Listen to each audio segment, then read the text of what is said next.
Okay, go on. The title of today's presentation is Project Pegasus and the Advent of Time Travel. As many of you know, I've been waging a truth campaign now for almost 10 years, informing the people of the United States and the world that the United States crossed the threshold into practical time travel through multiple forms of time travel technology by 1970. And the advent of time travel occurred in a specific historical context, which is work that was being done by the Defense Advanced Research Projects Agency beginning in the mid-1960s and continuing through the mid-1970s. So I'm trying to both present what happened in the derivation of time travel and also sort of diffuse a lot of the conspiracy theories and urban legends that have developed around the subject of time travel, because it was in fact DARPA's Project Pegasus that pioneered time travel, and then many cover stories were propagated, including the Philadelphia experiment cover story. I can distinguish that later in my lecture. And I also want to stress that both during today's lecture about Project Pegasus and my lecture tomorrow about the CIA's Mars Jump Room program, I am sharing direct personal experience and nothing but it. So one of the things I'm trying to do is just stick to what I experienced.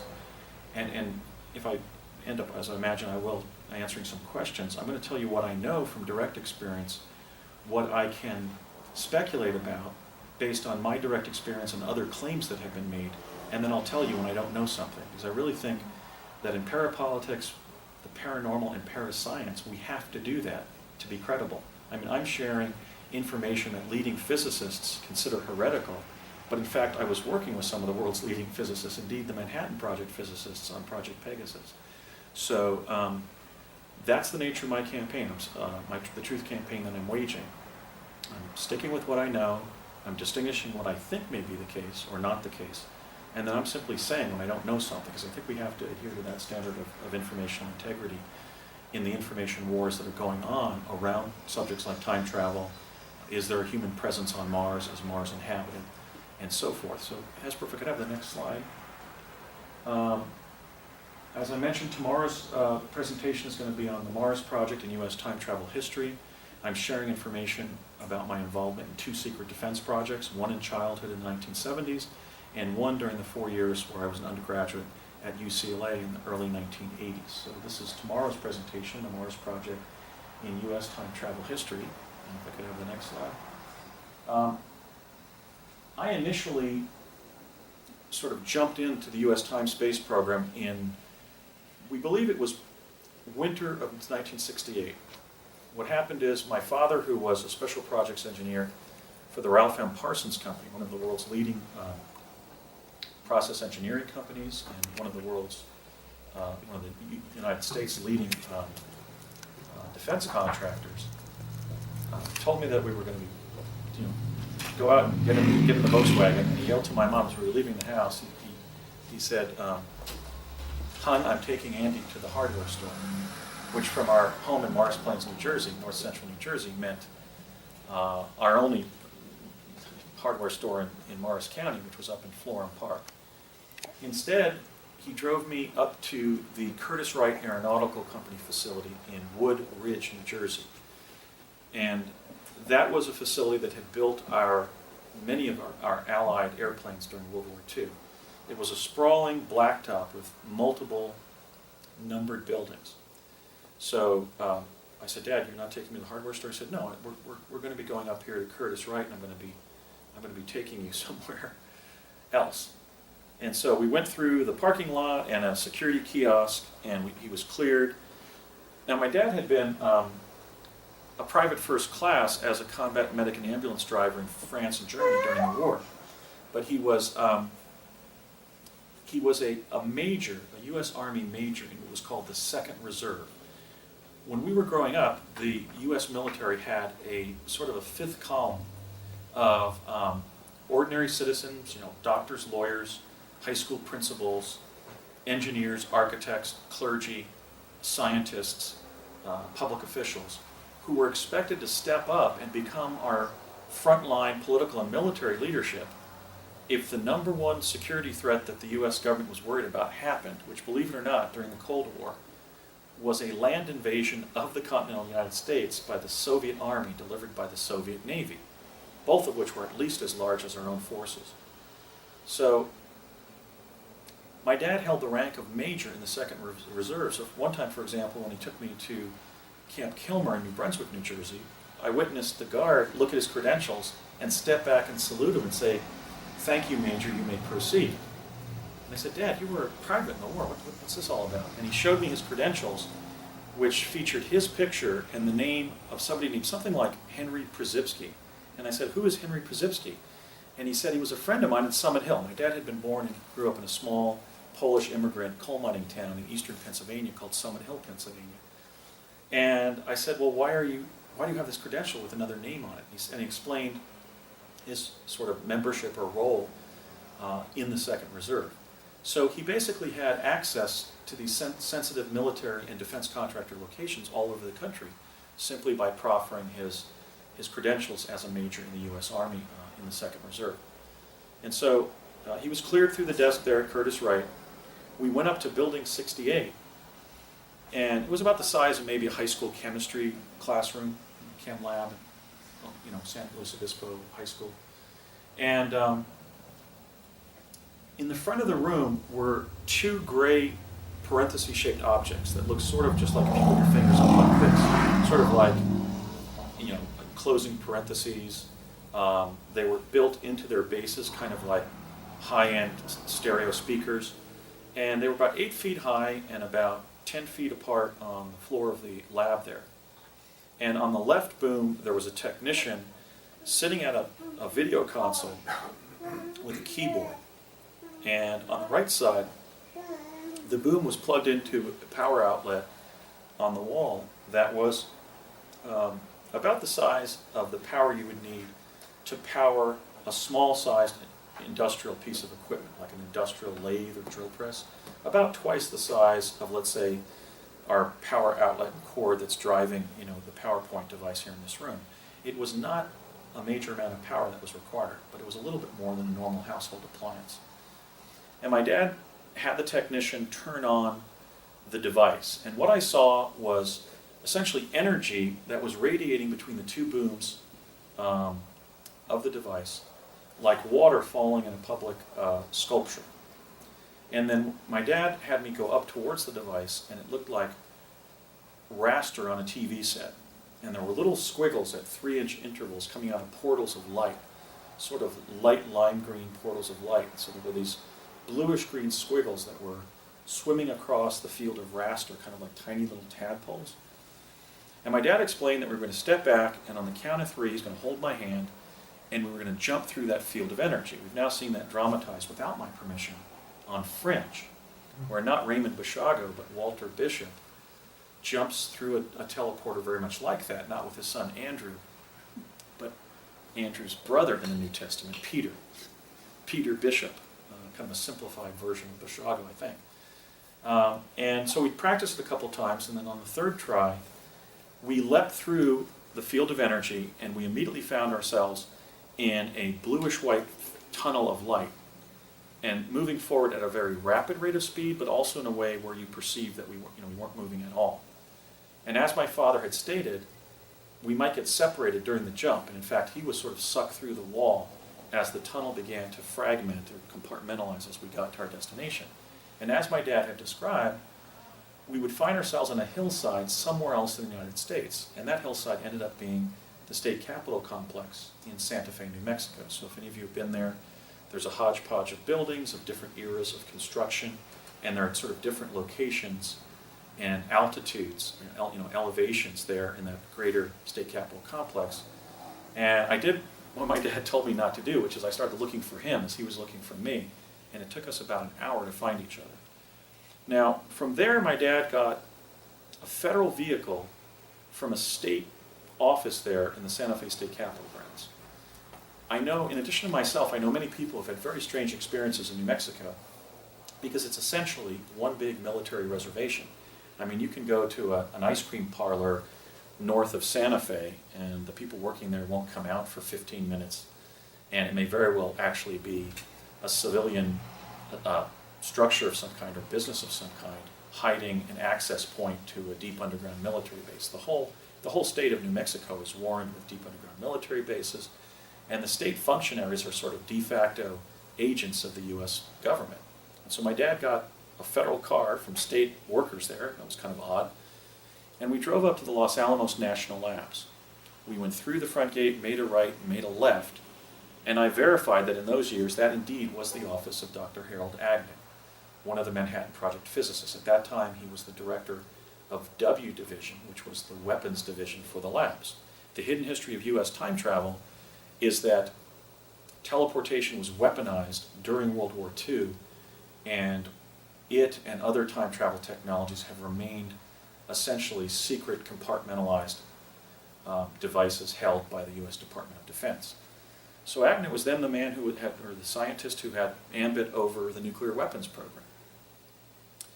And he said, he came in and greeted my father, and my father handed him a prospectus. And I later learned from my dad that that prospectus, he'd actually taken the paperclip off it back at Curtis Wright, because paperclips are magnetic metal, so he threw that away on the table there at Curtis Wright. So he hands Dr. Agnew this sheaf of paper and multiple pages, and Agnew starts reading through it. And without looking up, he says to my father, how was your trip out here? And my dad said, fine, Harold, and fast. And he looked up and said to my dad, oh, did you take the teleporter? And my dad said, yep, and so did my number 3 son, Andrew. And then Harold looked up at me and smiled. As you can see, I was an exceptionally cute lad. And said, how old? And my father and I said 6. Now, I was born on September 18th of 1961. And so if we were there at Harold M. Agnew's office at the Los Alamos National Labs, often called LANL for short, then that meeting with Dr. Agnew, which followed my dad and I teleporting there, had to take place sometime between September of 1967 and September of 1968. When I've looked back and tried to get the fix on it, it seems to have been like into winter of 1968. That would have been the winter of my first grade year. This is my kindergarten picture. So I was roughly this age when I first teleported with my dad to New Mexico and back from an identical teleportation device that was located in a room with identical linoleum floor tile, the same paper Dixie cup and number 2 pencil over on the window at the Sandia National Labs. Now I think they did that because the use of that device as a teleportation device was accidentally discovered when they constructed a model of one of the drawings that was in Nikola Tesla's papers upon his death in 1943. And it just said Tesla energetic array, or energetic array in his original documents. And they didn't know at first that it was a teleportation device, a teleporter. And they set it up there in that room in Curtis Wright. And what I was told is that a technician walked through the energy field to retrieve a screwdriver on a workbench in the lab, and he suddenly disappeared, so that his supervisor thought he had been disintegrated by this Tesla device. 6 weeks or 6 months later, he shows up at the door of the facility, of that very lab, and his supervisor collapses, literally collapses, believing that he's come back from the dead, or grateful that he didn't die in the development of this Tesla device, the construction of this Tesla device. And then he told the tale of how he fell through a tunnel, apparently in the time-space continuum, and popped out in Africa, where he was virtually deified by the local tribe that he had teleported to, until he explained that, no, I'm just an ordinary human being. He tried to communicate to them that in a way in which they would take him to the national government, he would be able to get home, and he did. And it was either 6 weeks or 6 months. I think it was 6 weeks. Sean David Morton has told that story as if, I think he says that Maitreya teleported to Africa or something. He's kind of mystified it. But that's in fact the story we were told in our training. So they realized that this Tesla device, in Tesla's original papers, that had actually been seized by the War Department, kept in the National Archives under the Alien Property Act in '44, and then forwarded to Los Alamos when the Manhattan Project physicists began gathering there to build the atomic bomb. They thought, well, let's send Tesla's paperwork to the physicists in the world who can make the most sense of them. So ultimately they were sent to Los Alamos when the Los Alamos Scientific Laboratory was being started. to build the atomic bomb, and that's where they remain to this day. So my experience with time travel goes back to that 1968 period when, as a 6-year-old, going to age 7 by September of 1968. Fall of 1969, I'm placed in a learning lab at my public elementary school, Mount View Road School in Morris Plains, New Jersey, and we began being trained with these speed learning machines called tachistoscopes, which had been designed by the Office of Naval Research and constructed at one of my father's former employers, the Thomas A. Edison Research Labs in West Orange, New Jersey. So fall of '69, I'm 7 going on age 8 by September 18th. During those first couple days of the learning lab in early October, they sit me down at a table there in the learning lab and have me sign a secrecy and loyalty agreement under Department of Defense letterhead. Why am I speaking out today? Notwithstanding that agreement, under American law, children lack the capacity to contract. So sitting me down and having me sign that agreement was basically a legal nullity. It meant nothing. It was just an exercise to convince the children in the program to shut up about what they would be learning. So I'm going forward on Project Pegasus publicly without any concern that I can be prosecuted, because I can't be. Because what I learned then occurred between age 8 or 7 and 11, between fall of '69 when I was officially enrolled and then the end of the summer of '72. So I have no moral compunction about speaking out. And as you'll see in my presentation today, I have a moral duty to speak out because we're going to be needing, at least at a minimum, Tesla teleportation to save our global civilization. Here in California, every time Caltrans builds a lane on a California freeway, it fills up with cars in 30 days. I mean, who of us wants to be living in cities around the world with 24-lane freeways? I just went back to my hometown in Morris Plains, New Jersey, and on Ridgedale Avenue, a highway that was basically one lane of divided traffic when we left in November of 1972, is now 8 lanes on each side of Ridgedale Avenue, one part of that. It's gone from a 2-lane divided road to a 16-lane freeway in 40 years. So we're already at the limits to growth in terms of transportation. And so in addition to wanting to sort of right the moral score or personal score by talking out publicly, I'm speaking out under what I believe is a moral duty to advocate for the adoption of teleportation, which is one of my principal goals that I'll have, or have already, but that I'll implement if I'm elected President of the United States, which I will be pursuing in 2016. So I think that, we're running out of options, and we're really going to have to take our technical infrastructure, our urban infrastructure, up to a new high level of sophistication, or we're going to have collapses in our major cities just by people being stuck in traffic. You can't go to work or school or the hospital or the grocery store. You can't take your kids to school if everything is stopped on your major traffic arterials. That's what's occurring now all over the United States.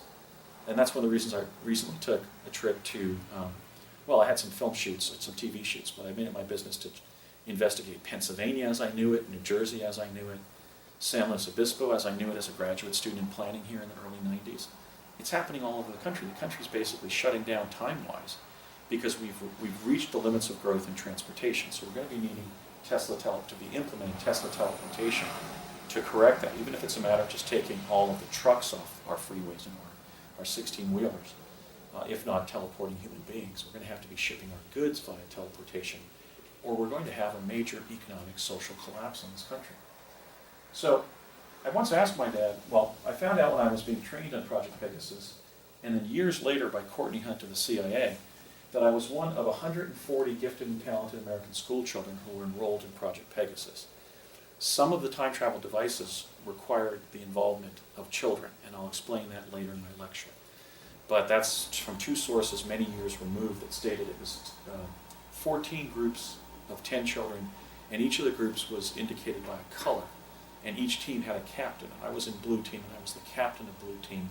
So I not only received specialized training to time travel, but I got some leadership training about what to do in the event that there was some kind of incident in which somebody had to make a decision. One of the children had to make a decision for the kids on their team. And I'll describe an event like that happened in a teleportation mishap that we were involved in, where I actually pulled rank and as captain of Blue Team and got the kids home. Years after I was in Pegasus, almost 20 years later, shortly before my father's death in 1990, we had been talking about the program off and on from roughly 1986 to his death in January of 90. Maybe 3 major heart-to-hearts and then some offhanded discussion. And I said, Dad, was I the first child to teleport? Because you took me to that, you took me on that trip when I was really quite small, I remember. And he said, no, you were probably about the 20th or 25th. And I said, why? And he said, well, the first group were 3 Navy enlisted guys, and they jumped through. They were adult volunteers from the Navy, and they jumped through, and they asphyxiated and died because the tunnel was too long, and they ran out of oxygen. So the first was a mishap, not unlike the Philadelphia experiment story of men being fused in the deck, but it really wasn't that dramatic. They simply suffocated because they ran out of oxygen, because my dad and his colleagues had set up a tunnel that was too long. They hadn't learned how to fine-tune the device yet.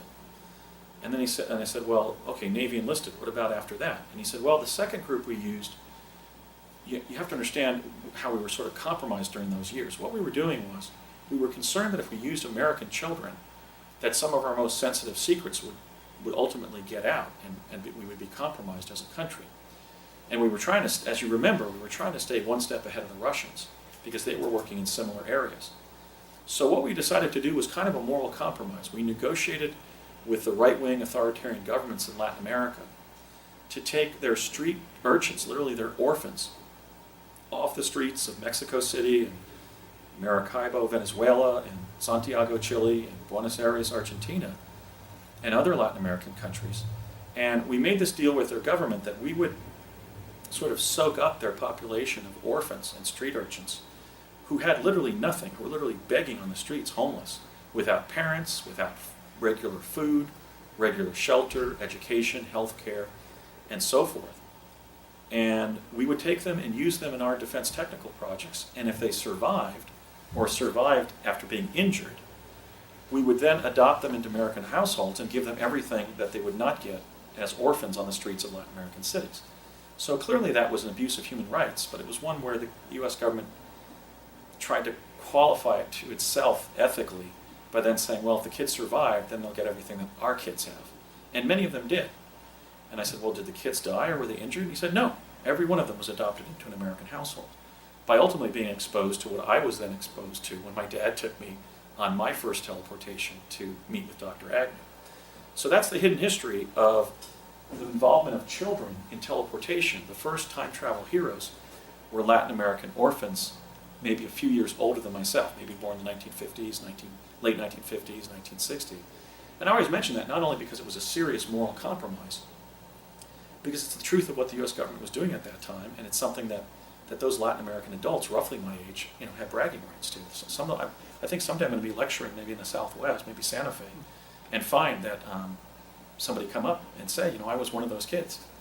But anyway, that was the moral compromise the U.S. government made, and so the first child teleportees were Latin American orphans, literally homeless kids.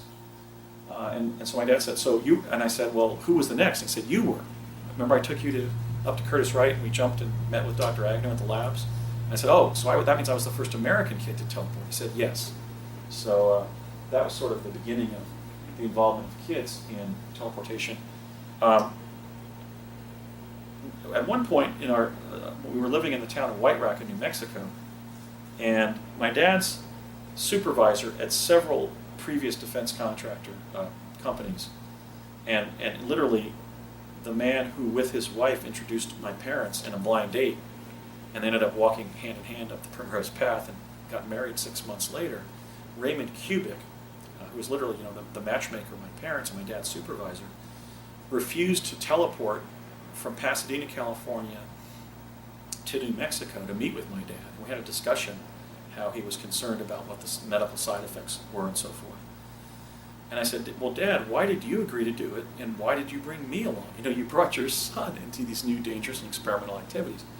And my dad's position was, it was kind of twofold. It was, if human civilization is going to advance, people have to be willing to do dangerous things, to expand the envelope of human functioning in the universe, as it was. And they had to be willing to take their children with them because the children were going to be living in that future. And he said, I remember this vividly, he said, you have to remember that taking your kids with you on dangerous trips is part of the common heritage of humankind. Imagine a simple fishing village that has to swim off an island to find better fishing grounds or hunting grounds, or is escaping a volcano or something. Human beings have always put their children, even their small children, on their shoulders and gone somewhere for the betterment of the tribe. And he goes, I see no reason, son, why we shouldn't do that in modern times. There's going to be greater challenges ahead than just trying to find happier hunting grounds or escape a forest fire or a volcanic eruption or something. You kids are going to be functioning in time-space, and therefore it's my obligation to take you there. It's the ethical thing to do. And I think my father was right. But in any case, I was the first American child to teleport in 1967-68. And in those ensuing 3 years, beginning with fall of 1969, I took part in 8 different forms of time travel, several which were new and dangerous and experimental, as I mentioned. Experimental applications of applied quantum physics, then being researched and developed. So most of the devices that I had contact with were new and dangerous. They were literally standardizing the function of them.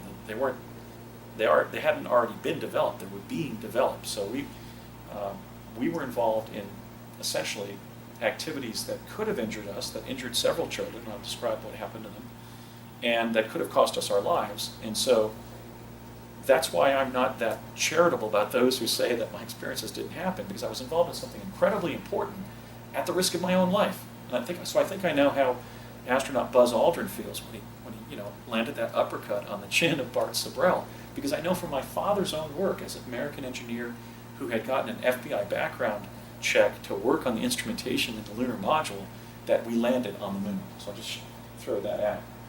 So anyway, let's have the next slide, Hesper. So today I'm leading a truth campaign to reveal to the world that time travel has been achieved by the U.S. and also that the U.S. has already used potentially a time travel device, but an advanced transportation device called a jumper to reach and colonize the planet Mars. And as in the case of time travel, it hasn't told us that. So our right to remain a self-governing people has been jeopardized by the military-industrial complex in concealing these important thresholds that we've passed. The time travel I'm going to be discussing today was all fairly operational by 1970, but again, it was new, dangerous, and experimental. I didn't invent Project Pegasus for DARPA, as some people have interpreted, but I've named my truth campaign Project Pegasus simply to own it. I mean, if they're going to put me in Project Pegasus as a kid, I'm going to take back that terminology and call my truth campaign Project Pegasus. And my overriding goal is to advantage humanity with the life advantaging benefits of teleportation and the other major process that they developed during these years, chronovision, in the 21st century and beyond. Now, I have other purposes. Regarding the past, I'm trying to fill in the true picture, the true history of the second half of the 20th century. The bottom line is this, and everybody on the planet deserves to know it, that the very Manhattan Project physicists who gave us the atomic bomb, a weapon of mass destruction, I think a very negative thing for that reason, also gave us a very beneficial set of technologies, and those are teleportation, Tesla teleportation, and other time travel devices and methodologies. In the present, as we'll see, one of the major things they did with their intelligence findings from time travel is brief future presidents of their destinies, beginning roughly with Jimmy Carter.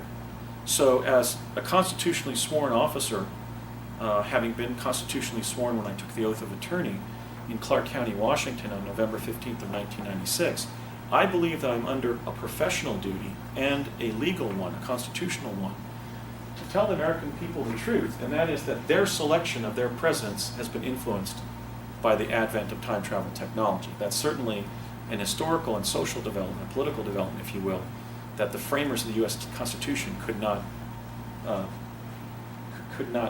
anticipate would have happened 200 years later, or 250 years later. I'm also speaking on behalf of the future because, as I said, I think the teleportation is going to be needed literally not just to thrive in the 21st century, but to survive. It's going to be necessary to be implemented to achieve planetary sustainability. And regarding the cosmos in general, Mars is the planet that every 2 years comes closest to Earth. We've been there. We're developing a colony there. So it's just unconscionable that Mars has been reached by human chrononauts from the United States, but that humanity has not been told. I mean, that literally presents the first test of our cosmic citizenship as a species, is how do we relate? How do we interact favorably? How do we promote positive policies regarding the humanoid beings that exist on the planet Mars? And just look at the whole heuristic dimension of that. Even today, school children are growing up being told that we're the only inhabited planet in our solar system, but in fact our neighboring planet has been inhabited for eons just as ours has been. So I'm also speaking out for the cosmos and our role in it. So in the first part of my lecture, we're going to look at some of the people who were involved. I think this will sort of recast how time travel actually emerged, because it's people who are the catalysts for developments in society. So we're going to look at who some of those are. In the second part of my lecture, we're going to look at each of the technologies. What I can't show you visually, I will describe. In part 3, I'm going to answer the questions. It's often asked, I think that's to the credit of the people of the world. They're often asking me, why were children involved? And so I'll give the answers for that. I know what they are. On part 4, I'm going to describe some of the intelligence findings that were made using time travel, so I can reveal to you what the US government knew about the future by 1970. Now, I don't speak of time travel in this context. I speak of quantum access, because time travel implies physical relocation in the time-space continuum. But the project was just as interested in doing everything from remote viewing to chronovision to create either mental or holographic pictures of non-local events. So when we talk about time travel, we're really talking about, or gathering intelligence via time travel, we're really talking about quantum access, using advanced applications in quantum physics to either send people to a past or future event, or create a hologram or other rendering of what's going on at a distance in the time-space continuum.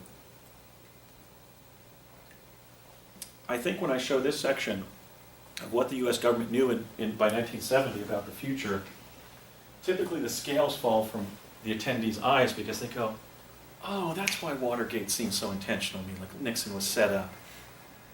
Or yeah, that may explain why Condoleezza Rice urged Mayor Willie Brown of San Francisco not to fly on September 11th, etc. So they knew a lot.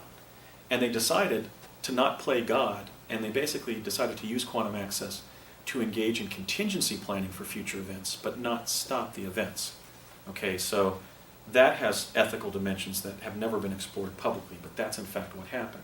They've been arriving at intelligence findings about future events, sometimes intervening and giving specific individuals pre-knowledge of their role in future events, but not really actively working to change the future. And one of the reasons is that if you do that based on your initial findings, it's questionable at what you're actually looking at, for example, in the chronovisor, and you're basically vitiating the quality of your forward intelligence if you're acting in the present to try to divert it.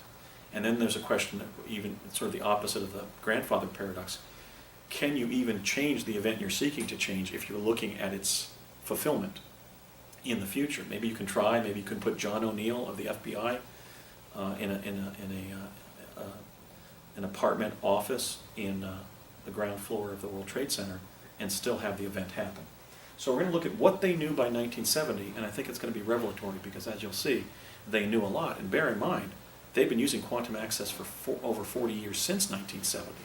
1970 to 2010, now it's 2013, so for 43 years. And we're talking about the US government almost having omnipotence, if not omniscience, about future events. So, Hesper, if you can advance the slide. Then I'm going to tell you about my investigation. And if anybody leaves this lecture believing I'm making it up, thank you, because then I have a Ray Bradbury level of creativity as a writer. I'm not making this up. And I'll show you the kind of factual consistencies that I derived during my investigation that just can only indicate that what I remember really happened. And I actually did have some meetings with people from the government where they confirmed that Project Pegasus existed, that involved time travel technology, and that I was in it. And they wanted me to shut up about it. So if we could look at the next part. Then at the end, I'm going to go into the public policy choices about teleportation and chronovision, because that basically encapsulates what quantum access is. You're either teleporting somebody using some method, or you're deriving a remote image of a past or future event. So I'll discuss the public policy choices, and then I'll open the floor up for questions. So if anybody at one point would like to take a break, just indicate that, and that's when we'll take our first break. So part one, the people. Is it not advancing? Okay, so I mentioned Project Pegasus was carried out under the aegis of DARPA, the Defense Advanced Research Projects Agency. When I was enrolled, it was ARPA. So that fact doesn't present a threat to the credibility of my story. I was at a lecture at an Army base in Morristown, New Jersey, where the word ARPA was drawn on the board by the military officer who was briefing us. He was briefing 4 of us, including myself. So off and on over the years, DARPA has either been the Defense Advanced Research Projects Agency or simply the Advanced Research Projects Agency, or ARPA. This is the sort of elite specialized military technology agency that brought us Star Wars and told us about it because they were trying to intimidate the former Soviet Union, that they were occupying the high ground. And we've learned that the internet was derived by Dr. Jacques Vallée and others at UCLA as ARPANET in 1969, when in fact DARPA, or ARPA at that time, was enrolling American school children in a time travel program. ARPANET is beginning that year at UCLA. They didn't tell us that they had derived time travel technology because, look, teleportation gives the government to put personnel exactly where they want them, not just on the face of the earth, but on the face of the earth at any particular time. That is to say, that the different time travel technologies do. Teleportation is somewhat limited because you can't teleport somebody to the time before the development of the device, or they're going to be stranded in time. As I used to think about it, I might be lost in time. This was at a time when I was watching Lost in Space on, after school on television, and I was terrified that they were going to lose me in time. And then also, obviously, chronovision gave them an incredibly valuable intelligence gathering tool that the Soviet Union didn't have and other countries didn't have. So if we can advance it to the next slide.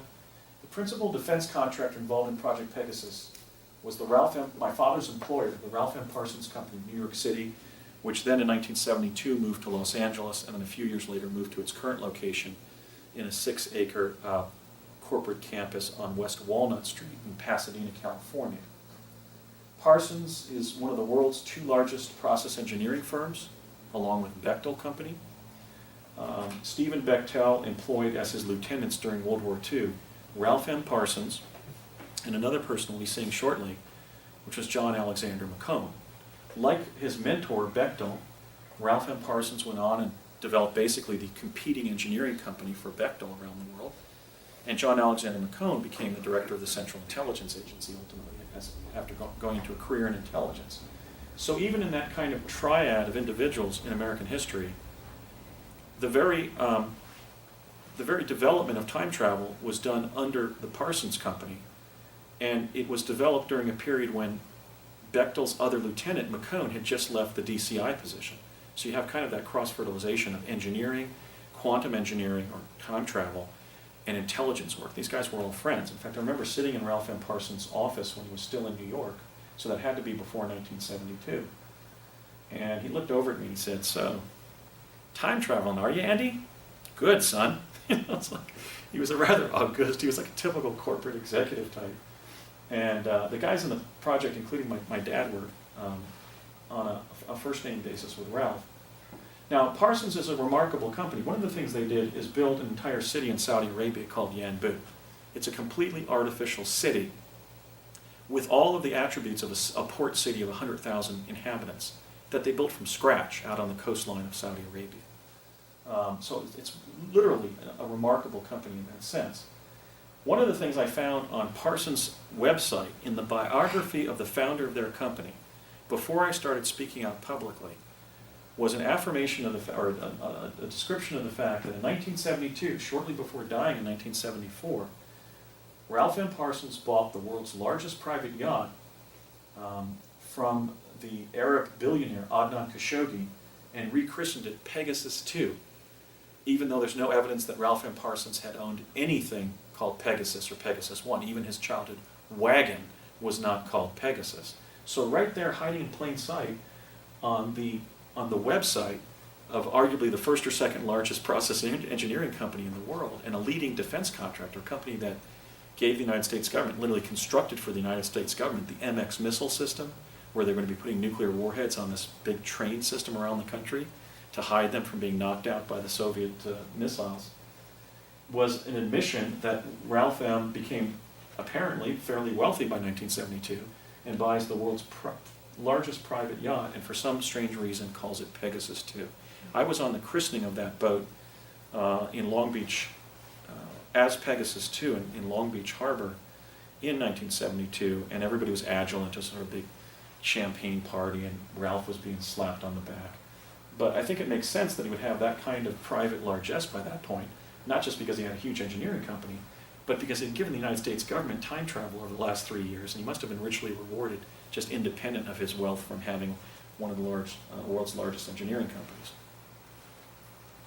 Now, Project Pegasus at the time that I joined it in 1969 was not primarily a time travel project. It was an intelligence program for the CIA.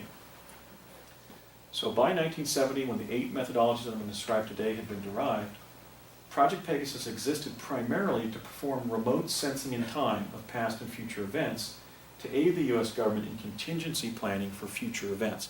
I even read a mimeographed DARPA paper that was entitled Remote Sensing in Time.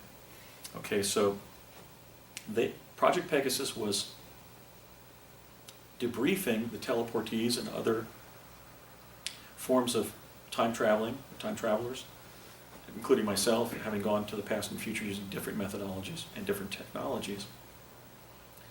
And so we were being interviewed to derive, when we were going forward in time, like in the Montauk chair, information with which the U.S. government could create reports that were promulgated by the CIA and then sent around the project and other areas of the government to people with a need to know status, to know certain events. Of the people I know who had that status when I was on the project, they included John Alexander McCone, former Director of Central Intelligence, Dr. Harold Agnew, who by 1970 became the director of the entire Los Alamos National Labs, and my father, who I later pieced together and actually got information from basically a CIA agent who I connected to through a college professor friend of mine, was in the CIA database and had the status of essentially being the point man between the Parsons Company and the CIA on one of the technologies, which was Tesla teleportation. So my dad was fairly highly placed. I remember walking into the La Placida restaurant in Old Town Albuquerque around 1971 with my dad and about 3 of his colleagues from Parsons, and I was sort of towards the back of a group of people walking into that famous Mexican restaurant there on the square in Old Town Albuquerque. And one of my dad's colleagues said, "La Placita, Andrew, you know what La Placita means?" And my dad turned around and actually shut him up. My dad was a polite man. He was a devout Catholic. He was a humble man.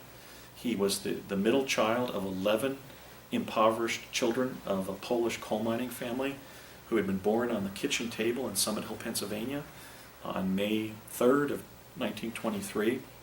He used to describe eating toast and apple butter for his meal out of 2 of the 3 meals of the day during the Depression.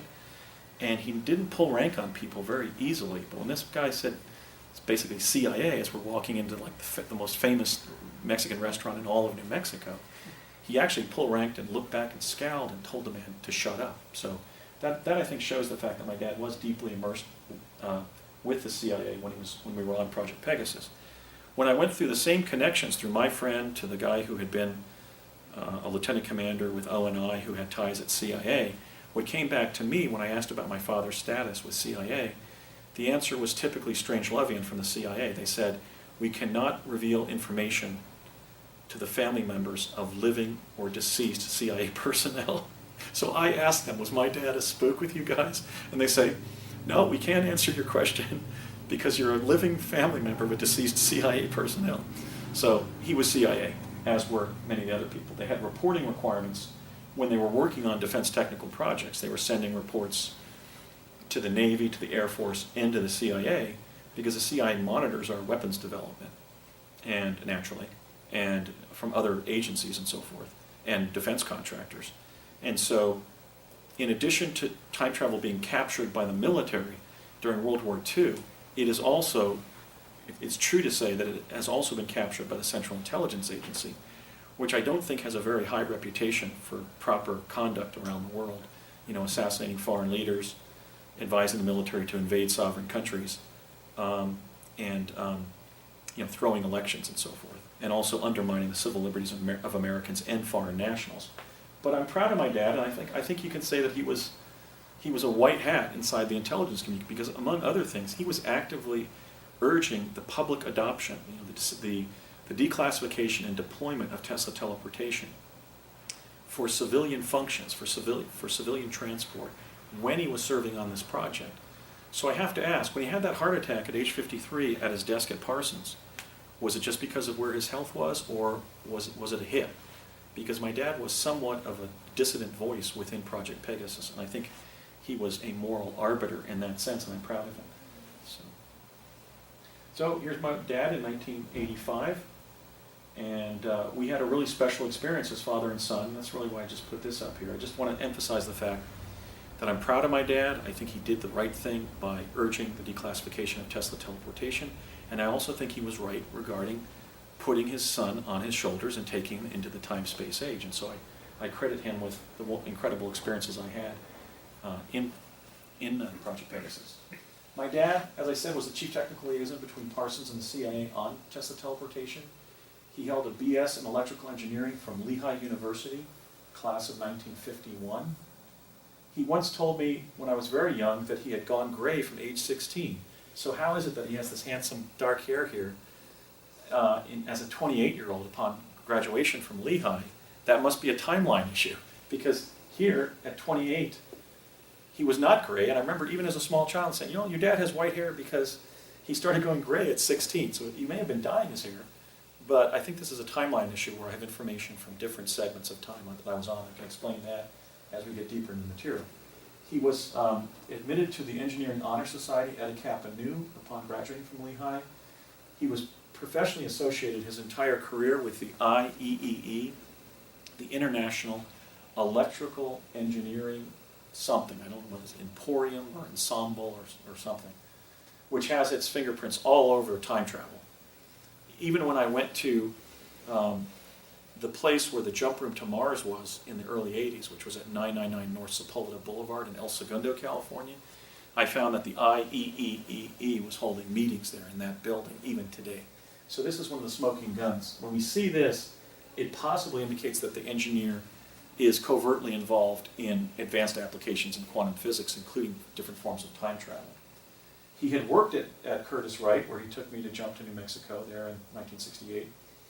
On projects like the ramjet engine, he actually designed the alloy by which the ramjet would not melt from friction upon moving contact with molecules of oxygen in our atmosphere and particles of space dust when the ramjet went into the near-Earth environment, basically into outer space. And that was one of the projects that was launched. My dad was actually ordered to report to Curtiss-Wright in October 1952, several months after the notorious, famous July 1952 overflight of Washington, D.C.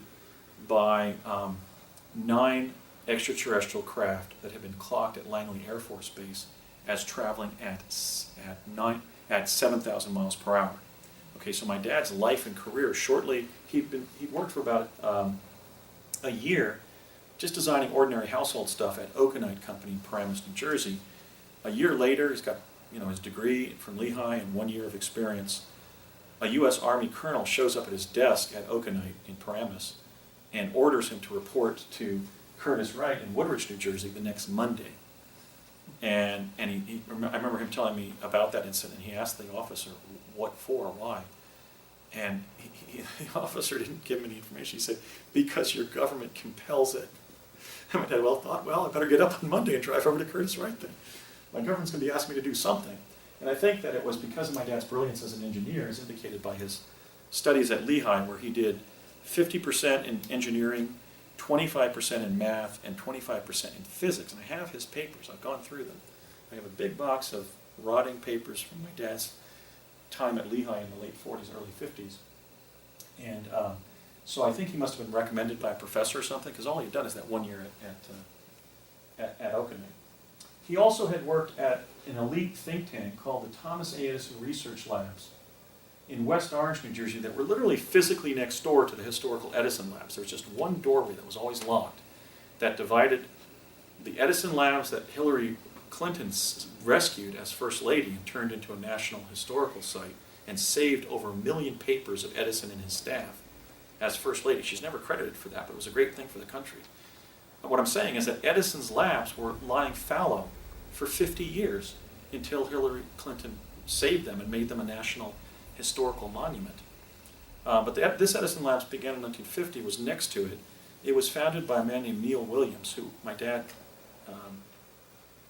earned several U.S. patents in.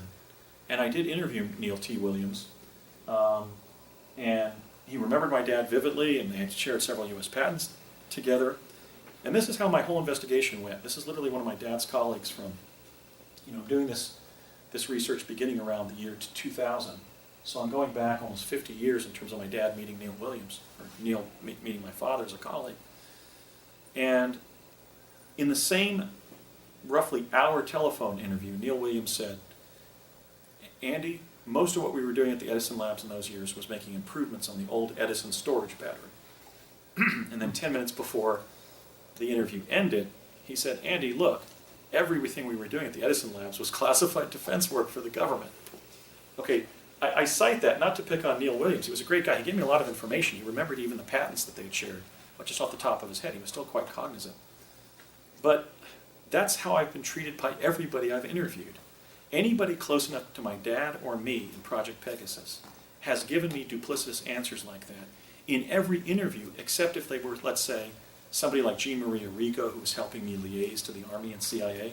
Okay, but if they were an independent person now, one of the children who was in the project with me, one of my dad's colleagues, I've gotten all kinds of duplicitous memory like that. I've had situations where I've interviewed one of my fellow children, and I got, in this one case, I got this particular child's mind all the way to ITT Defense, where an advanced time travel activity was held.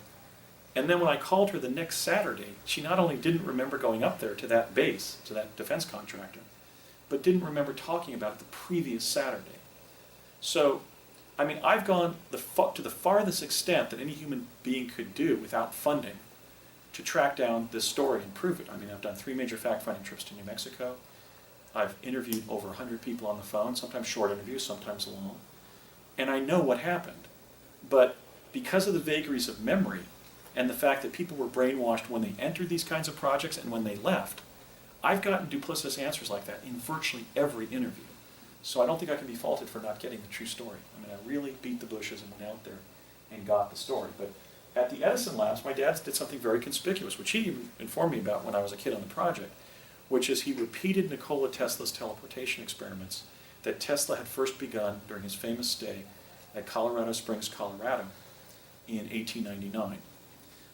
After the first time I did Coast to Coast AM with George Norrie in November 2009, I received an email from a man who actually showed me with attachments that he had grown up in Montclair, New Jersey. And he described how in 1956, on the streets of Montclair, he found a 1958 penny. And so I said, well, that was probably one of the pennies that my dad talked about dropping through a magnetized cylinder, repeating one of Tesla's experiments. We were actually playing bumper pool at our home in Morris Plains, getting into the 1972 summer there before we moved to Southern California. And my dad and Ray Kubik were like filling in the blanks for me when the other players were leaving the pool table, my siblings and their friends. My dad and basically his lifelong or career-long supervising engineer and friend who had introduced him to his wife and so forth, they started filling in all these technical blanks for me, and my dad started talking about how at the Edison Labs he was magnetizing cylinders like Tesla had and doing things like dropping pennies through them, dropping chalk, billiard chalks and so forth, kind of like the one that we were using for our cues playing bumper pool. And here I have somebody who found one of those pennies on the streets of Montclair. So presumably sometime after 1958, and during those 8 years, certainly after 1956, my dad dropped a penny through one of those Tesla cylinders, and this young person, found it on the streets of his hometown of Montclair.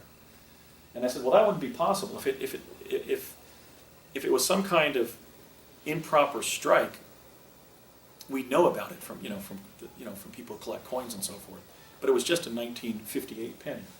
But it was in his hands 2 years before it should have been. So presumably that was one from my dad's experiments at the Edison Labs.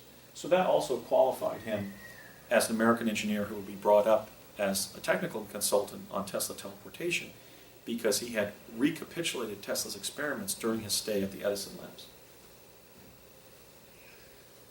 I mentioned how Project Pegasus was ultimately an intelligence gathering project for the CIA, and that they were developing forward intelligence reports.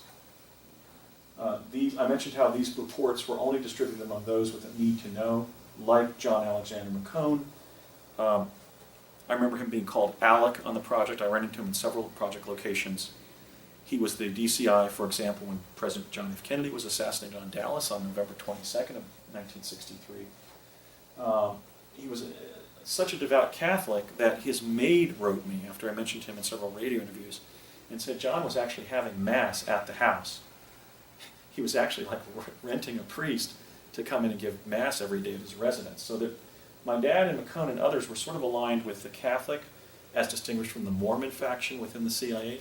The CIA was hiring Catholics and Mormons because they were known as a result of the sort of the rigor of their religious practice to be people who were predisposed not to talk about what they were experiencing. In other words, they were kind of maintaining an honor code. In their worldview, they were participating in the defense of the country that had defended Christianity, and they weren't going to basically violate what they had agreed to do and talk. So Mormons and Catholics were heavily sought, frequently hired by CIA.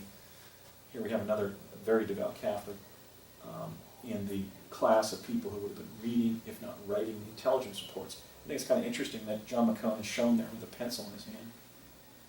Definitely an intelligence report writer and reader.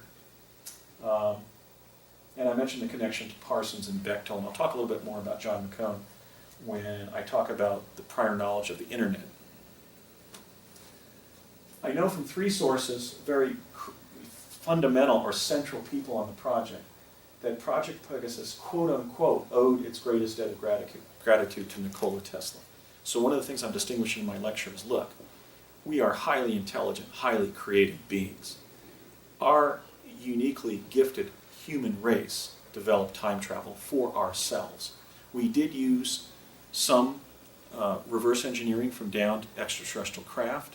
We were given some technology by the ET groups that we were in liaison with during these years, but there's no question that time travel is the accomplishment of our species in this planetary context. It wasn't all reverse engineered from aliens. Now, the three individuals who essentially wanted me to know and remember that the work of Nikola Tesla was fundamental to the development of time travel were my father, Raymond Basiago, Dr. Robert Beckwith, who had recently left GE and was on the project. He went on to found Beckwith Engineering in Key Largo, Florida. And before his death in 2009, at age 89, Bob Beckwith was interviewed twice by myself, once by the writer Alexandra Chica Bruce, who's written a book about time travel, about the Philadelphia experiment, and also once by the great independent journalist Ken Thomas of Steam Shovel Press in Missouri. And all three of us have corroborated each other's account that in those interviews, Dr. Robert Beckwith, Bob Beckwith, confirmed that the U.S. government had achieved vortal teleportation, and it was even aboard the stealth bombers and ships, Navy ships, on the oceans of the world. So Beckwith was claiming not only that levitated teleportation, as he called Tesla vortal teleportation, had been developed, but that it had already been implemented in moving our planes and our ships around the skies of this planet or on the oceans of this world virtually instantaneously. And he described how he was in a meeting with the captain of a U.S. naval vessel that was at anchor in Tampa Bay in Florida. And the captain literally showed him where he could pull a lever and set a location before pulling the lever and relocate the ship somewhere on the ocean far far distant location from Tampa Bay. He also told me how, and Alexandra and Kent, how the reason that the Stealth was so expensive after, let's say, an F-14 or F-15 Phantom conventional craft would cost about $150 million, it jumped to $1 billion, which is almost a whole order of magnitude, because of the specialized materiel that had to be developed to enable the stealth bombers to teleport, literally turn on a device that would create a vortal tunnel around their forward direction of motion and have them suddenly appear in the sky somewhere. In fact, Beckwith told me that the stealth bombers that bombed Kosovo under the Clinton administration were guys who lived with their families near Edwards Air Force Base. They got up, had breakfast, entered the stealth, went up in the sky, turned on their teleportation equipment, vortal tunneled to above Kosovo, turned off their teleportation device, hit their targets in Kosovo, did a circle east across Europe, turned on their teleportation device, and had lunch with their families near Edwards. Okay, so teleportation has been operationalized. After being weaponized in the abstract, it has now been operationalized as a weapon. And that's another reason I'm speaking out. I believe that teleportation should be a transportation modality to help the public thrive, not a weapon of war. So the Tesla connection is critical to the derivation of time travel. Was he an alien? I don't think he looks like an extraterrestrial. He looks like a Serbo creation to me. Or just, a guy with a mustache. I mean, he's one of us, right? Homo sapiens sapiens. Okay, next slide, please. This is another important figure in the development of time travel. This is Father Pellegrino Ernetti of the Order of St. Benedict. All of the children that I was with in Morris Plains, New Jersey, all 10 of us, were going to Sunday school at the local Benedictine parish. The Benedictines, of course, are the famous Black Friars. Some of you conspiracy aficionados will remember the controversy involving the Vatican Bank, involving the hanging at Blackfriars Bridge in London, and the involvement of the Benedictines in that Vatican Bank scandal. Well, if some of them are developing time travel devices for the U.S., or at least passing their findings along, at some point they have to be paid, right? And the Vatican is, like the Queen of England, owns 25% of the land, the real estate of the world. And so, I'm getting off track, but in any case, Father Ernetti was doing some research with another Benedictine priest, a priest by the name of Agostino Gemelli, the priest for whom the second largest, I'm going to defer to you, isn't that the second largest hospital in Rome, I think? The yes. Gemelli Hospital, yes. Where Pope John Paul II was convalescing before his death. Yes, correct. And that's a Vatican hospital, and it's the second hospital, it's the largest hospital in all of Rome, was named for his research partner, Agostino, also called Pier Maria Gemelli. I believe that would be probably his clerical name, being named for Peter and Mary, and not the sort of commoner's name of Agostino. So these two Vatican priests were doing research at the Catholic University of Milan in northern Italy in the 1940s. They were studying the harmonic patterns in Gregorian chants because they wanted to know why Gregorian chants have specialized properties, like the ability to heal people physically, to center people spiritually, to cause people to go into trance states and so forth. And they were making a little improvement or a little change in a small microphone. And suddenly something that his partner Gemelli's, I still don't have a picture of Father Gemelli, but something that Father Gemelli's father had said to him in childhood came through the microphone. He heard his father's voice calling him in Italian, I don't know what it is, it's my little zucchini. Is zucchini the Italian word? Zucchini, yes. Yeah, that's the Italian name for that vegetable. But that was his name for his little, zucchini and a little sprite, his young son. And so they're standing there, and then Ernetti said to Gemelli, "What was that?" He says, "It was my father. He was calling me his little zucchini." And so they realized they had developed essentially a window to the past. They had found a way to capture the residual sound signal of a past event. One apparently adhering some way to Father Gemelli, his aura or whatever, or in his mind, triggering maybe a memory or something like that. And they ultimately partnered with the world's leading physicist of that era, the great Enrico Fermi, who did research in Italy and then also at the University of Chicago during the war. And they developed, by 1952, a flat screen, basically something like in the nature of a television screen, in which a past event was being shown. Ernetti used it to prove and to derive and show the world a missing stanza, historically missing stanza from a Roman play. And he also insisted until his death in 1994, as a very respected Catholic prelate, that they had also captured images of the crucifixion of Jesus of Nazareth. Now I know he was telling the truth because I saw a 20 to 30 minute 16 millimeter film of the crucifixion of Jesus that was being displayed at the Sandia National Labs in Sandia, New Mexico in the summer of 1972. Now, when we left that viewing, my dad was with his longtime friend Connie Chavez, a woman at one point that he wanted to marry, and she was just in distress watching the crucifixion of Jesus as it really happened. Jesus was an historical personage, he was crucified, and everybody in that room knew it because it wasn't a dramatized rendering of the crucifixion. It was horrendously awful to watch in light of Jesus' suffering.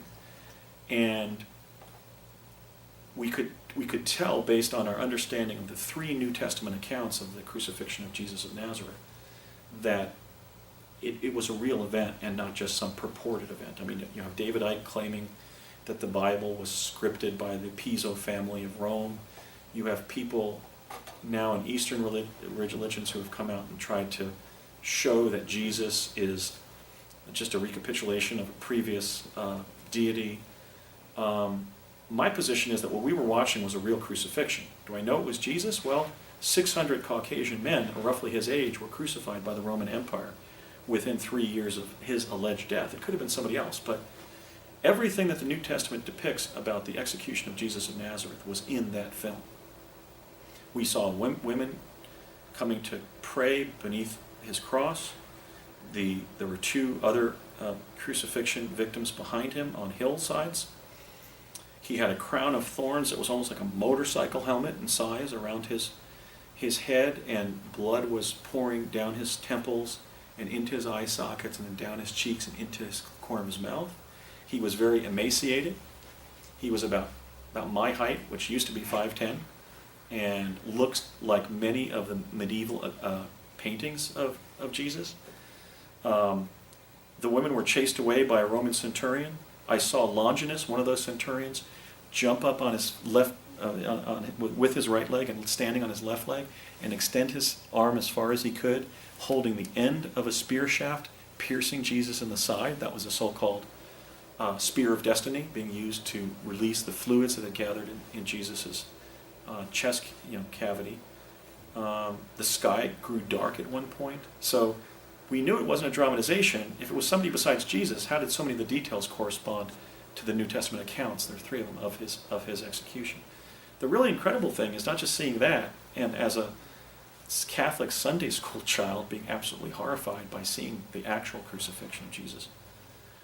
Connie was just sort of squirming in her chair and not even most of the time able to look at the screen. At one point she actually put her hands and then looked a little bit past some of her fingers at what we were watching, which was horrific. I actually felt like evil was present in the room, like it was buzzing in the center of the room, like a hive of bumblebees or something. We get outside and my dad says to Connie, I don't know why you're acting like that. And she said, what do you mean, Ray? They were crucifying my Lord. How was I supposed to respond? Connie Chavez was so devout that she spent her whole life helping the nuns at the San Felipe de Nero church there, that church that goes back to 1706, on the main square there in Old Town Albuquerque. It's actually older than the surrounding buildings, that church. But she was always doing things for the nuns. She was a devout believer. When they had my book and she learned she was going to die at age 53 of complications from diabetes, just 10 years in the future, she just expressed this almost visceral gasp as we were leaving a Chinese restaurant. Because my dad was showing her the year and the condition under which she was going to die after double amputations of her legs from diabetes. And she just gasped with shock that she only had 10 years to live, and said, "Well, Ray, my faith is in Jesus Christ," and walked out of that restaurant. And that was a very vivid moment, and it really shows the measure of Connie Chavez's faith. But so my dad's saying something that's really preposterous. He's saying, "I don't know why you were acting like that." She said, "Ray, I mean, they were crucifying my Lord." And he said, "But don't worry." She said, "Why not?"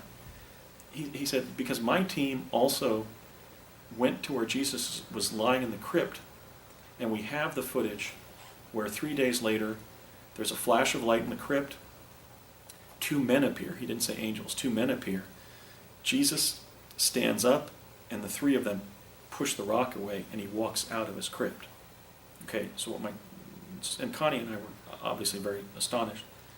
And she said, "What are you saying, Ray?" And he said, "We also have footage of the resurrection." Now, I don't say that as a former Catholic to advocate Catholicism or any religion. I'm just reporting what happened. What happened is my father stated they had footage of the resurrection. Now, imagine the situation the U.S. government was in. Under our First Amendment, that guarantees freedom of religion, speech, assembly, redress, and so forth. Under the religion clause, the United States government is forbidden from prohibiting the free exercise of religion or from establishing a religion. Now, if they were to show that footage on 60 Minutes, would they be establishing a religion? Yeah. If they also technically proved some of the major tenets of Christianity, would they be prohibiting other religions? Yeah. So I think what happened on the think tank level, because they have footage of the resurrection of Jesus Christ, is that they have decided not to show it, not to admit they even have it. What would the Vatican representatives on that committee of think tank personnel be telling them? I think the Vatican priest probably would have concluded, we don't want people to accept their faith based on going to the movies, right, to seeing a documentary film, but rather to let people find Jesus authentically. I think representatives of some of the other religions that might have been brought into that think tank process, I'm assuming it happened because they had very sensitive evidence of something very profound. They must have spun it out to the Brookings Institution or whatever. I think the others might have said, well, that doesn't mean that Buddhism, my religion, isn't valid, what have you. So my position is that the United States government, the creation of the United States of America, was supposed to be the fulfillment of the Enlightenment. And so my position is they should show that footage, because if in fact it is the footage of Jesus being crucified and in the first footage, and then of Jesus resurrecting in the second, then it happened, and because it happened, it should be released as a fact of nature, so to speak. In other words, I don't see how we can turn our back on the Enlightenment and have positive evidence of a supernatural event and not show it, right? I mean, that's the most cutting edge science you can collect, right, or perform. So my position on this is I'm going to keep on talking about it, not to advocate Catholicism or Christianity, but simply to say the U.S. government has this, and they should release it because it happened apparently as shown by the footage itself, both the crucifixion and the resurrection. So Ernetti stuck by that account, his whole life, and he was very respected. So there you have a prominent Vatican prelate affirming that they had footage of, in his case, he was stating crucifixion. That also might have been a controlled release of information, but that might have been limited data right there from Father Ernetti. But he is a major figure because what they then did when they accidentally discovered chronovision, they joined with Fermi and they spun it out first into two-dimensional chronovision like television, and then when I was brought in the project, Bell Labs had already modeled chronovision as third-dimensional holograms, basically moving fields of light. But then when I was serving on the project, the chronovision evolved into fourth-dimensional chronovision, where when we would stand on the stage and the hologram would be brought down around us, we would literally go there physically and be stuck in that past event until we were basically rescued via a portal. So chronovision went from being basically TV screen-like in 1952 to literally being a time travel technology by 1972, when the Vatican lent it to the United States government. My dad sat me down in high school and told me that I was going to the Naval Academy, which I ultimately rejected as an option. He explained that the Vatican will task different world governments to complete certain technical projects for it, and the one that we were on resulted partly from the Vatican developers of chronovision passing the chronovision technology onto the United States so it could be developed more rapidly. Next slide, please. I mentioned Agnew and that first trip meeting him. He would ultimately go on to be director in 1970 and served throughout almost the entire 70s as the director of the Los Alamos National Labs, openly or publicly and secretly as the federal science administrator of Project Pegasus. Agnew had been present at all three critical stages of the Manhattan Project. He was one of the graduate students at Chicago who was manipulating the graphite rods to prevent CP1, the atomic pile, from blowing up after going critical there in the squash courts at the University of Chicago. He was in Los Alamos and Alamogordo when the atomic bomb was designed, manufactured, and then tested at Trinity site. And he calibrated the blast of the Hiroshima bombing when riding in a chase plane called the Great Artiste that was following the Enola Gay, which was the name of the plane where pilot Paul Tillett dropped the bomb on Hiroshima.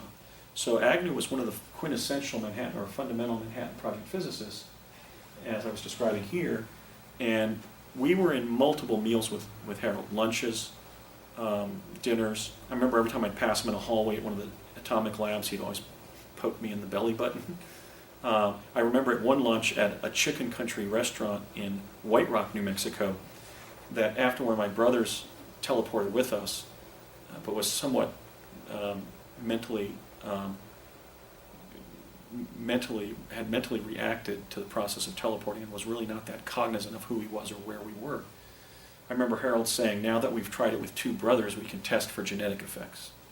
Okay, so these people were working with human subjects before the human subject protocols of 1975-76.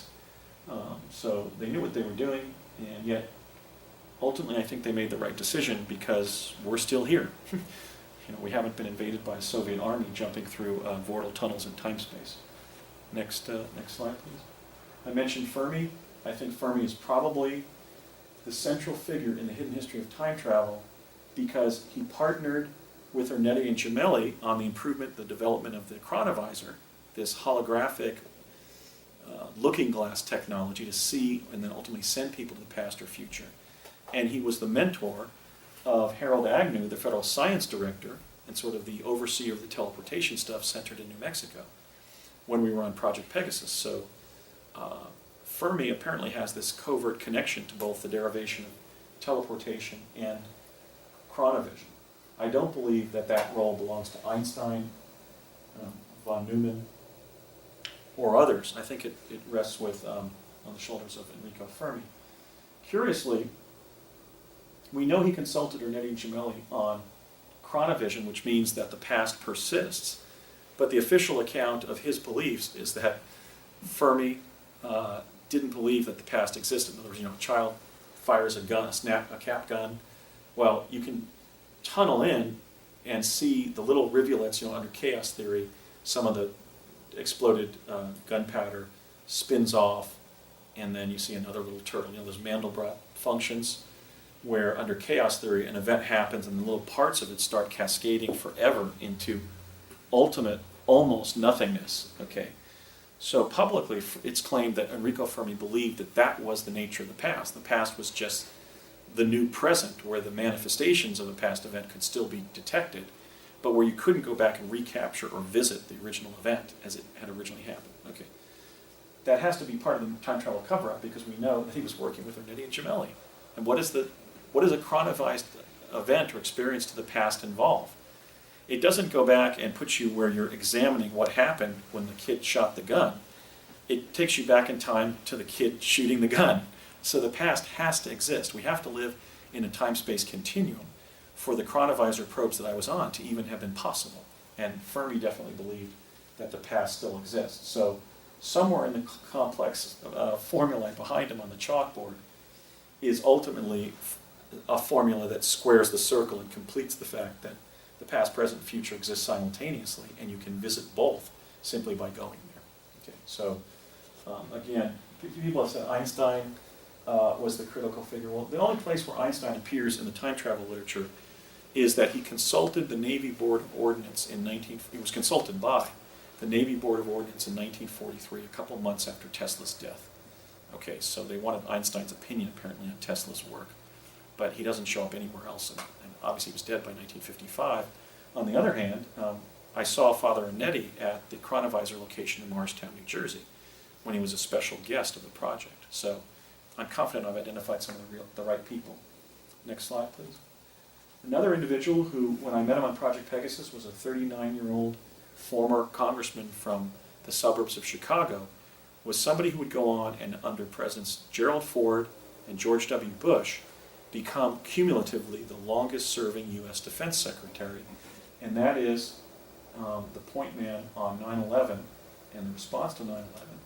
In fact, the individual who did a press conference on September 10th of 2001 and reported that $2.3 trillion of Pentagon funding was missing, and that a Navy investigative crew that was working right where that explosion occurred in the Pentagon was investigating the loss of that $2.3 trillion of Defense Department Pentagon funding, was the point man, the so-called defense attaché, operating between the project people like my father in New Mexico mostly, and the Department of Defense for Project Pegasus. I had numerous contacts with Donald Rumsfeld when he was defense attaché to the project. I was drinking a grape Nehi, for example, when he was having his martini. He was a drinker then. And he said to my father one time, "As long as I have my martini, I'm fine."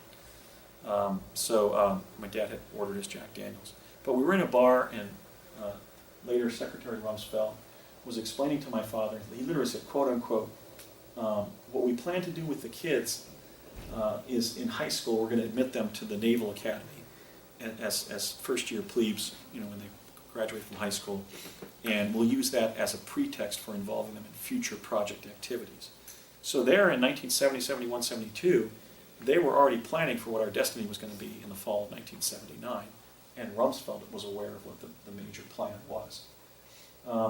So I would run into him socially. I was hanging out with my dad when he was going into bars. I don't see that being that exceptional. If you and your son are 2,005 miles away from home, is it really that exceptional to bring your dad bring your son into like a bar in a restaurant and get a drink while your son's being served a soda? I mean, I don't think that's. Some people have claimed that that's a threat to the validity of my story. Going into a bar with my own father, I don't really see that as being something that was forbidden in the early 70s. But so I run into Rumsfeld particularly at. I remember there was a reception at the Hilton Hotel in Albuquerque, and he's the first person I've ever seen in public get down and do a one-arm push-up, a la Jack Palance at the Oscar ceremony. But one of the important crossing of paths with Rumsfeld was in spring of 1971. We teleported to New Mexico, and then we were driven by a set of private automobiles over to the community center in Cerrillos, New Mexico, and he gave about a 20-minute, what he called a meet and greet, where he thanked us for our service in the project, told us that our parents were proud of us and our government was grateful, but that everything in the project had to remain secret. And I remember during that lecture he stated that, quote unquote, the significance of teleportation is primarily military. It will allow us to put our troops, to allow the U.S. Army to put its troops precisely where they're needed on the battlefield. Here again, the theme of sequestering time travel technology, weaponizing it, and keeping it sequestered within the inner sanctum of the military-industrial complex. I would even say, except for Parsons' involvement, basically the military complex. He described how they found in their studies of World War II that during the war, most of our combat fatalities and casualties were in the middle areas between the front lines and the rear areas. People in the rear areas were far enough from the front lines not to be shot even with shelling, and were never shot from behind because they were in the rear areas.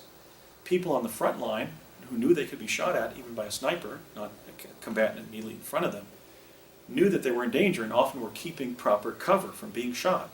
And also, the Nazi army wasn't shelling our frontline soldiers, it was sniping at them. They were sending missiles, shells, beyond the front lines into the middle grounds where troops were coming up, so that front line would remain thin, and also taking out things like our own cannons in the rear areas that were shooting forward from a great distance, from positions where the cannon, the soldiers maintaining cannons and that type of thing could not be hit, or at least with bullets.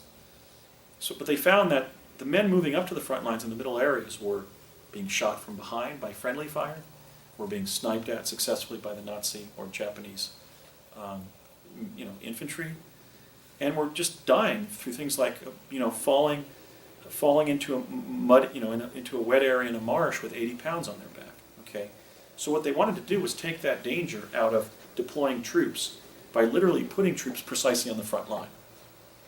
Okay, if Muslim extremists suddenly rallied in Jerusalem to seize control of the Dome of the Rock, 20,000 Marines from Camp Lejeune in North Carolina could teleport there and just show up right in front of them and prevent some kind of religious cataclysm in Jerusalem, state of emergency. So they had militarized teleportation during World War II for that purpose, basically to put troops precisely at the critical location that they needed to be placed without being killed getting there. The problem with that is none of us have been teleporting for the last 40 years. I mean, think of what was going on in 1970. The example that I use is that Vice President Al Gore was going to Harvard College and attending Dr. Roger Revell's not global warming, it would have been then called his greenhouse effect seminar. Okay, we didn't have climate change, we didn't have global warming. When I was teleporting and Rumsfeld was envisioning putting the kids in the project into Annapolis at the end of the decade in '79, but in 1970, when we were basically had operationalized teleportation and these other devices I'm going to be discussing, Gore is studying the greenhouse effect at Harvard, not knowing, even after becoming 8 years a congressman, 8 years a senator, and 8 years vice president of the United States, apparently not being let in on the teleportation secret. And that's significant in terms of climate change because 60% of greenhouse gases come from one area of society, and that is transportation.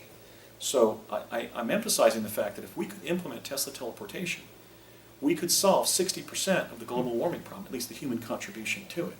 So that's the degree to which we've been disserved by secrecy in government. I've analogized between slavery during the era of slavery and secrecy, the physical oppression of slavery being comparable in many ways to the metaphysical oppression of secrecy, and the abolition movement as the truth movement of its day being analogous to the truth movement. We're really trying to liberate this information from state secrecy so that the metaphysical oppression that's over us, even the change in our attitudes when we have to spend 2 hours on a freeway to get to our job or school or doctor or whatever, has to end. It's the abolition cause of our era is confronting our government to come clean with the truth so that we can use the truth to save us, to set us free.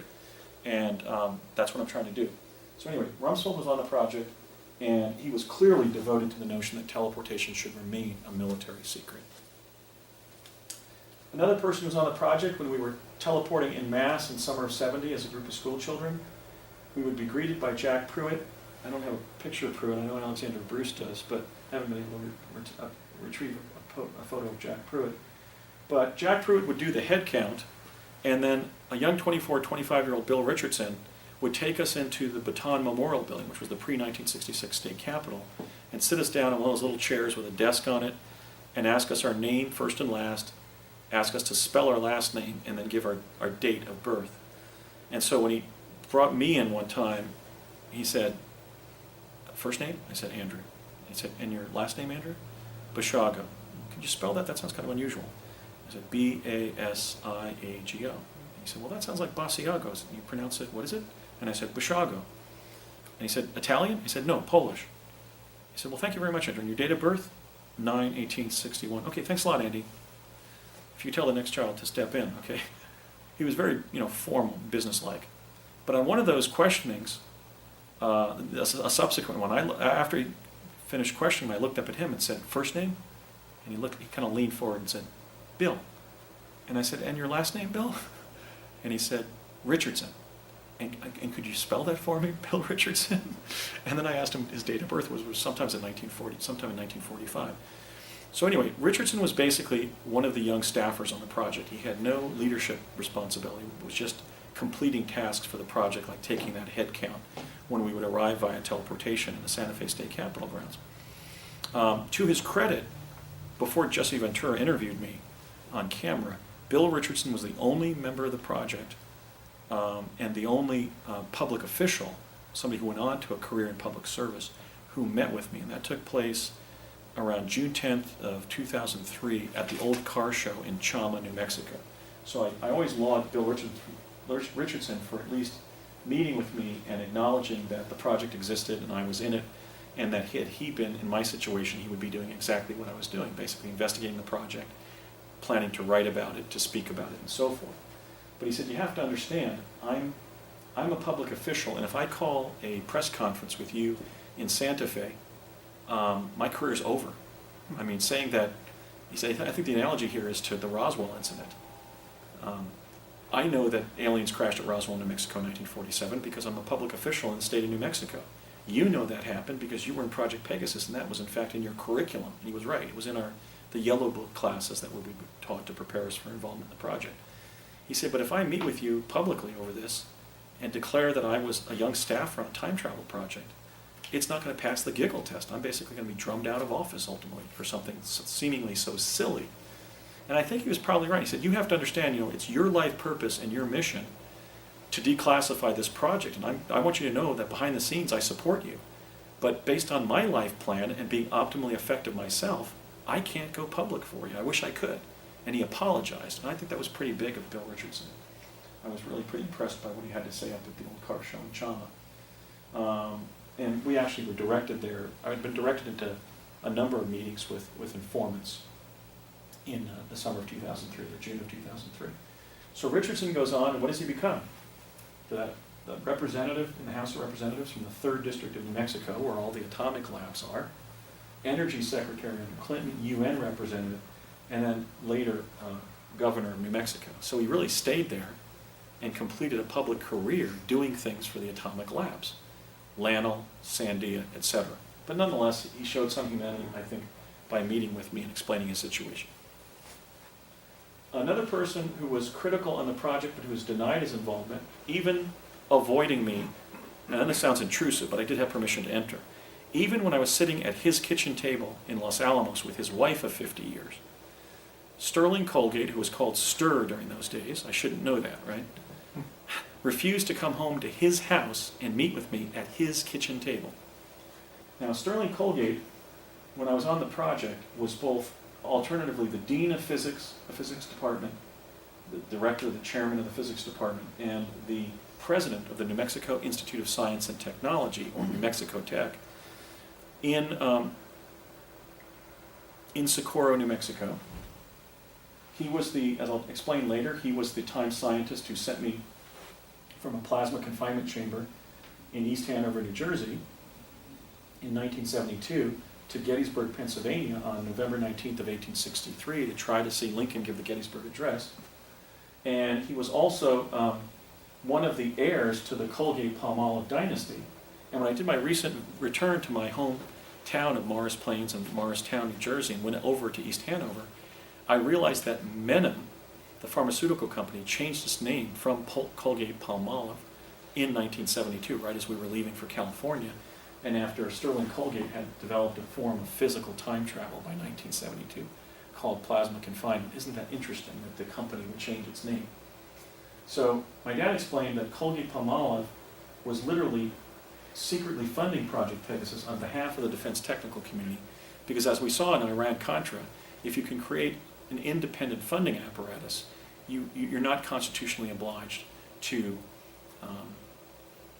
have Congress have oversight authority over what you're doing. So Sterling Colgate is now ill. He may be dying, and I have, after multiple attempts, I've been unable to interview him, but I'm absolutely certain that he was the developer of plasma confinement for reasons I'll describe later in my talk. Another person who's denied involvement in both working with me in the Montauk chair in Project Pegasus and being our Mars training officer 10 years later in the CIA's Mars Jump Ring program is the venerable Major Ed Ames of remote viewing fame. I'm not going to avoid the issue, especially after Bernard Mendez and William Stillings, two of my fellow jumpers, have corroborated the fact that Dames was our instructor in summer of 1980 at College of the Siskiyous in Weed, California. I think he's been propagating what I call, and is the architect of the high-side disinformation ploy, which always talks about all of the advances in remote viewing in the 1970s and 80s, but never talks about time travel. I mean, here I was working with him in time travel, and he's done, what, 40 appearances on Coast to Coast AM, talking about the kill shot from the sun, and missing person cases, and the whole remote viewing thing, but never acknowledged that he was involved in far deeper U.S. defense projects. He even gave conventional remote viewing the term technical remote viewing, but what's a technical remote viewer? A device. It's a chronovisor, right? If you're going to be augmenting the ability of the human mind to see things at a distance with some kind of hologram-based propagator of either the image itself or some focalizing of the mind's ability to see things at a distance in time-space, in the past, in the future, in time, but also just spatially, just at a distance on the face of the earth, you're going to need chronovision, or you're going to have to augment. If it's technical remote viewing, it's going to involve the augmentation of psi. But Ed gave that term to conventional remote viewing, hence the propagation of a cover story that would always omit the use of time travel technologies to enhance human psychic performance. So I don't want to call him a liar, but let's just say he hasn't come forward. Okay, part two, the technologies themselves. Could we take a break? Yeah, would you like to take a break there? We're going into the technologies? Yeah. Yeah. Just take 5 maybe, or? Yeah. Part two, we're going to be looking at the technologies that I was exposed to in Project Pegasus. And they were both technologies and methodologies. So if I could have the next slide, please. The first time travel technology that I include is remote viewing. Remote viewing is, in fact, a time travel methodology because it causes the human mind to go somewhere else in time-space. Even if it's just spatial, you're still making a transition to another location outside your immediate environment. The children of Project Pegasus, I like to say, were small mediums at large. We began remote viewing upon our entry into the program in 1969. And one of the targets that the project had me remotely view was the location of Lieutenant John McCain and whether or not he was in the Hanoi Hilton, the POW compound in North Vietnam, where in fact he was being held.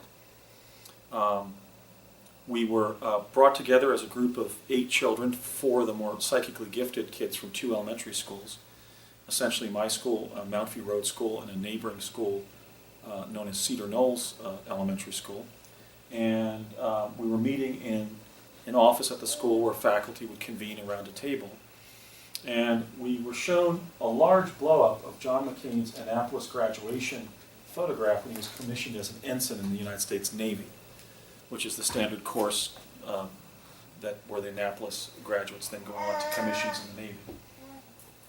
It was about a 24 by 36 inch blow-up of the picture that's now featured of John McCain's life on his English Wikipedia site. And we weren't shown this photograph, we were in fact shown a drawing of one of the buildings here in the Hanoi Hilton from Street View. And we were told that they knew we were very psychically gifted children, that our parents were informing the government and so forth, that frequently we would talk about a future event, and then it would happen, or we'd tell them what would be on the front page of the New York Times that morning before it was delivered, that sort of thing. We would have dreams that would then come true. And we were told that between that meeting and the next Tuesday morning at 10 o'clock, we should let our minds go while we were lucidly dreaming and answer 2 questions about where bad people were holding John somewhere in the world. We weren't told that he was a Navy aviator that had been shot down over Vietnam and was now a POW. They just said that bad people were holding John somewhere in the world, and we should let our minds go to and answer 2 questions. Is he in this building? And if so, where is he in the building? And in the intervening week, I had, 4 or 5 lucid dreams. I saw John McCain being frog marched through dark hallways, being suspended with his elbows behind him until he passed out. And I also saw him, I saw his captors shoving his head down and pushing him into a tiger cage on the wall of an earthen hallway that had been built under the concrete pediment of this obvious POW type encampment or prison. So the next Tuesday at 10 in the morning, I and one of the little girls from the neighboring school were literally leaping out of our chairs to tell the lieutenant commander from the Office of Naval Intelligence and the team leader, who was Jack Pruitt, if I'm not mistaken, what we had seen. We had seen him in this location, and it was in this sub-basement tiger cage that had been excavated into the side of an earthen hallway. I have not yet spoken with Senator McCain about what we saw. I don't even know if that's what was happening in his life, but I'm going to be approaching him and telling him that at the time that he was imprisoned in North Vietnam, while his father, John McCain Sr., was serving as the commander of the entire Pacific Fleet of the U.S. Navy, our government had not just adult psychics, but child psychics working on finding him, apparently to either bomb his location and prevent him from being compromised as the son of the commander of the Pacific Fleet, or to bomb the prison and rescue him from captivity. But that was one target that we did for the Office of Naval Intelligence as remote viewers. Another thing that we were doing was we were being physically spun. If you put somebody on a tabletop-like device in this sort of classic Da Vinci Vitruvian man kind of body position, but with their head at the center of the circle, and to have them look up at a spiral image on the ceiling while they're being spun clockwise 33 rotations per minute, you can train them to literally go out of body, and that's what they were doing. And when we were out of body, we would then go through astral realms, and then when we come back into our body, we would then be interviewed by one of the ladies from DARPA. And after one of these, I had gotten to kind of like, I went out of body and I went far above the school. I saw this sneaker on the roof that I later told the janitor about. And he said, "How did you see that?" Because the whole school's on flat ground. And I said, "I went out of my body and I saw it." And but I went up into kind of an environment where I was moving forward very fast with striated objects below me going backward and things above me going forward.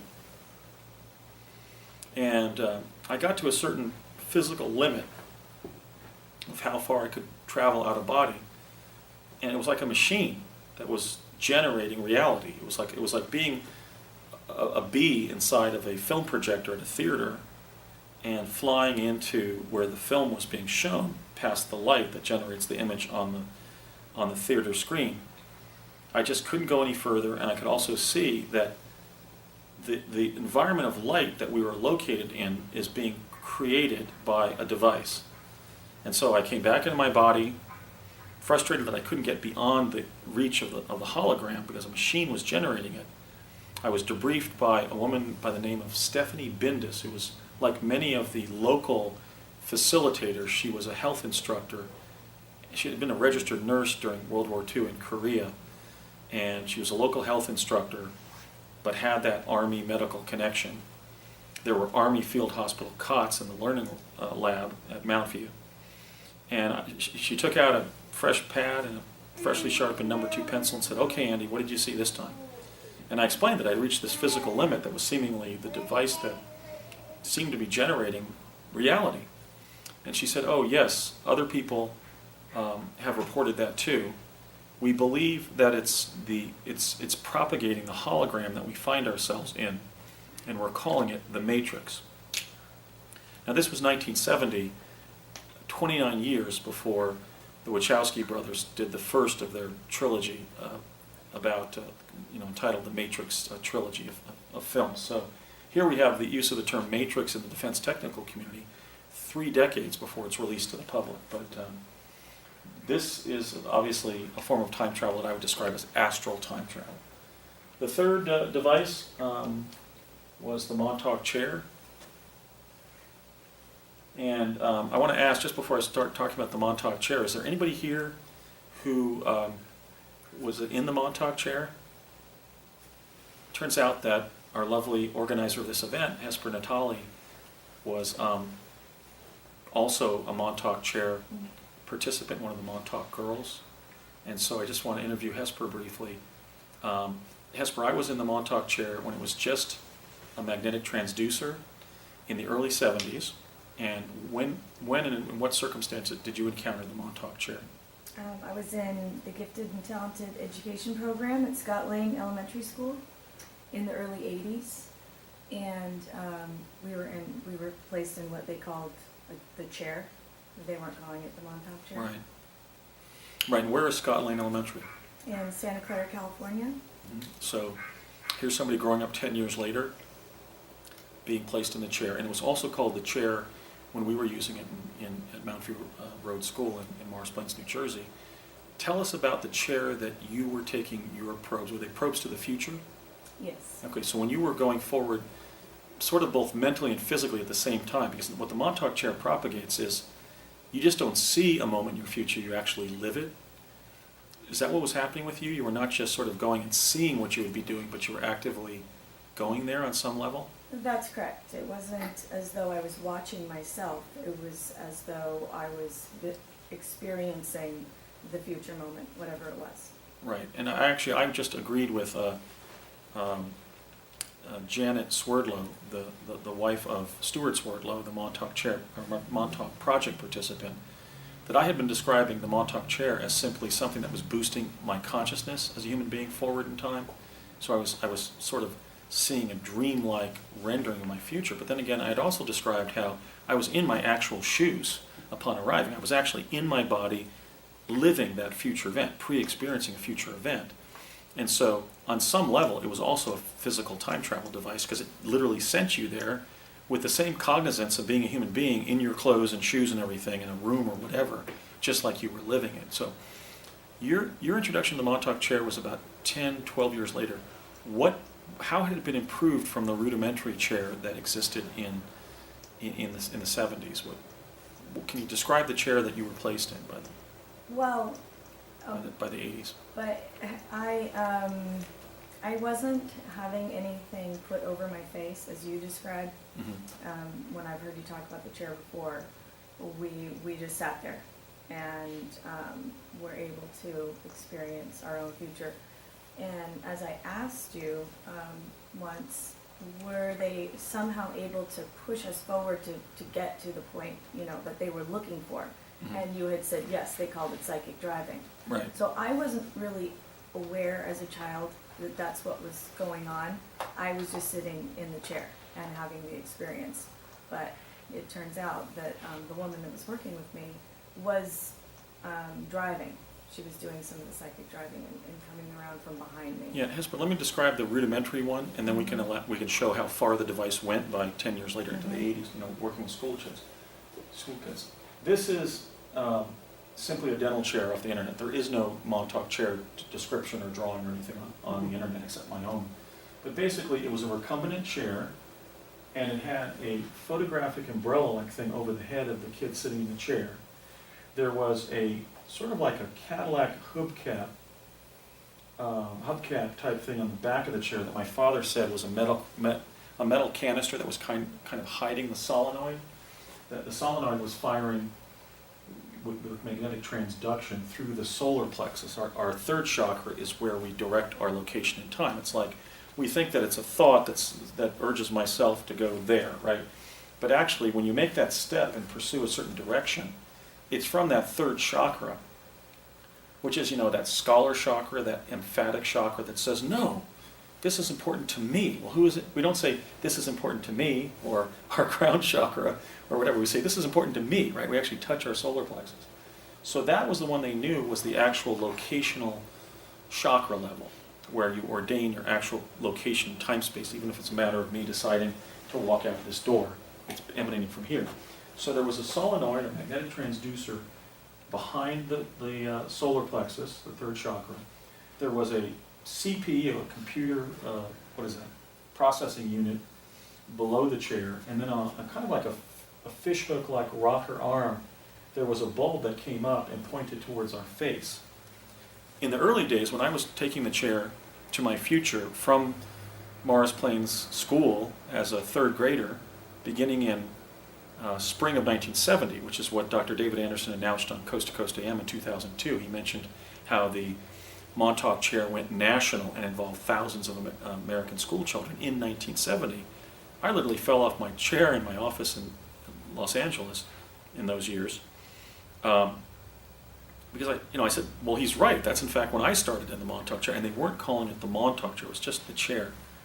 But so then, with that kind of technical structure, they then had diodes on top of a cotton mask we would wear, and they'd have audio headphones in our ears.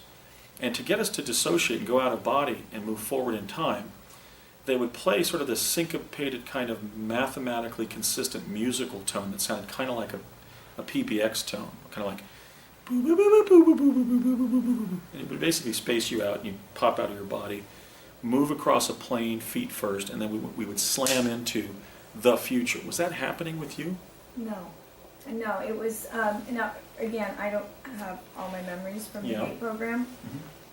but it was really more simple. It was just a matter of having me sit down in the chair. The woman that was working with me set me up somehow, but not as you're describing. And that wasn't so involved. So you were It was like just a sitting in matter the of chair. Sitting and going. Sitting and going, you said. Yeah.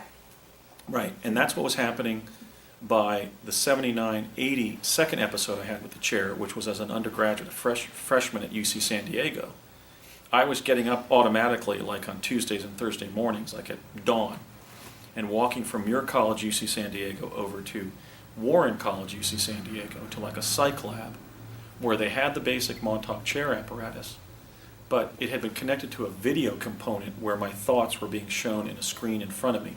And that's where I provided the U.S. government the knowledge of, quote unquote, the Clinton-Gore presidency. So you're encountering the Montauk Chair in your elementary school years a couple years later, right? Like 1983, 84. Right. And in what other way was the chair augmented by then? Well, they weren't putting a screen in front of Mhm. me. Because of my age. I was 10. But the way they had it set up for us was, it was almost like a mini cube around, the two sides of me and behind me, and sitting in something kind of like a dentist chair. It was different. But so the woman working with me would come out from behind me. So I can just suspect that maybe that screen that you're talking about was actually something she was looking at behind me. Right, so they went Because from it just... wasn't in front of me. Right, they went from prompting an astral projection to your future, Right.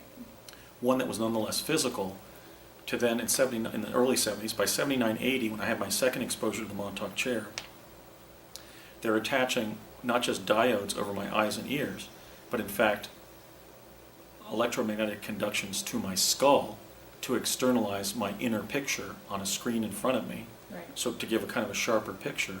But then as you encounter the Montauk Chair a couple of years later, by 83, 84, as a 10-year-old in Santa Clara, California, you're getting a kind of a video console being fed, but it was one that they had decided to then mask and kind of show to like a docent that was over your shoulder, Yeah.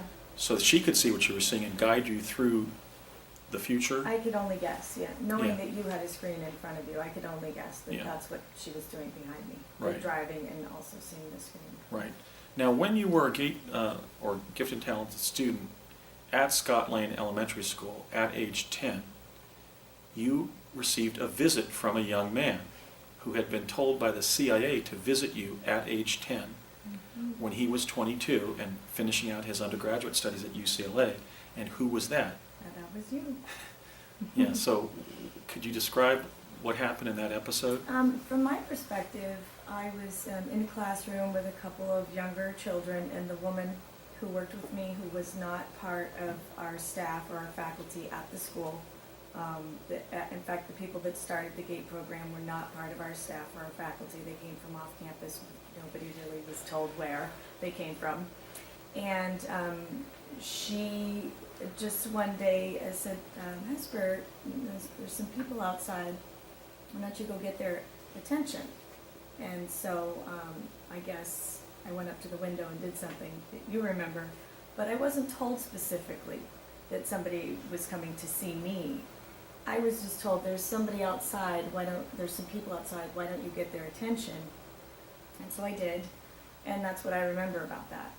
Right, and did you have a psychic impression that followed that brief meeting that we had between the glass that was on the side of your door in your gifted and talented student classroom? Yeah, I did. When I went out to recess, and I turned and looked back between the classrooms, between the buildings where the people had been, I did get some of what I get, which is my intuitive ability, and I would rather just keep that to myself for right now. Okay, Yeah, okay. that piece So is here we have, personal. yeah, what had happened was in Los Angeles, one of my Mars training officers, Courtney M. Hunt of the CIA, in my last year of school, this is the 1983-84 school year, I'm 22 years old, being September born.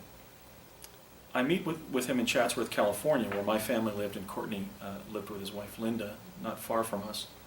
He was my second Mars training officer after Ed Dames the previous summer, and hence I knew Courtney from the summer of 1981 forward. I had originally encountered him when he came in from the future, just bodily appeared on the grounds that I'll be showing you, the Cerrillos Cultural Center site in New Mexico, where both a chronovisor and a Stargate device were when I was on Project Pegasus. But Courtney basically convened a meeting with me in Chatsworth, and he gave me Hesper's name, and I questioned, is it Hesper Natali, or does this mean Natalie Hesper? Or, is there a comma here, as everybody comments? All my life, yeah. And he said, I want you to go up to Santa Clara and meet with this young lady. And I was thinking that it was a same-age peer, and I looked at the paper and I said, Scott Lane Elementary School, you're having me meet with some girl in elementary school? And he said, yeah. And I said, well, what grade is she in? And he said, the 5th grade. And, I'm 22 and going to UCLA. It's kind of an odd request. Adults usually don't facilitate a meeting between a college boy and a young girl. It just isn't done. And I said, why are you having me go up there? And he said, because you two have a connection. And then he wouldn't reveal to me what it was. I fly up there on CIA money, basically. They bought the ticket for me. I went over to I think I flew out of Burbank, and they actually had the ticket waiting for me. So I then fly up, I take a rental car, and I still remember the Scott Lane Elementary sign. I've actually verified that on the internet. And I go into the office there, and I'm there for like a half hour, and I finally say, could somebody help me here? I mean, I've been here for a half hour. Somebody down in LA working for CIA wanted me to fly up here and meet with one of your students. So the secretary there, maybe a sort of older, maybe a high school student working there, says, oh, I'll get Mrs. So-and-so, who was apparently the director of the GATE program, the Gifted and Talented program that Hesper was enrolled in. We walked out of the school across the blacktop. All those California elementary schools had the blacktop all over the place. And I remember that we had walked across a flag of the United States that was painted on the blacktop with each of the capital cities indicated. And we went over to the glass on the side of the door of Hesper's classroom, and she looked in and said, there she is. And Hesper got up and kind of, I don't want to embarrass you, but kind of flung her arms up like a baton twirler, because she could tell we were looking in at her, and came up to the glass and slapped it in front of my face. And I kind of phase shifted into like a shocked condition a little bit. And I still didn't know. So I turned away and I said, why has the CIA sent me to come up here and view this 5th grade girl? And she said, we can't tell you, but there she is. And so Hesper can essentially corroborate the fact that people in CIA knew that we were connected in the future, and hence essentially corroborates my time travel account. If that wasn't the case, then it would have been an arbitrary introduction of us, for whatever reason, that then manifest years later of Hesper and I meeting each other. So it's either one or the other, but the bottom line is that we both recall this odd encounter when I was 22 and she was 10.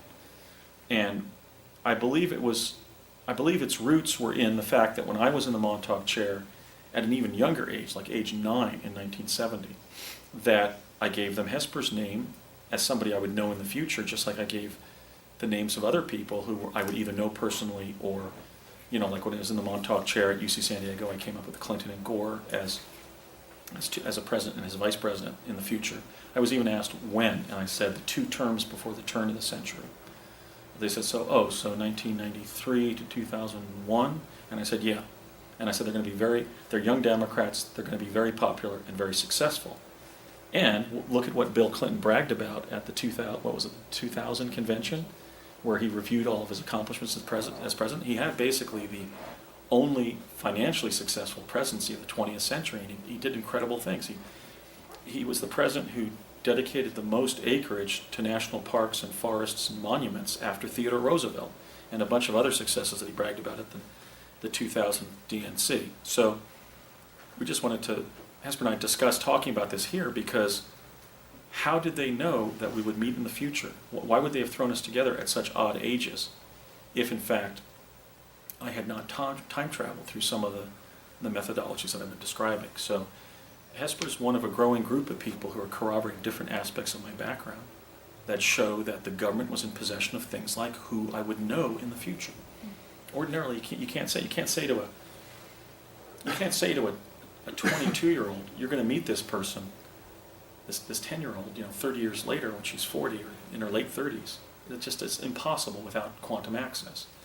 We also have other theories possibly of what Hunt was doing. Hunt may have taken Hesper's name from my Montauk chair writings, my file that pertained to traveling to the future in the Montauk chair as a child, and then decided to have me meet her as a child, because then when we met in real time, that would basically prove my involvement in the program. So it may have been actually something basically positively surreptitious that Hunt was doing to undermine the secrecy of the project. But nonetheless, we not only have one of the Montauk girls here, but we have somebody from my past who knows I'm telling the truth, because the CIA had me go and meet her, what was it, Hesper, 27 years before we met? Yeah. Real time? Yeah. Something like that. I mean, it's impossible without quantum access. So they were keeping close files on what we were saying when we came back from those Montauk chair rides.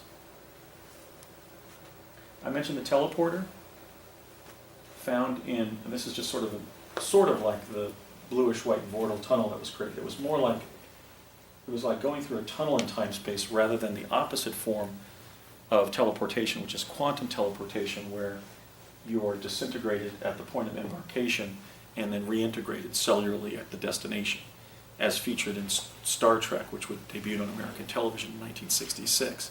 The problem with quantum teleportation, which is still being featured in the science press, is that it would kill a living organism. So DARPA developed the opposite methodology of propagating a tunnel in time-space through which we passed uninjured, rather than us having us basically be reduced to a hologram and sort of disintegrated like on Star Trek and then reassembled at the destination.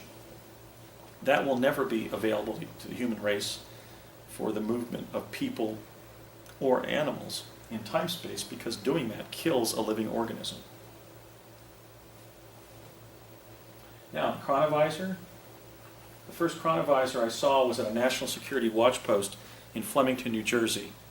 And the technician was showing us through something that was being shown in an 8-inch circular screen.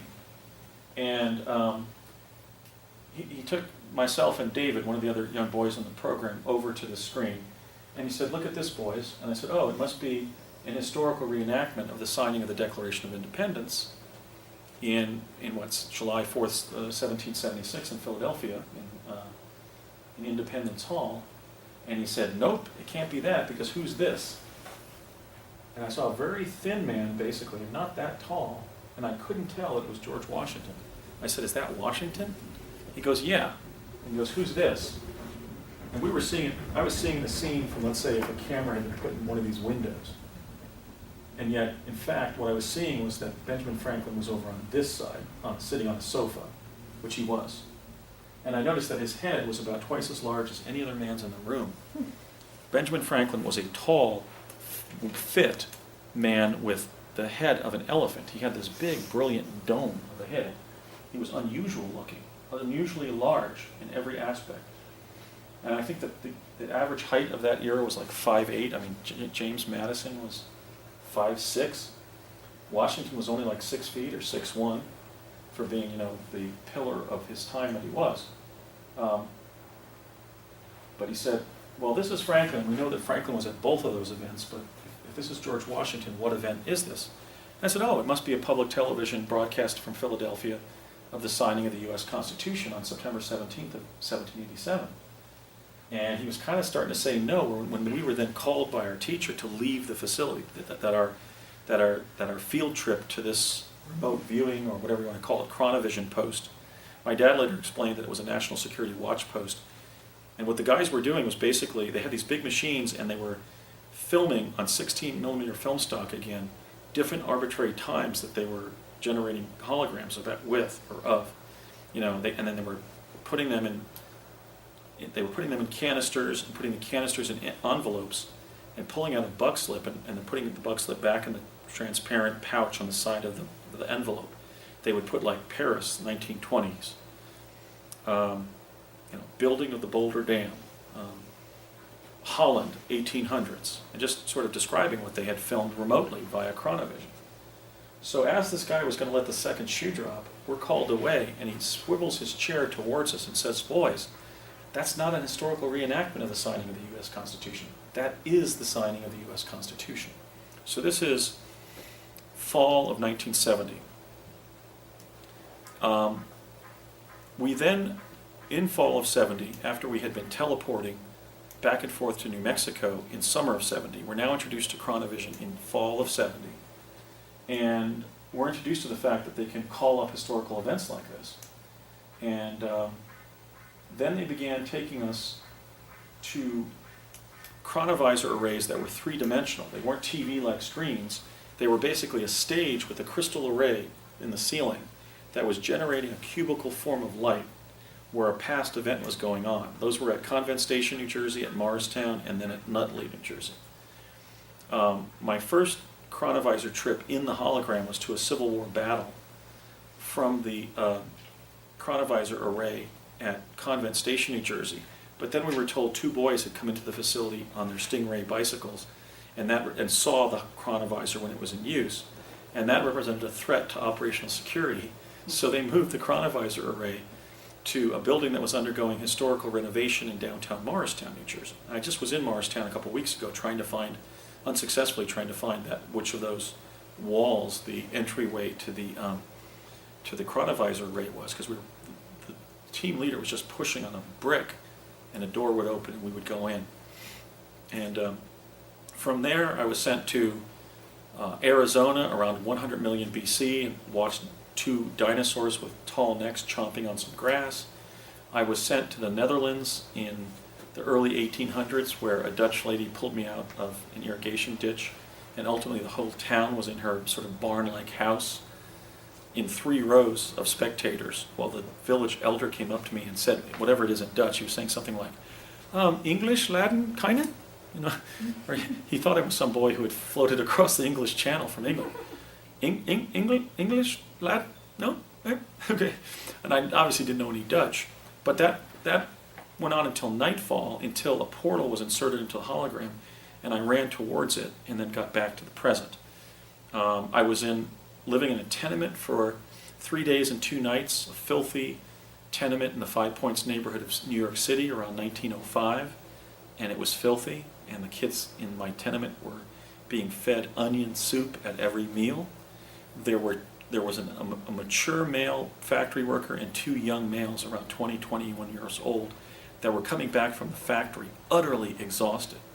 The tenement was filthy. The people, after going to the bathroom, were eliminating their waste on like this chopping board, this shovel-like thing, into the center of the facility. I mean, the tenement literally had an open outhouse in the middle of it.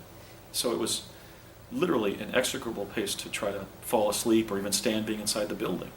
And I was just impressed at how impoverished some people were in New York, even in the beginning of the 20th century. I was being protected by one kid and picked on by a bully who was protecting me from it. I'd like to think that 8-year-old in 1905, Five Points neighborhood, was maybe like Louis Nizer when he was a kid or something, the famous trial lawyer, because the kid just had a heart of gold and was protecting me from the local bully after I told them I was a time traveler from 1971. So when the chronovisor was evolving from the flat screen to the crystal array in the ceiling propagating a hologram, not just a two-dimensional image. I was in the experiments where it went from third-dimensional chronovision to fourth, and then really powerful fourth-dimensional chronovision, where they were now exploring the future with chronovision, and I'll show you what that probe was. The advanced chronovisor, which was not just a couple technicians in the room, but like 40 people, and not just a small crystal array like a chandelier in a modern church or synagogue, but literally this huge device with people running all over the control room, sent us to 2013 to view the Supreme Court building on the Mall in Washington, D.C. in 2013. And when I was debriefed later about what I saw during that, it was basically an hour probe. We were fastened to stanchions on the stage. We had these time-space suits that were sputter-coated with titanium and that had crystal helmets that we could both breathe through and talk through. We were sent for a half hour through wave after wave of this sort of pastel-colored gas or clouds. And then we were told that when we felt 3 pulses, we should look quickly to our left and right and try to see what was there. What was there was the Supreme Court building.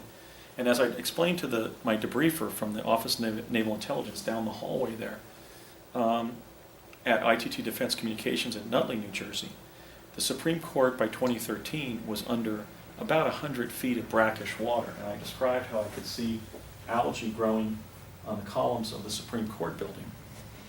And that hasn't happened yet. What is it? It's November 2nd of 2013. But I did have, that jump occurred on November 5th of 71, and I had a glitch teleporting back from New Mexico to New Jersey that set me on a second timeline. So the fall 1971 memories like this one, right before that glitch, could actually be remnants of a timeline that I've left, because clearly we haven't seen a global coastal flooding event that would put the Supreme Court building under 100 feet of water. That would be massive flooding. But then again, NOVA has, public television, has reported that if the East Antarctic ice sheet melted, the Empire State Building would be flooded up to its 18th floor, basically 180 feet of flooding. So here I was actually looking at a lesser event where the Potomac had only flooded sort of 100 feet above the Supreme Court building, but very close to the same measure. I used this kind of pointillist style not to show what I was looking at. I was actually, it was almost as if I was diving on the Supreme Court building as a marine artifact, but that this is what the building itself looked at. It looked like a pointillist painting, where there were all these little bubbles that were making up the building. So in a sense, the Supreme Court building flooded was an event that was sort of forming in the future, sort of in the contemplation of God, so to speak, but had not yet happened. And that, again, was the first attempt to chronovize people to the future, and that's maybe why it was sort of an incomplete image. Sort of the idea of the event rather than the event itself. Then there were devices called stargates. This is another area where films and television have been used to conceal technical terms from these defense projects. This is the gymnasium at the Cerrillos Cultural Center site, built by the Works Progress Administration under the first administration of Franklin Delano Roosevelt as president during the Depression. And inside here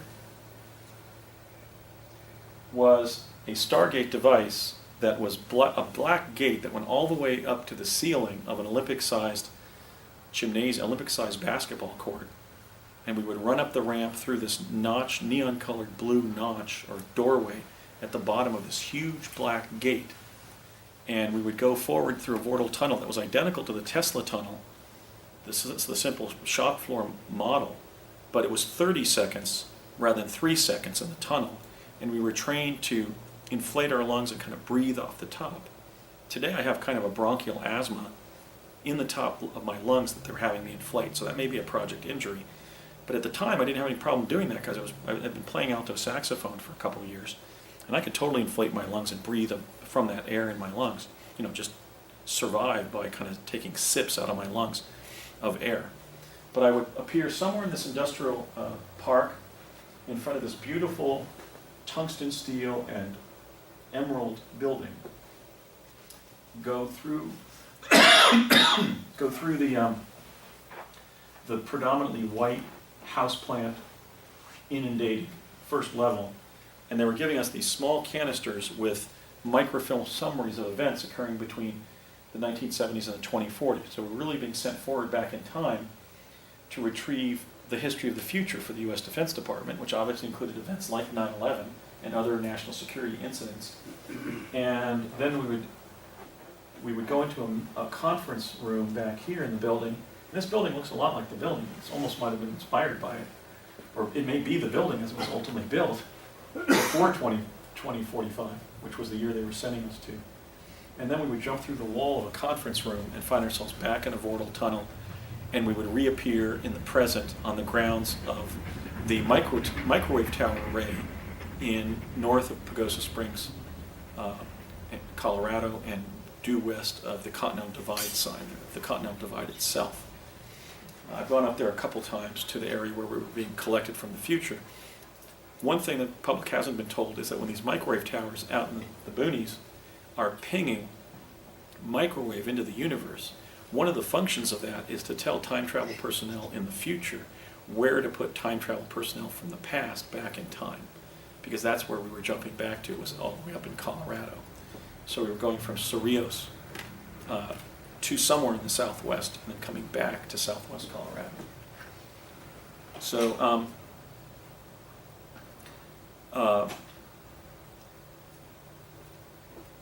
I'm not sure that all the data that was on the microwave was preserved, because of course we were coming back through a vortal tunnel in time-space under radiant energy, and it's possible that the microfilm then had to be processed, and some or much of it was lost. But I know some of that footage was preserved.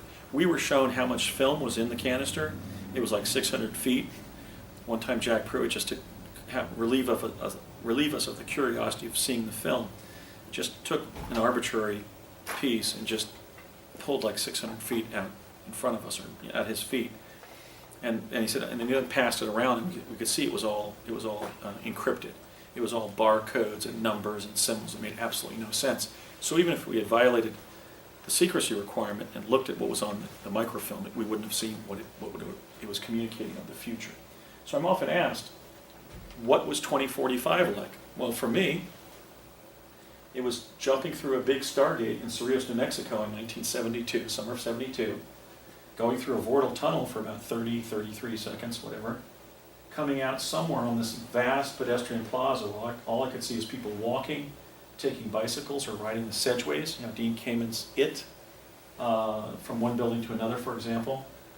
And then I would walk into the building, get a microfilm scroll, and then jump through the wall. I didn't see anything of 2045 beyond just doing that. It was just an errand.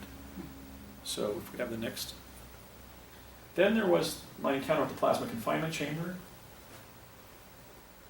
It was just a big lucite box, about maybe the size of half of a tennis court on its medial axis.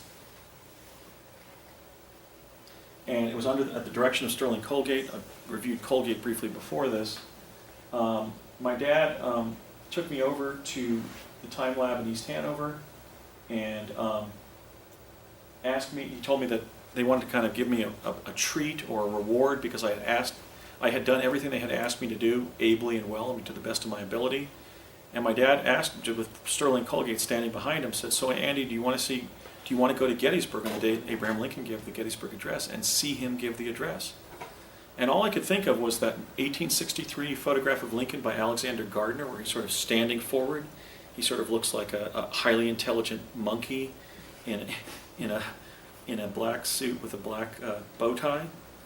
And I said, "No, Dad, I don't." I was actually, kind of like panicking, because I really didn't want to stand at Abraham Lincoln's feet, thank you very much, when he gave the Gettysburg Address. That would be a little bit too much of a head rush. Previously, I had met Washington and briefed him, but every time the idea of something special in the program came up, I got these waves of panic. And so I said, "No, Dad, I'd rather not go and stand at Abraham Lincoln's feet while he gives the most famous address in the history of the country, thank you." And then Dr. Sterling Colgate says to my dad, "Well, Ray, let's reconvene in a couple of weeks and ask Andy that question again. I bet you dollars to donuts that he'll agree." And so we leave, we come back, I have all this trepidation of several weeks about, I'm going to be going back to the time lab in East Hanover. And by the way, I found that building in my recent trip to East Hanover, New Jersey. And I also walked the streets of Gettysburg and retraced my steps. And so I said, "Yeah, Dad, I'll go." And I was really saying so just to please my dad. So he says, excellent, son, so let me show you where you're going. And he took out a map of Gettysburg in 1863, or a little bit later, and he said, there's a main south street through Gettysburg, I have several, called Washington Street, and we know there's a street to the northwest called Mummasburg Road, because it's still there. And what we're going to do is we're going to put you down here, and you put a little X over on the southern side of Mummasburg Road. And we want you to start walking. And the first person you encounter, yell, "Hey friend, which way Gettysburg?" Apparently people of rural Pennsylvania used, the Quaker terminology of friend for a when addressing strangers. And so he then described how he was going to walk down Washington Street. He said, "Well, what does Mummasburg remind you of?" And I said, "Mama." He goes, "Yeah, Mama." So Mama, if you have to ask somebody, is this Mummasburg Road? That's a good device to remember that. And then who was this street named after here, going straight south through the town of Gettysburg? And I said, "Well, Washington." And he said, "Well, who was he?" The father of our country, the first president, whatever. And he said, "Yeah, you're going to be walking through farmland, and then call out to whoever you see to get directions of whether you're walking in the right direction or not. If you are, just continue on that road and then go right the first chance you have and walk straight south. You'll walk straight south into Gettysburg. And there'll be more farmland, but then you'll see 3 blocks of urban streetscape that looks very much like contemporary Morristown, New Jersey, so you'll be familiar with what you're looking at. Then when you walk through those 3 blocks of settled townscape, the first left you can make is going to be a sharp left to the northeast on the northern end of Emmitsburg Road. Gettysburg is it's a crossroads town, so that all the roads out of town are named for the town that they point to. Carlisle, Baltimore, Gettysburg, Emmitsburg. They're all town names that are in the streets. So this is the northern pike here of Emmitsburg Road between Washington and Baltimore streets. And there are shops there. So just when you get that far, that close to the cemetery where Lincoln's going to be giving the Gettysburg Address, make that left and just ask somebody there if they can go. You can go with them to the address. So if you're ready to go, son, Valerie can outfit you. We're going to dress you as a Union bugle boy. So I go into this dressing room with about 200 period clothes in it. So they must have been using plasma confinement to send people to all manner of places. And Valerie said, "I want to just have you blend into the social environment, so I'm going to dress you as a Union bugle boy." So she outfitted me with a hat, this really neat dark blue jersey, and pantaloon pants, and these new black shiny shoes as a bugle boy. And then I came out and kind of went ta-da like that to my dad, because it's like buying a new suit at Robert Hall's or something, right?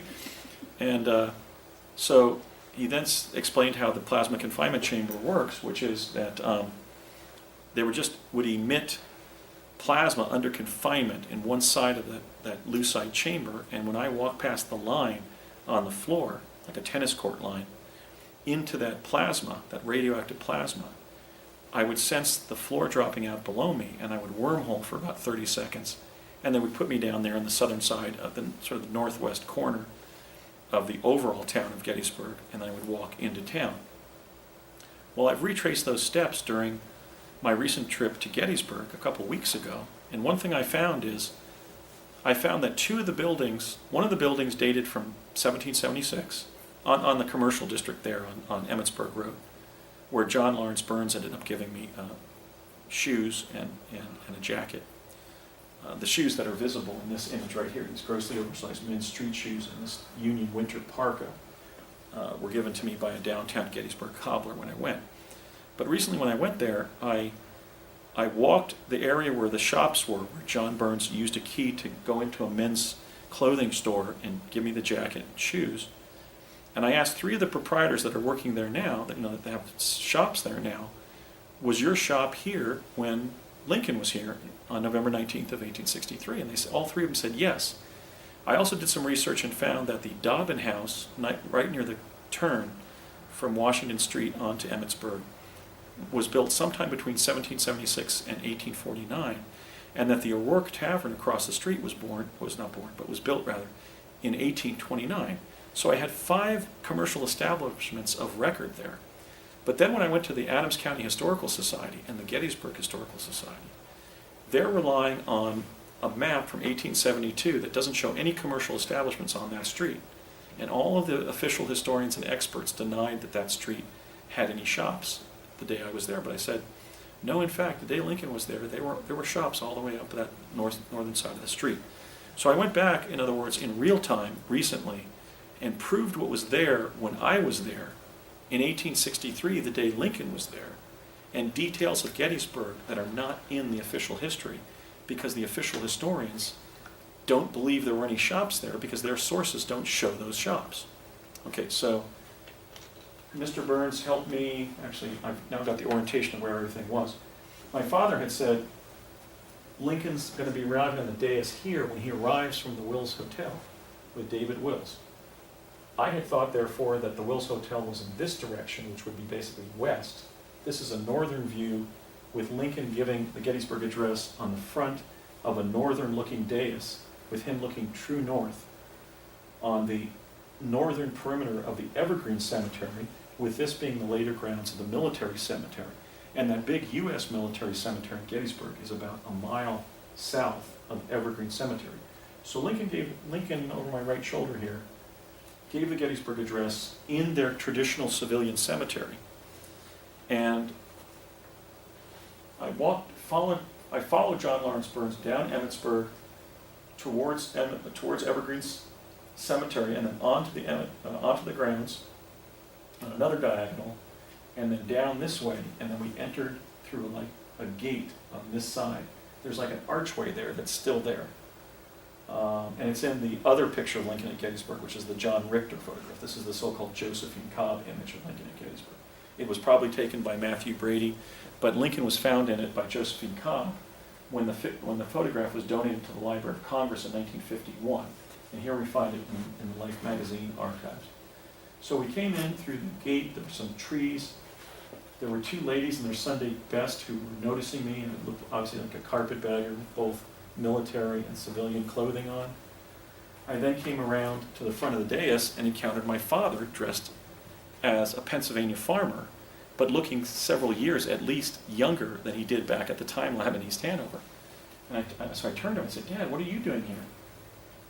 I didn't know you were going to be here when I got here. And he just remained silent. I said, Dad, it's your son. You're not, and we're in 1863 from 1972, and you're not going to even address me?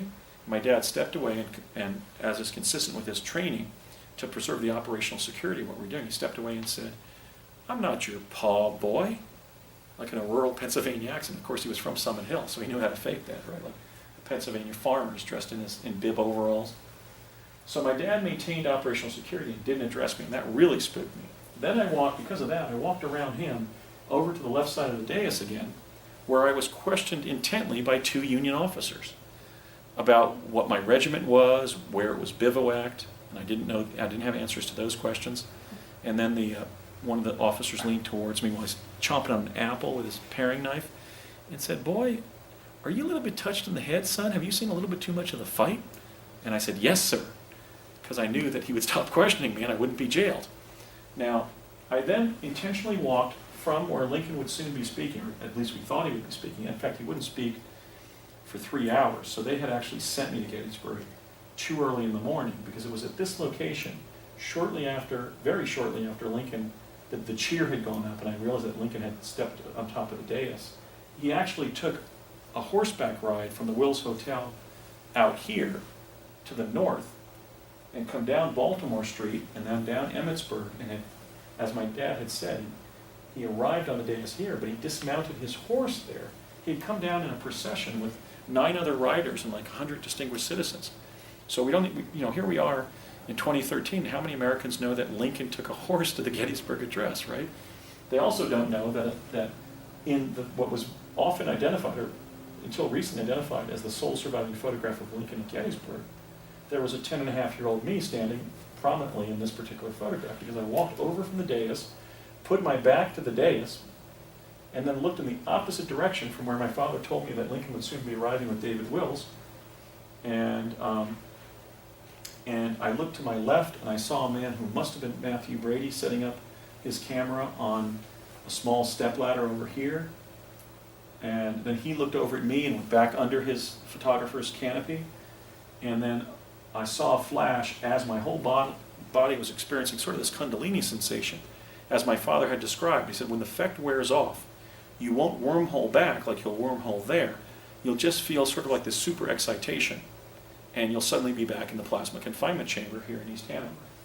So that's what happened. I mean, right as I was starting to feel like I was going back to the future, which is a term that they may have literally borrowed from me for the feature film, I'm not sure. I saw Brady going back under his canopy, and I sensed the picture was taken. Okay, now, here's one of the 3 quantum synchronicities of this photograph, besides it being not only, which until recently was the sole surviving photograph of Lincoln at Gettysburg, but is literally the first photograph to dispositively show a time traveler from the future, namely myself. There are 3 quantum synchronicities about this photograph that are actually truly bizarre. Actually 4, but let me go through those. One is that you can see I'm holding a cylinder here. What it was a scrolled up piece of paper that had a letter to Gideon Welles, who was the Secretary of the Navy for Abraham Lincoln during the Civil War, to explaining who I was and to offer me aid and assistance in the event I needed it when I was in the field, whether I was injured and whether I was distressed or detained in the field. I should be taken to Secretary Welles to be given his aid and assistance. Well, because I faded back from view while I was still holding that and hence didn't have to be protected by Gideon Welles in any way, I actually faded and went back to the future. I didn't use that instructions to Navy Secretary Gideon Welles. But in 2011, when I was in distress in the field on the island of Maui, somebody who had friended me on Facebook 2 days before I asked her assistance, my friend Janet Lesson, helped me and gave me aid and assistance in 2011 on the island of Maui, and she is a direct lineal descendant of Navy Secretary Gideon Welles. That's the first quantum synchronicity. The second quantum synchronicity that's as bizarre. So here I finally get the help from the Welles family, but it's in 2011, not in 1863. The second bizarre coincidence is that the photo analyst at the Library of Congress, Josephine Cobb, who found Lincoln in this Matthew Brady photograph on the dais as he was sitting down, I believe, is the great aunt of William Brett Stillings, who you'll be introduced to tomorrow, who was one of my fellow Mars jumpers. I mean, his mother's name is Gail Cobb Stillings. Mr. Stillings married a Cobb. So Brett is literally related. He's the great nephew of the woman at the Library of Congress who found Lincoln in this doubly famous photograph, because now that everybody's known that Lincoln's in this, they're now learning that I'm in it from 1972. The third synchronicity is that my best friend from college, Chris Baker, is a cousin of the Gettysburg family that sold their farm to the Eisenhowers when President Eisenhower and Mamie Eisenhower retired in Gettysburg after he left the presidency.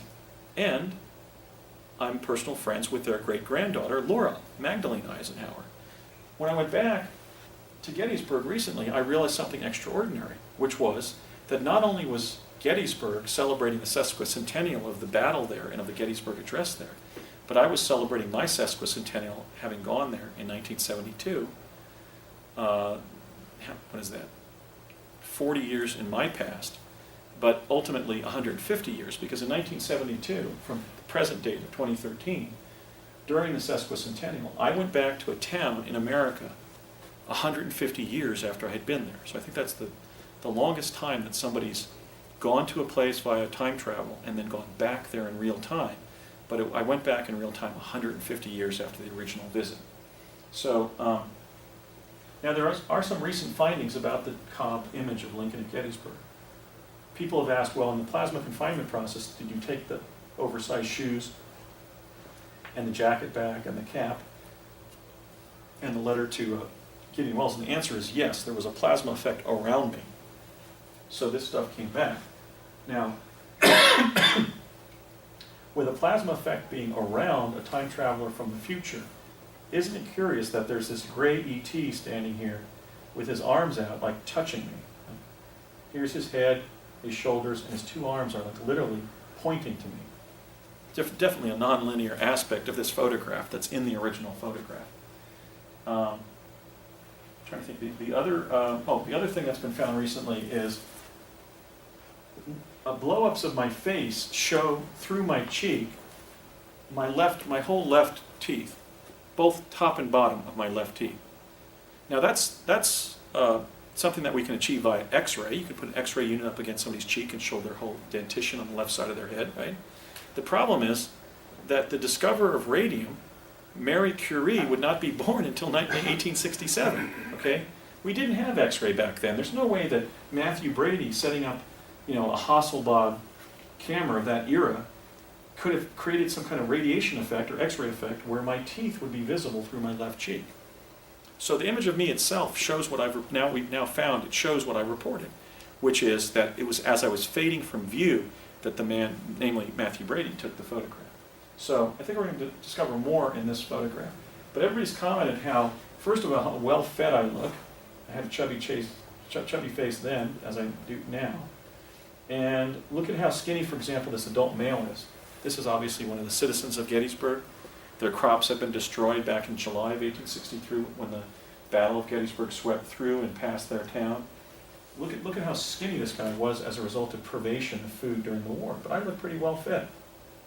I look like a kid from New Jersey from 1972. And also the casual way I'm standing is sort of like that, that kind of that 1970s kind of casual thing. Somebody would be standing in their wallabies, So this is, in fact, me, and I will go to my last day sticking to that position because that's what happened. I ended up getting photographed, but I didn't see Lincoln. I later asked my dad back at the house. I heard him, the cry that went up, but I didn't see him give any part of the address. And in fact, I faded from view before I could have seen him even start several hours later. Back then, in 1972, I asked my dad what it was like to see the Gettysburg Address. And he said, it was just a man with a beard standing there on the stage giving a speech. And I said, well, don't you remember anything special about it? He said, in fact, I do. He said that Lincoln's voice was very, very rural and high-pitched. And I said, well, what did it sound like, Dad? And he said, it sounded like this. He said, Lincoln sounded like, he was speaking like this. 77 years ago, our forefathers brought forth to this continent a new nation. So it was like my dad said it was very rural. And of course, Lincoln was a rustic born in Hodgenville, Kentucky, right? And had practiced law almost his whole career in Illinois on the prairie, the edge of American civilization in the Midwest at that time. And we now know, and this is literally a discovery made after my dad had imitated Lincoln's voice, that Lincoln had a disease of the connective tissue, which affects sometimes the vocal cords, called Marfan syndrome. And we've had, in fact, there were several professional athletes who died of it because it also affects the performance of the heart. And so how was it that my dad, just looking at Lincoln, if this was not a true story, would have been able to say that his vocalization was very stretched out, very high-pitched as a result of having some kind of something affecting his vocal cords. In fact, we now know it was Marfan syndrome. And that's really all that he could say. He said, he wasn't particularly frightening to watch. I knew it was Lincoln, but he was just a man with a beard. And then I said, Dad, can you send me back so I can see Lincoln give the Gettysburg Address? And he said, no. And I said, why not? And he said, if we send you back, there'll be 2 of you there, and that'll be a threat to operational security.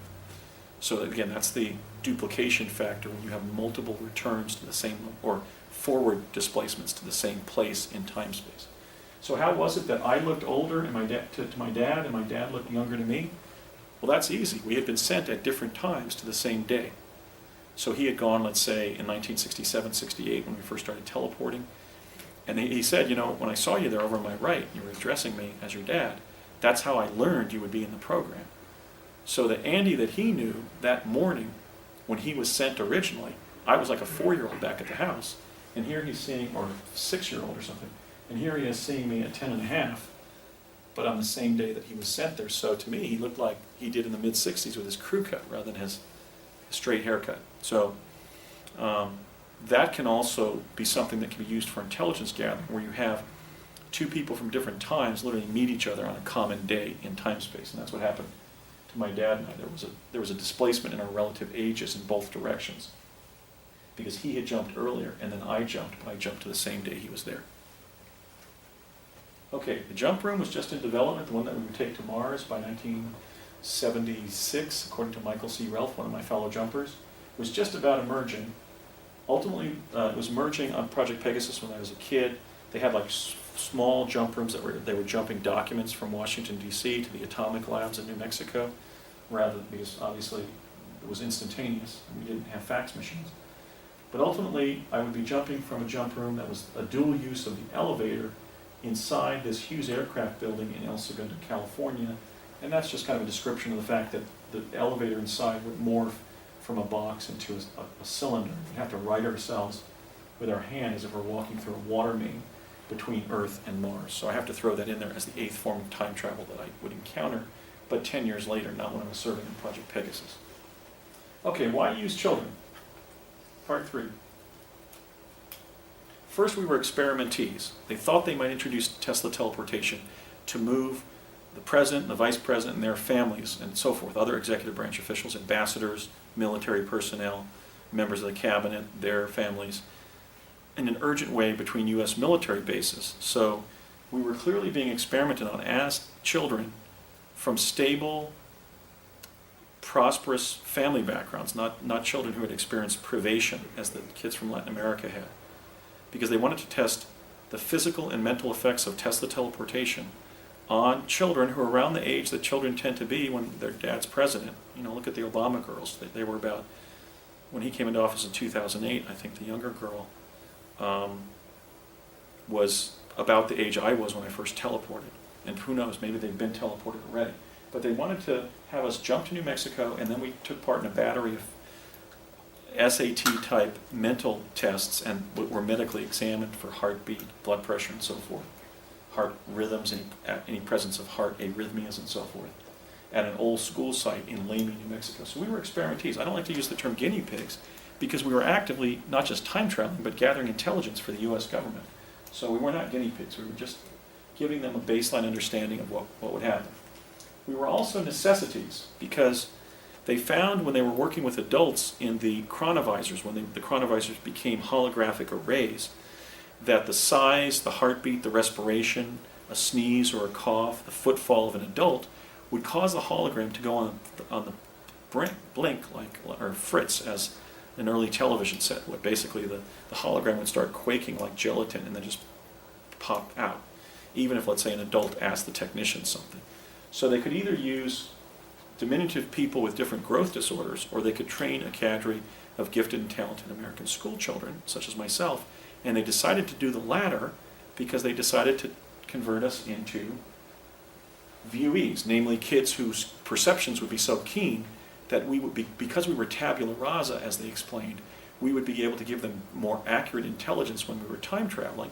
And they also decided to use gifted and talented kids because we were trainees. We were time-space cadets who, as Rumsfeld had explained back in the bar in Albuquerque, would be run through the Naval Academy after high school and involved as a pretext for involving us in future time travel activities. Okay, part 4, the findings. I'll go through these rather quickly. They knew about Nixon's resignation.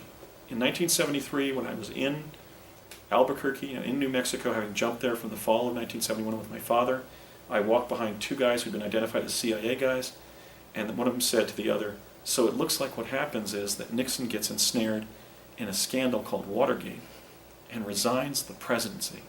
And the other guy just slid onto the bar and just went, "Oh, Christ," and collapsed. Because these were Nixon Republicans in the project, and there were a lot of Nixon Republicans in the CIA. What I learned from Bernard Mendez, my fellow jumper, who was for years essentially the Indiana Jones of the U.S. time-space program. He has saved hundreds of people in trouble in the field, both in time-space and just in space, just in the jungles of Costa Rica and on Mars. Bernie claims that Richard Nixon was set up to leave the office under Watergate because people had been exploiting the time travel technology to create billion-dollar fortunes. And when Nixon learned of that, he tried to prevent it. And the Watergate scandal was propagated underneath him to pull the rug out from underneath him. So when you talk about Nixon here being the president when Project Pegasus was launched, he may have lost his presidency in 1974 by trying to police the very time travel activities that his administration had initiated. Kind of ironic, to say the least. I also know that they knew about AIDS, not necessarily in terms of the name of it, but in terms of the notion of an epidemic disease that at least partially could be a venereal disease in its transmission, because they were watching the personal conduct of people, and what they actually thought they had found is a rise in autoerotic sexual activity as distinguished from companion sexual activity. And Connie Chavez was looking at the same scene, and she said, well, didn't they say there's some disease that emerges where you can have sex and you can die? So she had remembered another previous talk about AIDS. So they knew about AIDS, at least the phenomenon, if not the HIV/AIDS, terminology. Another thing that my dad revealed before his death in '90, I was asking him for more things they knew about the future. Oh, okay, the advent of the internet. Was that the... That was the next one. Okay, yeah, okay. I know they knew about the advent of the internet because one day at the La Hacienda restaurant in Old Town Albuquerque, John Alexander McCone, who everybody was calling Alec, was trying to explain to my dad what the internet was. So they're sitting across from each other, and I'm kind of wandering around like kids do, around the picnic table in that restaurant, and or a long table in that restaurant. And John McCone looks over at my father and says, Ray, what the internet is a global system of communication. It's really the fulfillment of Vannevar Bush's primary fundamental. I mean, we see people consulting it every morning. It's the primary device in their house or at work. And what it is, it's this global communication system where a person sits in front of a VDT, obviously they're engineering types, so they have to call a television screen a VDT, right? A video display terminal. And they're sitting and typing on a keyboard that's very much like the ones that are emerging now in our electronic typewriters. And through that system, they can communicate in TypeScript with anybody else on the planet who's on this system of global communication. And my dad said, well, what about these suffixes? He goes, what do you mean, Ray? My dad goes, well, what about .com, .edu, .info? And McCone said, those are just destinations on the global communication system, Ray. .com means communications. .edu is clearly an academic institution that they're communicating with. My dad stands up and pulls his leg over the bench there at this picnic table, like bench in the restaurant, and says, I don't know about this .com thing. And John McCone gets kind of vociferous and says, it's just telling the person on the system that it's a communications type of communication, right? And my dad turns around and says, how do we know that? Maybe it means the commies have taken over by then. So that's my favorite anecdote, because it really shows that these scientists and engineers did not have a full grasp of what the future held. In fact, it became the rise of the dot-commies, not the commies, when the internet ultimately emerged. More towards his, well, not during the project days, but towards his death in 1990, I had a conversation with everything they had learned about the future. And my dad said, well, we definitely found out that there was going to be widespread use of mobile phones. And I said, why? And he said, well, every time we propagated like a street scene, Denver, Colorado, 2005, Chicago, Illinois, 2020, we all saw all you people who are going to go on and survive into those years walking around with these little walkie-talkies. So again, even 20 years after the project, my dad didn't have a full grasp of our present. But that was another thing they couldn't help but see, because cellular phones are so ubiquitous that he was describing how they would just look at any scene, like a hotel suite, and, a hotel in New York City in 2015, and people were walking all over the street with their cell phones. They also clearly knew about 9/11. My dad was using the La Hacienda restaurant and the sort of unofficial government services of Connie Chavez as a kind of an organizational exchange post for his involvement in Project Pegasus, a collection area, if you will. One day we had just completed lunch there at the La Hacienda restaurant in Old Town Albuquerque. One of the men working there, Wentworth Brown, who I actually connected with and got a photograph of him. Wentworth called over my dad and said, Ray, we got a telephone call for you. Yeah, at your phone, right, near the door. And we went over there, my dad picked up the phone call, just listened intently, and then thrust the phone down rather briskly and said, come on, son, get in the car, or follow me to the car. So we followed him to his rental car there in New Mexico. And he gets down to Socorro, New Mexico in about an hour, which means it's 90 miles south of Albuquerque. So he must have been driving like at 80, 85, 90 miles per hour.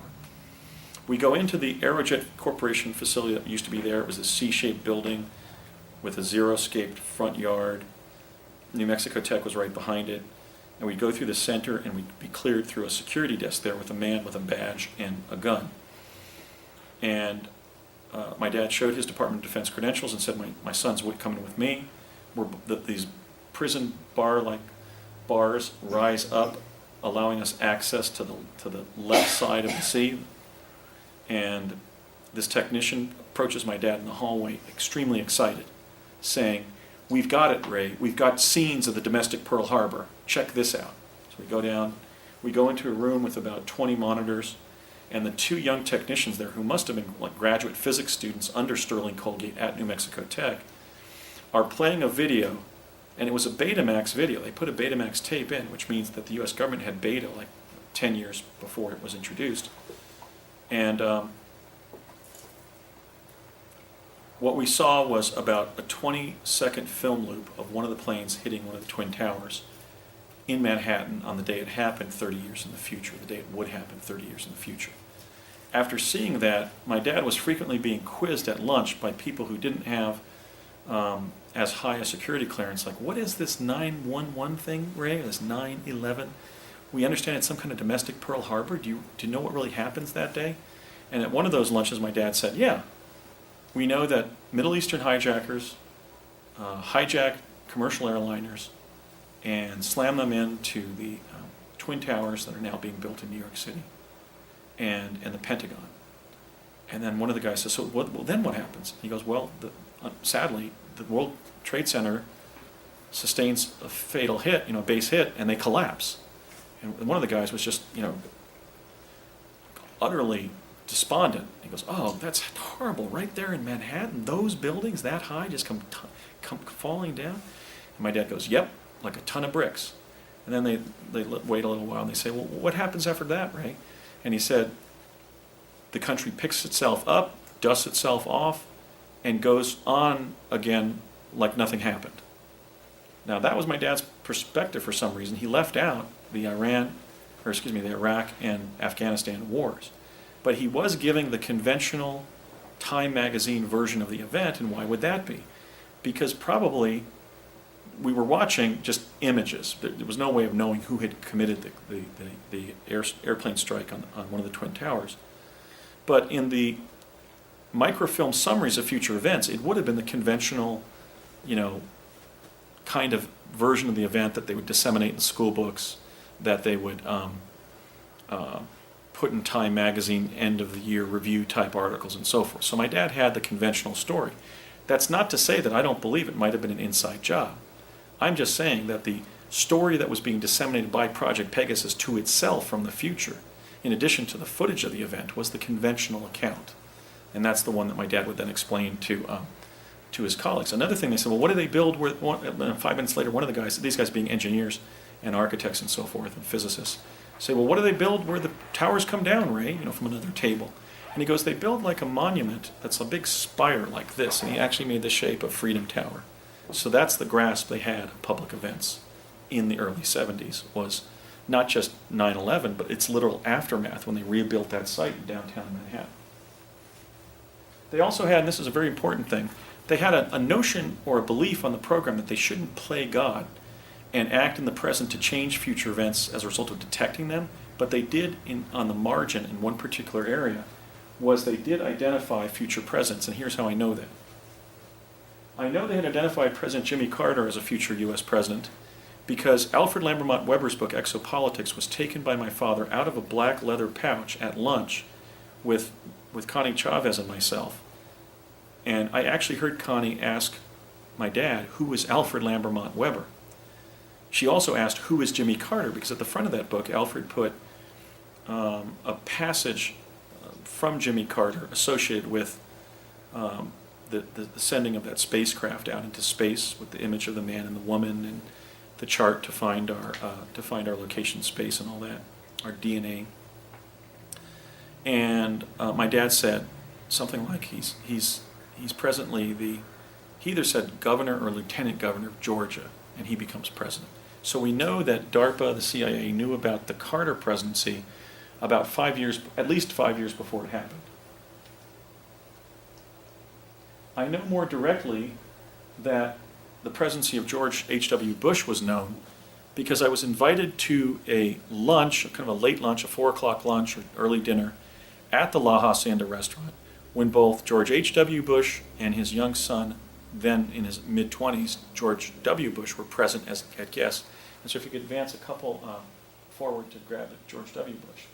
The reason that I know I met them is because they were introduced to me. In fact, Barbara Bush, the wife of the first Bush president and the mother of the second, George W. Bush, was also there. And George W. Bush was going to every table where there were project people and announcing what he and his father had just learned. He was saying, "Have you heard? My daddy and I are going to be president."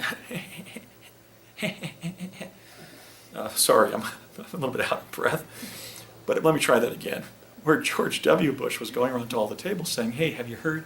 My daddy and I are going to be president." That was what I was going for there. Anyway, so he and his father clearly had just been apprised of their mutual presidencies, and he was in the shock of it. We know he had a battle with alcoholism after that for a couple of decades. But imagine being 24, 25 years old and being told that you're going to be president. So if we could go back, I also know from direct personal experience that the presidents were being told and have been told. Because I met this man, President Bill Clinton, William Jefferson Clinton, who was so young looking that he probably was still at Georgetown as an undergraduate. It was at a table at the La Hacienda. I was sitting here at about age 8. A college-aged Bill Clinton was here.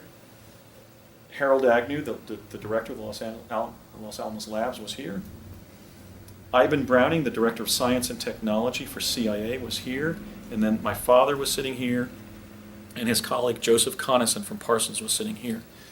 And they were just kind of smiling over at Bill Clinton, and he said, "You know, fellas, I know that you work for the atomic research community, and I know that you do remarkable things like designing and building more effective nuclear weapons all the time and everything, but sometimes I get up in the morning and I look at myself in the mirror, and I have to pinch myself because I say, me, Bill Clinton, President of the United States someday? I'm telling you, fellas, that dog don't hunt." Okay, that was a little better. But anyway, Clinton knew. He knew, and he knew at a young age, that he was going to be president. I don't know when he was briefed. I mean, he was young, yes, but maybe he was already at Yale Law School.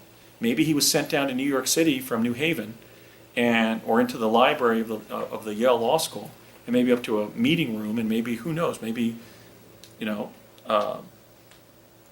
Barbara Walters and Vernon Walters and Senator Mac Mathias and a couple of other dignitaries were there to kind of let him into the secret. But he clearly knew by the time that we had that lunch in Albuquerque.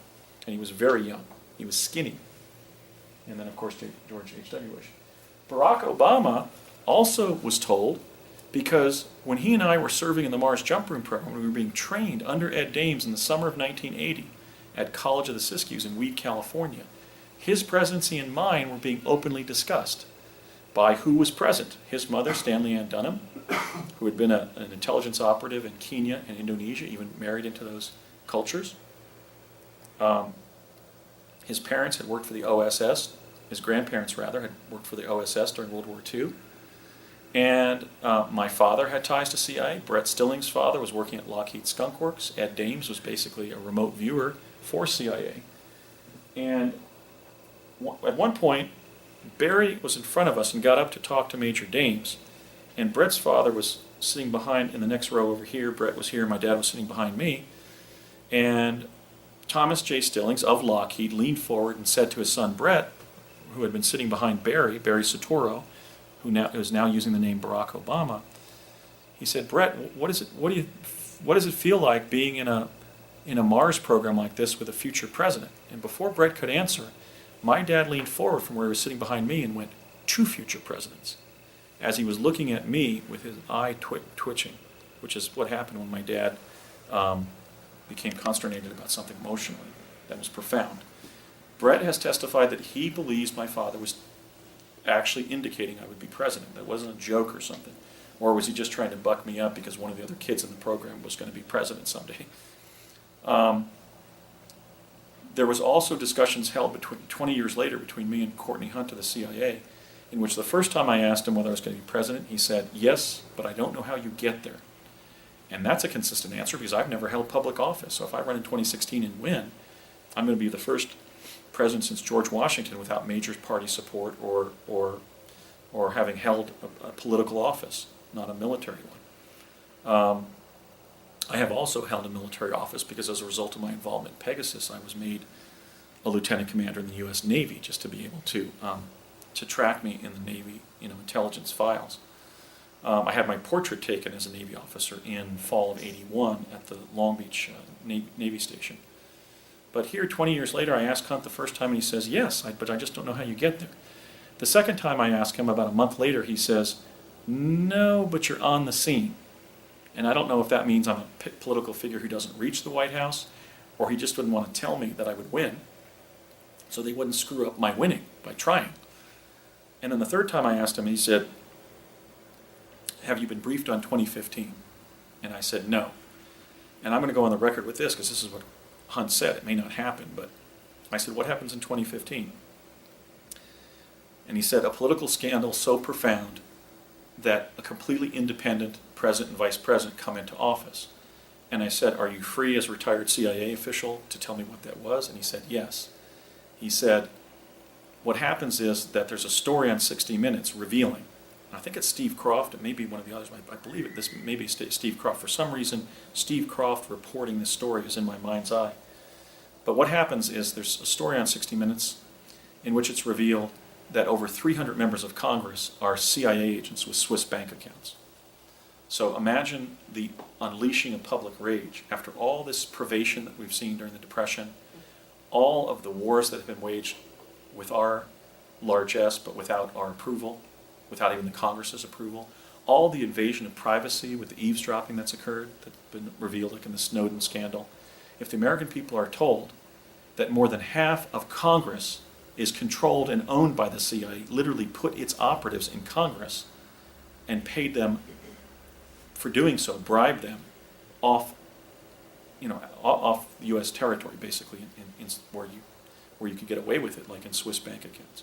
So what Hunt described was a rage by the American people so profound that they demand complete independence running for the 2016 election, and that presidential and vice presidential tickets are assembled from people in the truth movement, like myself, like Governor Ventura, from academia, from the military, somebody like a Wesley Clark might be a candidate, but that those who are implicated in serving in government are basically invalidated because they're found to literally have been CIA agents. That's what Hunt described, and that is a rational route for me to the presidency. That could happen as a result of my work in the truth movement. I just don't know whether he was telling the truth or not or being accurate, but that's what one of my Mars training officers, who was career CIA, told me. So Barack Obama was not only aware of his presidency when we were being trained in 1980, when he was 19 years old, he just turned 19 in August of '80, but when we were rooming together briefly, a couple of days at the College of the Siskiyous, he was reading briefing documents that they were giving him to groom him for the presidency. One of them he showed me was a paper entitled The Presidency in the U.S. Constitutional System, and I think it had been written by Professor Lawrence Tribe of Harvard. And of course, that's where Barry went to law school, was at Harvard Law School. So I'm running in 2016, and I might not win then, maybe I'll win later, but that's what Hunt described as a complete disaffection of the American people from their career politicians who are so compromised as a result of being career intelligence assets, as some of us have suspected for a long time. Okay, so what was my investigation about? I was doing things like doing lists of combined facts. I had remembered, for example, that in a 1971 dinner at the La Hacienda restaurant in Old Town Albuquerque again, we had driven down in a car caravan from the Los Alamos National Labs. And one of my dad's colleagues came over to him as we were disembarking from our vehicle and said, Ray, the word on the street is that the director is going to be joining us for dinner tonight. I just wanted you to notice that so you could prepare for it. And about 50 minutes after everybody was seated and had ordered their dinner, this man came into the La Hacienda restaurant and sat watching me, and his Harold Agnew has this characteristic pose of like leaning his head against his hand like this. And he sat right across from me, and I could see that my dad's colleagues from the Ralph M. Parsons Company were ignoring him, because who was he? he was the head honcho of their client, the Los Alamos National Labs, from the perspective of Parsons engineers. And I asked him what his name was, and he actually shook my hand and said, "Harold Agnew, pleased to meet you, Andy." Obviously, he had seen my file and everything, right? How I was levitating small objects as a 3-year-old and so forth. How I was completing my dad's thoughts when he was working down in the basement when I was a 4-year-old. Okay, so he knew who I was. And I said, "Oh, Agnew, are you any relation to Spiro Agnew, who was then Vice President of the United States?" And Harold kind of looked thoughtfully up at the ceiling and said, "No, not that I know of." Or he said, "No, at least not that I know of," as if making a joke. He had actually run for state office, and he was a New Mexico state senator as a Democrat. So he was just, I think, being kind of cheeky with the guys on the project. So I then have his name, and then I had remembered that he was characteristically cheap because he refused to pick up his own lunch tab at the La Hacienda for a lunch, even though he was the director of the Los Alamos National Laboratory. He was making very good money in that era. And somebody had said to him, there was a circle of us around him trying to make him pay his bill for lunch, like for a ham sandwich, and a yellow bowl salad, right? And a Coke. And somebody said to him, "Harold, you're the cheapest member of the whole atomic research community." And I leaned in and said, "Yeah, you're the Jack Benny of the atomic research community." And they all laughed. Okay, and so here I'm, carousing with my dad's colleagues in New Mexico. He was, in fact, characteristically cheap. In fact, when I met a friend of his who was the husband of the woman who had handled the summer sublets when we were there on the project basis during the summers of 71, 73, accessed from fall of 71, and then 72, he said to me, "Well, if you met Harold, you know how cheap he was." That was always the standard thing about Harold Agnew. It was kind of like a running joke that he was playing, I think, because he was saying that they all weren't being paid enough, and I think he was probably right. Okay, so I ran this string on Google, and I found him in Wikipedia. There was the guy that I had met. So that was one of the first proofs that I wasn't crazy. Another one is I described how when going into Gettysburg, I was walking on top of the wooden sidewalk. I had stepped up onto the wooden sidewalk, and I was looking into the men's millinery shop, which was a clothing shop, accessories, hats, ties, tie pins, belts, shoes, canes, gloves, and so forth for sale there for men. And that there was a men's shoe shop next to it, and or kind of in the same, on a slightly lower and within the same ultimate store. And I had described how he was about 70. He had a sour expression on his face. When somebody asked what did he look like, I said, well, Robert F. Kennedy, if he had survived the shooting in 1968, may have, with his degree of sort of both humanity and defiance, might have looked like this man. But at 70, kind of looked like RFK Jr. And I said he was obviously limping up to the sidewalk like this, like with a recent probably bullet hole in his lower hip or upper leg.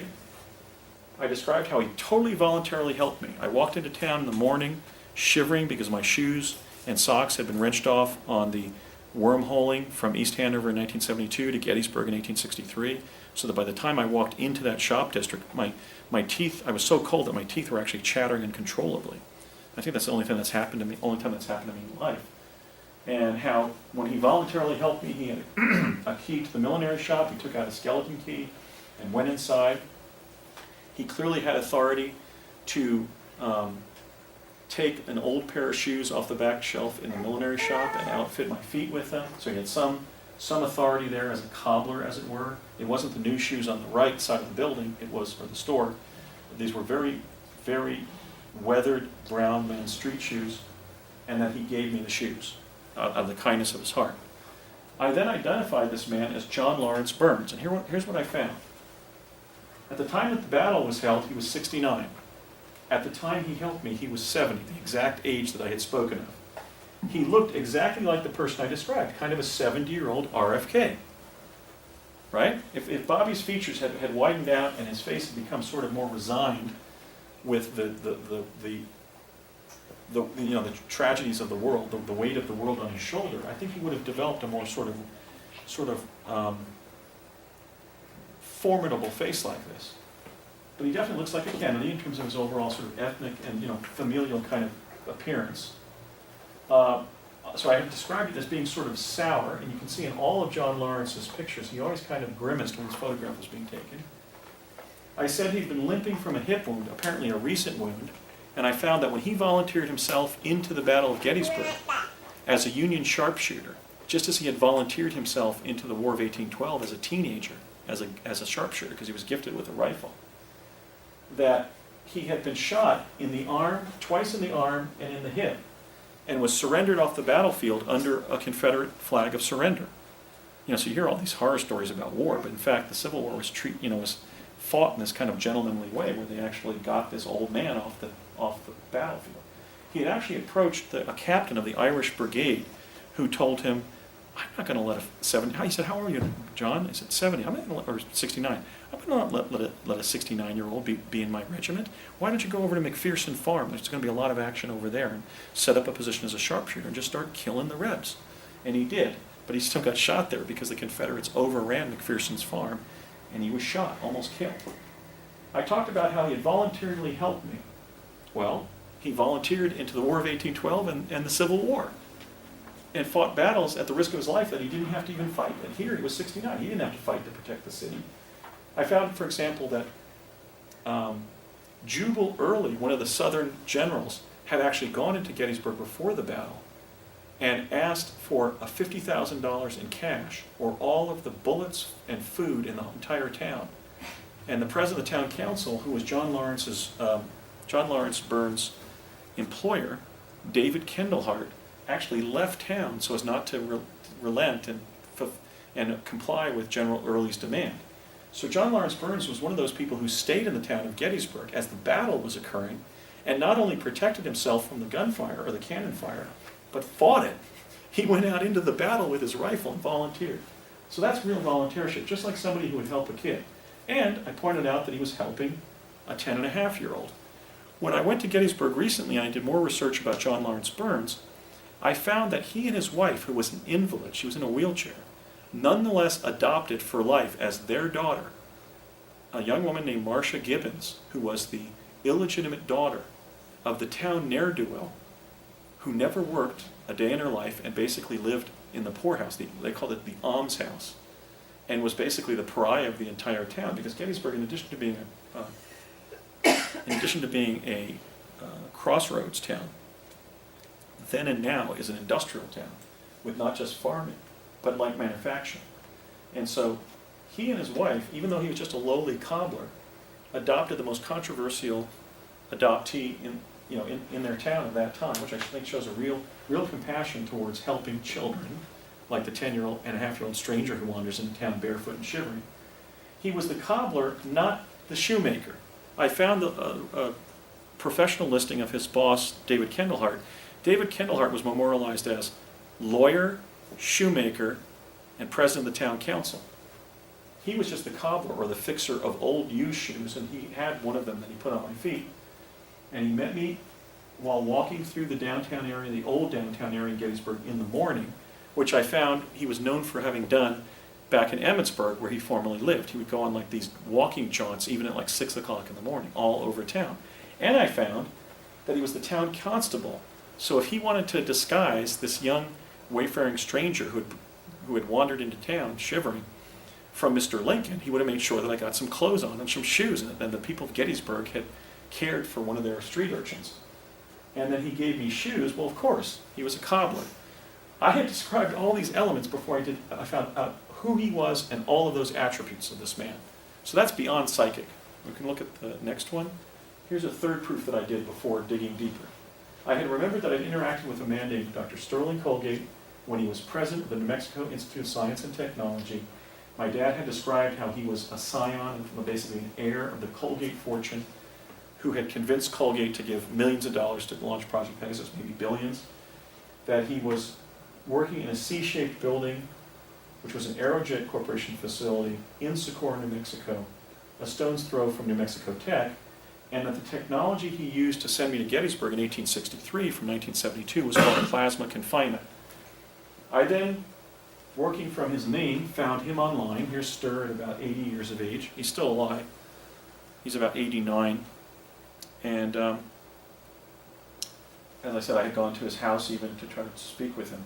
Well, when I went to New Mexico on my second fact-finding trip in September of 2004 with my friend Dixie Karras from Vancouver, Washington, a friend and neighbor of mine, she parked our rental vehicle, literally parked it right on where that C-shaped building had been.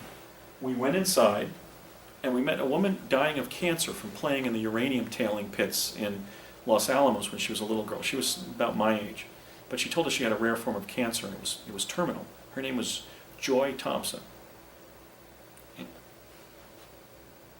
And she said, yes, there was a man named Sterling Colgate who worked here. He was the president of this institution. This is the research director for New Mexico Tech. So she's literally eating her lunch on a retaining wall between the existing New Mexico Tech buildings and where the C-shaped building of the Aerojet Corporation had been when I was a kid time traveling there.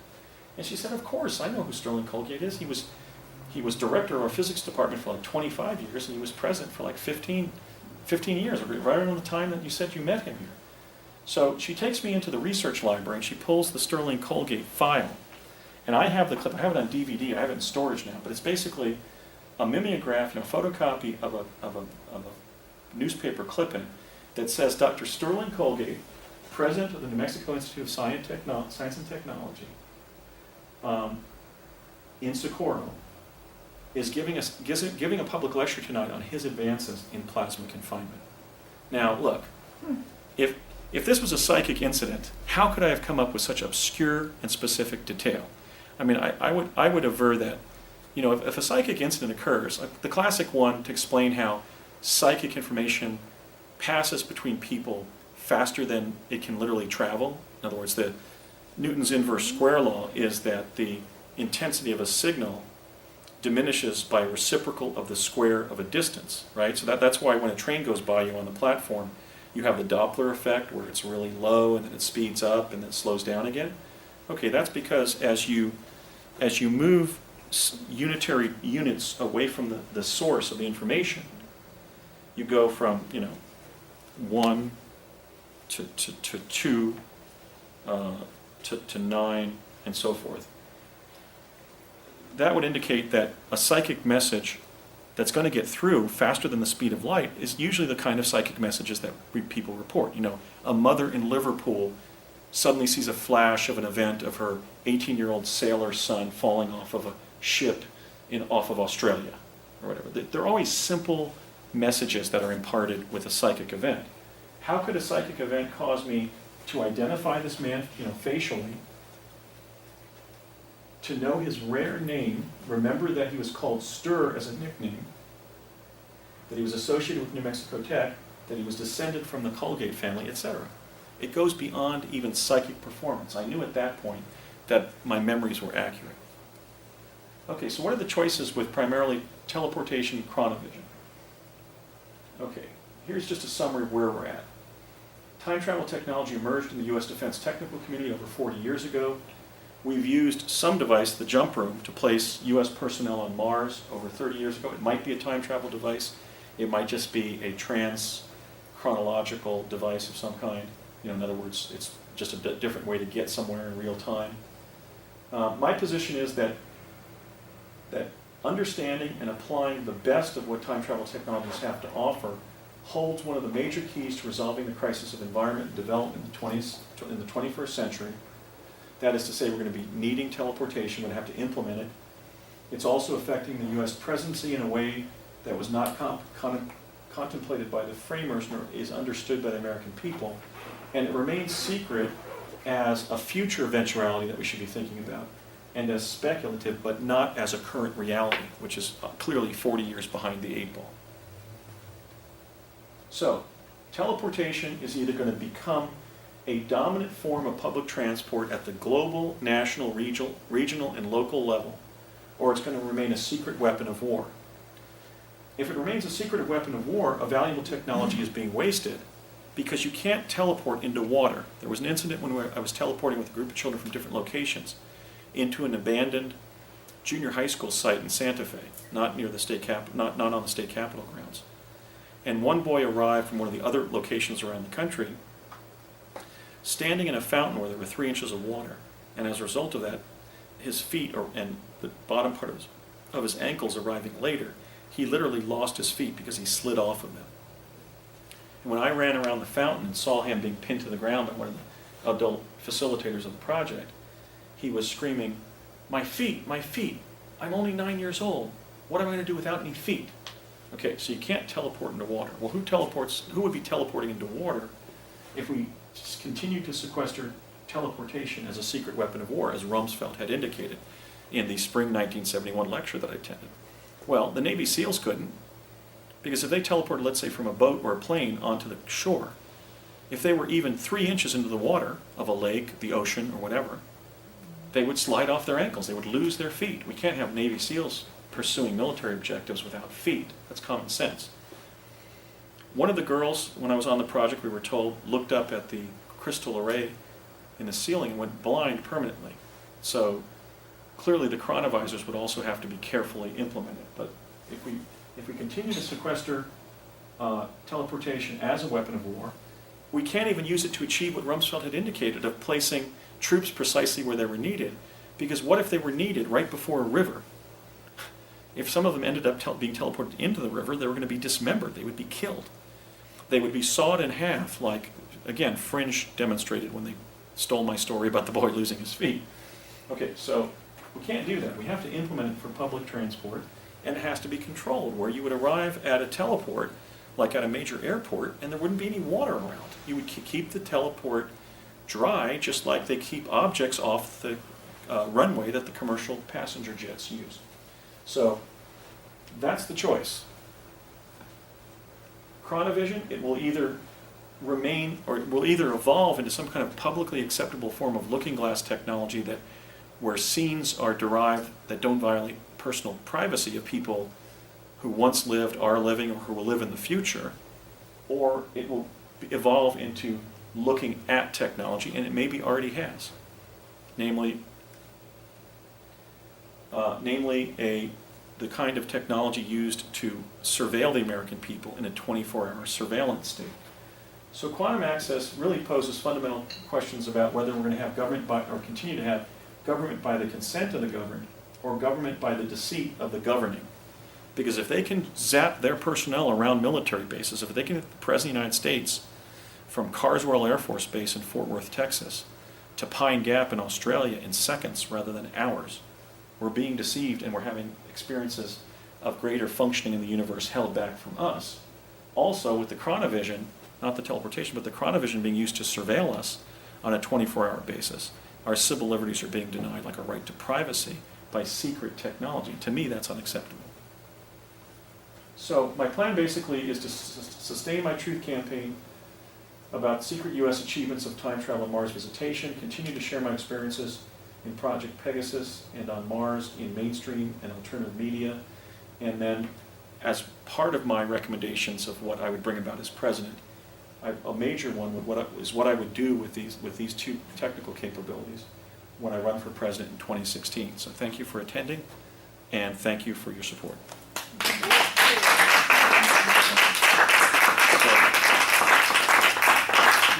We've got about 15 minutes rather than an hour, but if anybody has any questions, I'd be happy to entertain them.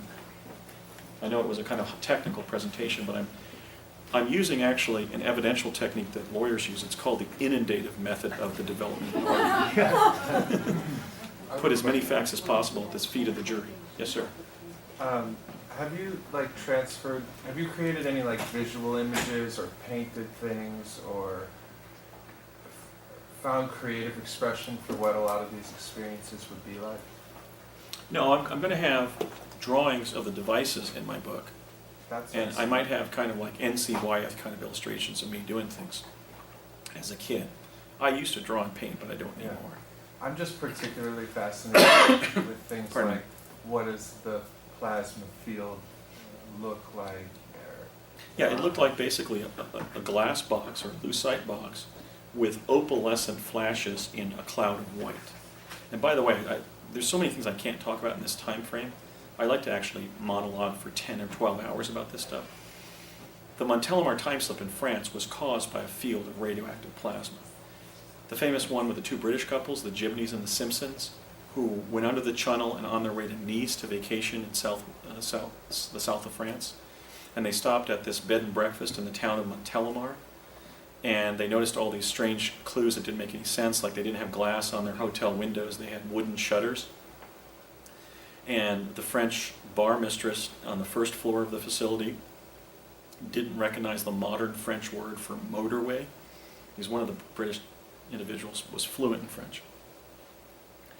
And then when they had breakfast, they were charged 4 pence for a French country breakfast at a bed and breakfast in Montélimar, which should have been like $200, right?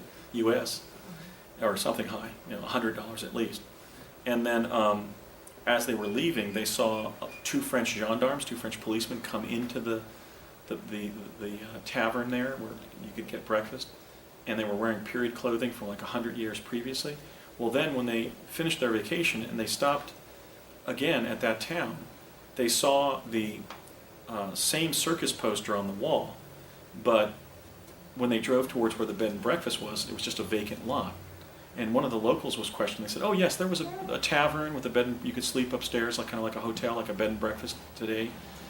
It was called like a country tavern or something in French at that time, where you could both eat and stay overnight.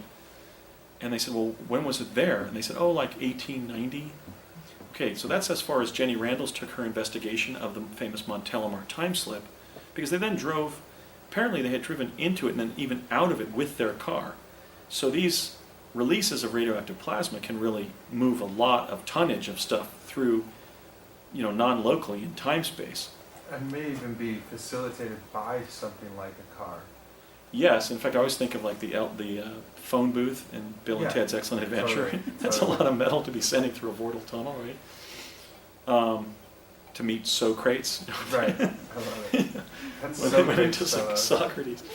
But the thing of it is, they were in their car when they drove into that time-space location because they just parked it and walked into the tavern, which hadn't been there for 100 years or more. So what I did is I furthered the investigation of that case, and I found that in the week before their famous Montélimar time slip, the Montélimar civilian nuclear power plant, which is the largest power plant in all of France, released the greatest amount of radioactive plasma that has ever been released in the history of the French nuclear power plant. And it blanketed the entire city. So what apparently happened is they drove their car through a wall of radioactive plasma as it was descending over the city, or it was just settled on the city because of, let's say, an inversion layer or something like that. And they literally drove into the past with their car. Now, I've interviewed people from around the country who have done things like made a U-turn on a major highway, and when they double back to go, let's say, go back to their residence because they left something at home that they were supposed to take or whatever, they drive up the opposite directed road, and they're in another city. Like one brother of a friend of mine in Hollywood, California, he did a UE because he had left her birthday present on his counter in his kitchen in Las Vegas. So like in Barstow, he did a UE and went back. He was going back to Vegas. But when he got up the up ramp up to the top of the overpass behind him, and he doubled back, he drove into a bridge in Biloxi, Mississippi. I said, I wasn't going to Biloxi. I was going to Los Angeles, right, to Hollywood. He then panicked and went over the overpass and started going towards Los Angeles again, and he was back in Los Angeles. And he told her, when I went back to get your present because I just accidentally left it at the house, when I did the UE, I didn't go up back to Barstow or back, to see signs back to Las Vegas. I was in Biloxi, Mississippi. So in addition to accidental releases of radioactive plasma from industrial processes like nuclear power plants, we also know that radioactive plasma rises up from the ground with the grinding of tectonic plates before an earthquake. We saw them, in fact, over Japan before the earthquake that caused the Fukushima type tsunami, and all the devastation from the tsunami itself and the radioactive pollution that the damage to the nuclear power plant there was caused. But so really, people should really use these sightings of that pastel colored radioactive plasma. And by the way, the scenes like on Jeff Rentz's website of the opalescent light fields above Japan, like in the week before the Fukushima earthquake, they were identical to the opalescent quality of the fields of radioactive plasma that were being propagated to send us to the past, like when they sent me to Gettysburg. Can you spell his last name? Who's that? Rents, Jeff. Oh, Jeff Rentz? Yeah, Jeff Rentz is just the journalist Jeff Rentz. He's at rents.com, which is rense.com. Thanks. I'm pretty sure that he published, either he or somebody like him published the images of these strange fields of light that were forming above the horizon in Japan before the Fukushima earthquake. And there was all this talk about, earthquakes being used as a weapon of war or anything. That's basically nonsense. When plates naturally shift, tectonic plates shift and grind against each other, they're already known to propagate fields of radioactive plasma. In fact, people should be told to not travel outdoors after the earthquake because it still may be lingering. And certainly the civilian nuclear plants that have to release radioactive plasma to prevent an explosion of their containment vessel, it's really incumbent on them to tell the public that the public should avoid being outdoors for a week or so after the exposure, because you may be time slipped.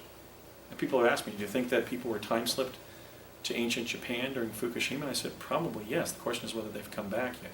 Usually the time slip caused by radioactive plasma is temporary, and the person finds themselves back in the present.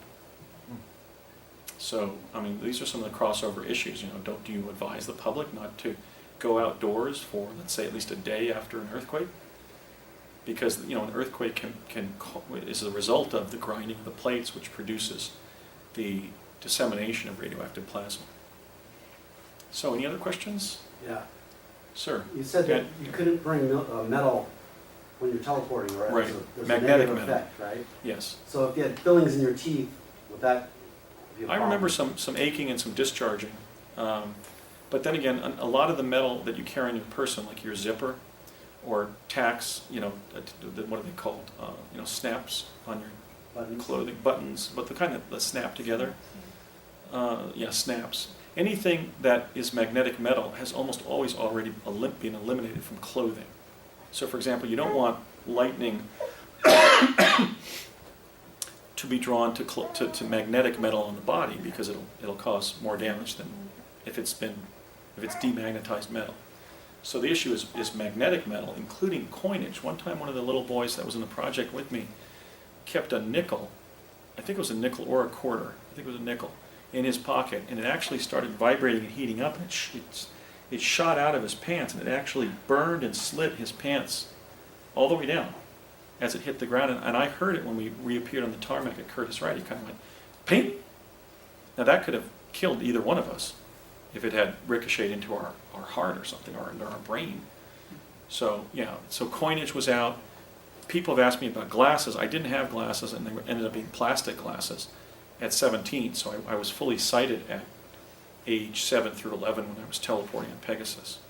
So the fillings are not magnetic, and that's why you didn't have that effect? I don't know. I haven't researched that enough. I'm just simply distinguishing the point that they made sure that we always, and we're always being admonished to not have any magnetic metal on us. So like you'll be at a stationery shop and you'll see how paper clips will cling to a magnet. Sometimes they use a magnet to throw all the paper clips. My dad was always conscientious. He was always in the moment, knowing what he was doing, and he cognizant of what the trade-offs were.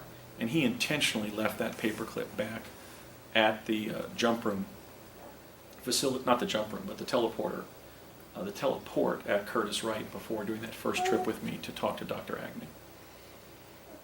So he actually handed Dr. Agnew an unattached sheaf of paper.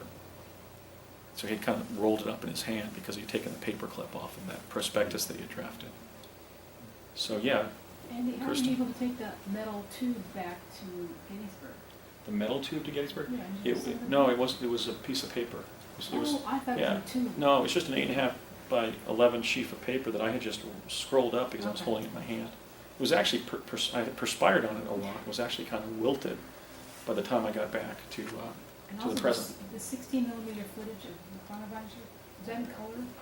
No, the images I saw of the crucifixion of Jesus, or that was said to be Jesus of Nazareth, were black and white, and they were fading out of view, and there was a lot of striation running through the picture. So suddenly it would be a clear shot of Jesus on the cross and his arms. It would be utterly clear. At other times, it would be like a mid shot, and you'd see, let's say, down to his waist on the cross. and there'd be so much striation running through it that it almost looked like he was being crucified in a deluge, just a huge rainstorm. But it was actually the fact that they had propagated a colored hologram of the event and then filmed it. So it had moments of sort of insubstantiality resulting from 16 millimeter film footage of a hologram, a moving hologram at that. So sometimes it was clear and it almost looked like, Cecil B. DeMille or somebody had staged a crucifixion scene. And at other times it was so utterly realistic in terms of how we could see that it was really a man dying by being crucified, that we had no doubt that it was a real event. And that's same for the declaration footage. Actually, what was weird about that, and this was true of some of the chronovised images, it was clear, and it was like sepia toned. It was neither color nor black and white. It was like gray with some brown and green tones evident. Yeah, but it wasn't clear enough for me to make out Washington. I mean, he looked thinner and shorter than he had been depicted in all the heroic pictures I had seen of him when I was growing up, and when I met Washington via chronovision, he was a striking figure, but he wasn't the big guy that was depicted in the paintings and so forth. Washington had kind of a bemused swagger. Sort of like, well, tell me, are you boys angels? Oh, you're time travelers from our own future. Alec, listen to this. These lads say that they're time travelers from our own future. He's kind of like a debonair kind of English gentleman. More like about the size of and thinness of like a tall golfer with kind of skinny legs, and the voice and the British accent of Prince Charles. He really had the King's English. I guess that was King George III at that point, the Hanoverian, third Hanoverian one. Yeah, he was very charismatic. He was very confident, highly intelligent, had a very commanding sort of devil-may-care kind of personality. See, he had grown up during the Cavalier age, so he had actually learned from his elders.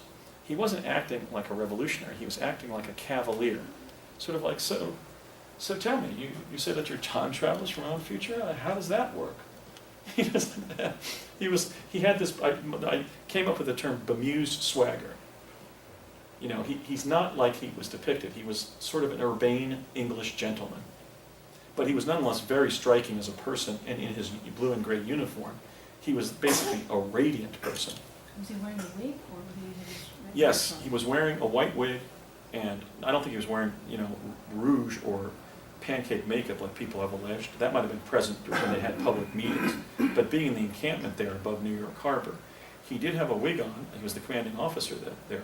And he did have a striking blue and gold suit, and almost yellow golden pants, but pretty much gold.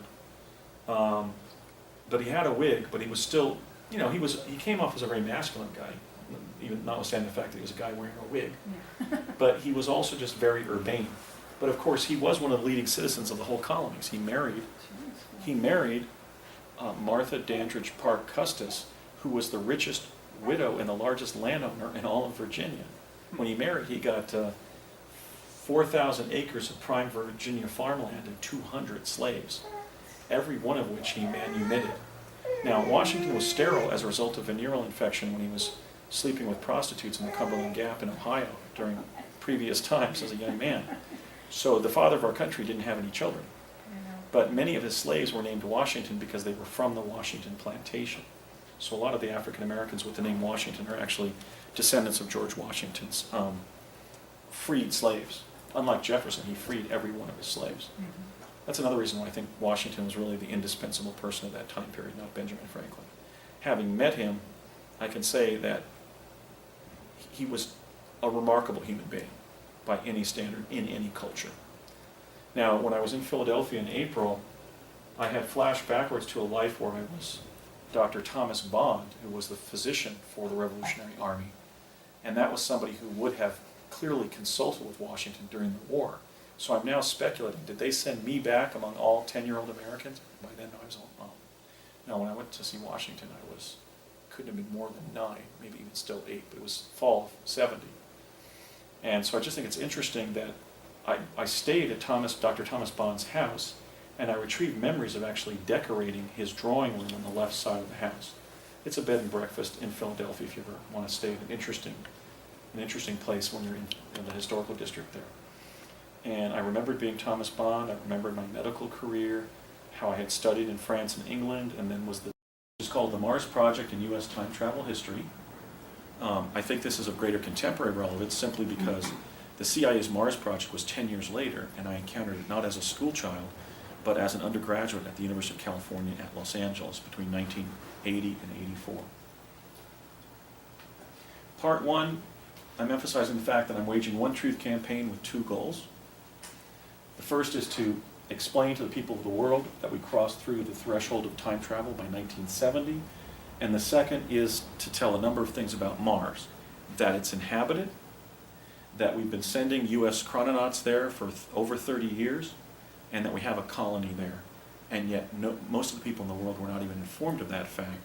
And I think it was a fundamental human right, part of the common heritage of the human race, to know that we were in contact with another planet and its humanoid beings and animals, and that we had a right as a global polity to participate in the decision-making about this momentous moment in cosmic history. But instead, we did the same thing that we did with time travel, that is the U.S. government did, which is keep it secret down to the participants themselves.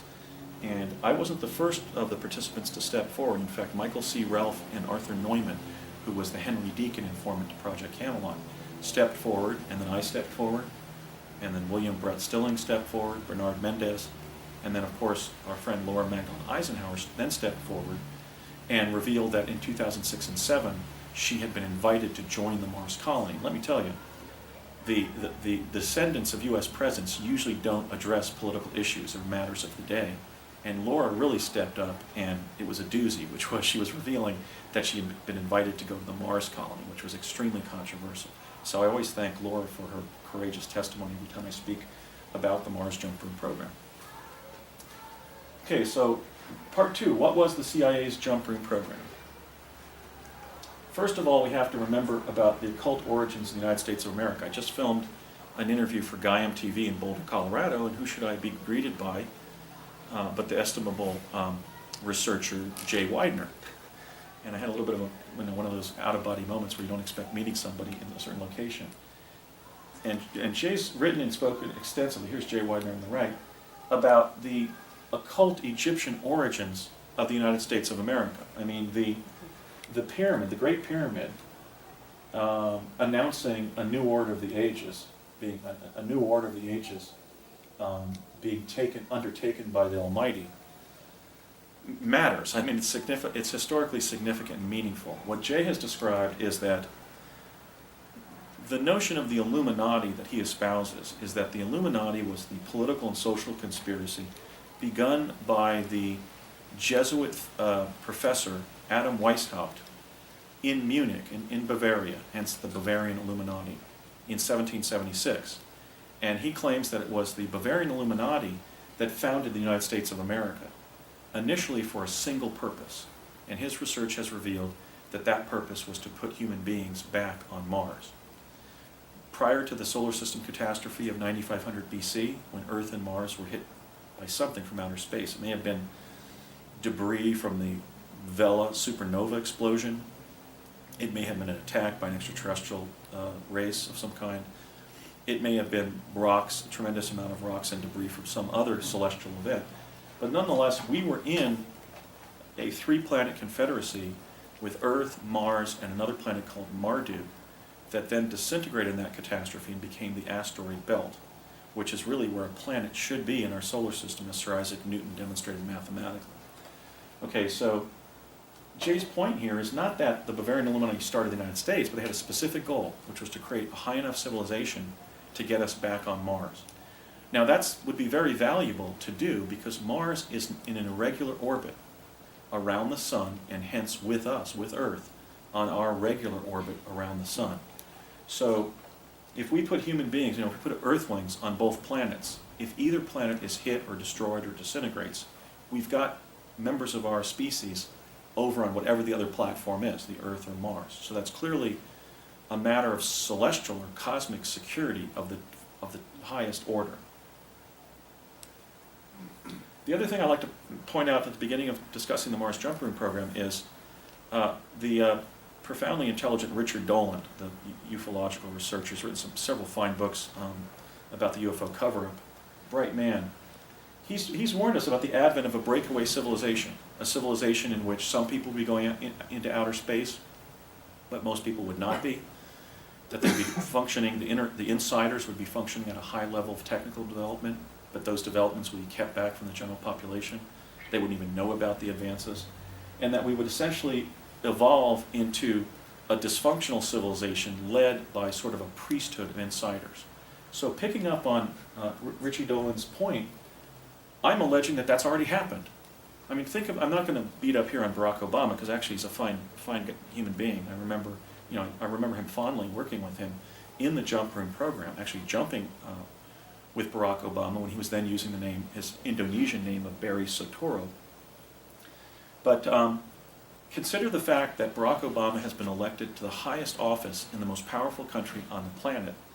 And the people who voted for him, in fact, the whole electorate, the American people, were not advised of the fact that he was a veteran of the secret space program. I mean, he's not responsible for that. We were basically shanghaied and placed in the project. We didn't ask to be in the project. But Barry does have this past that I have, in which we were placed in a sub-project of the secret space program that had placed several jump rooms on Mars and was sending Earthlings to Mars. Actually, if we're to cite Michael Ralph, beginning in 1976. Barry and I and the others that I'm going to be introducing you today first went up in the summer of 1981. But just consider that. I mean, the presidency is an important office.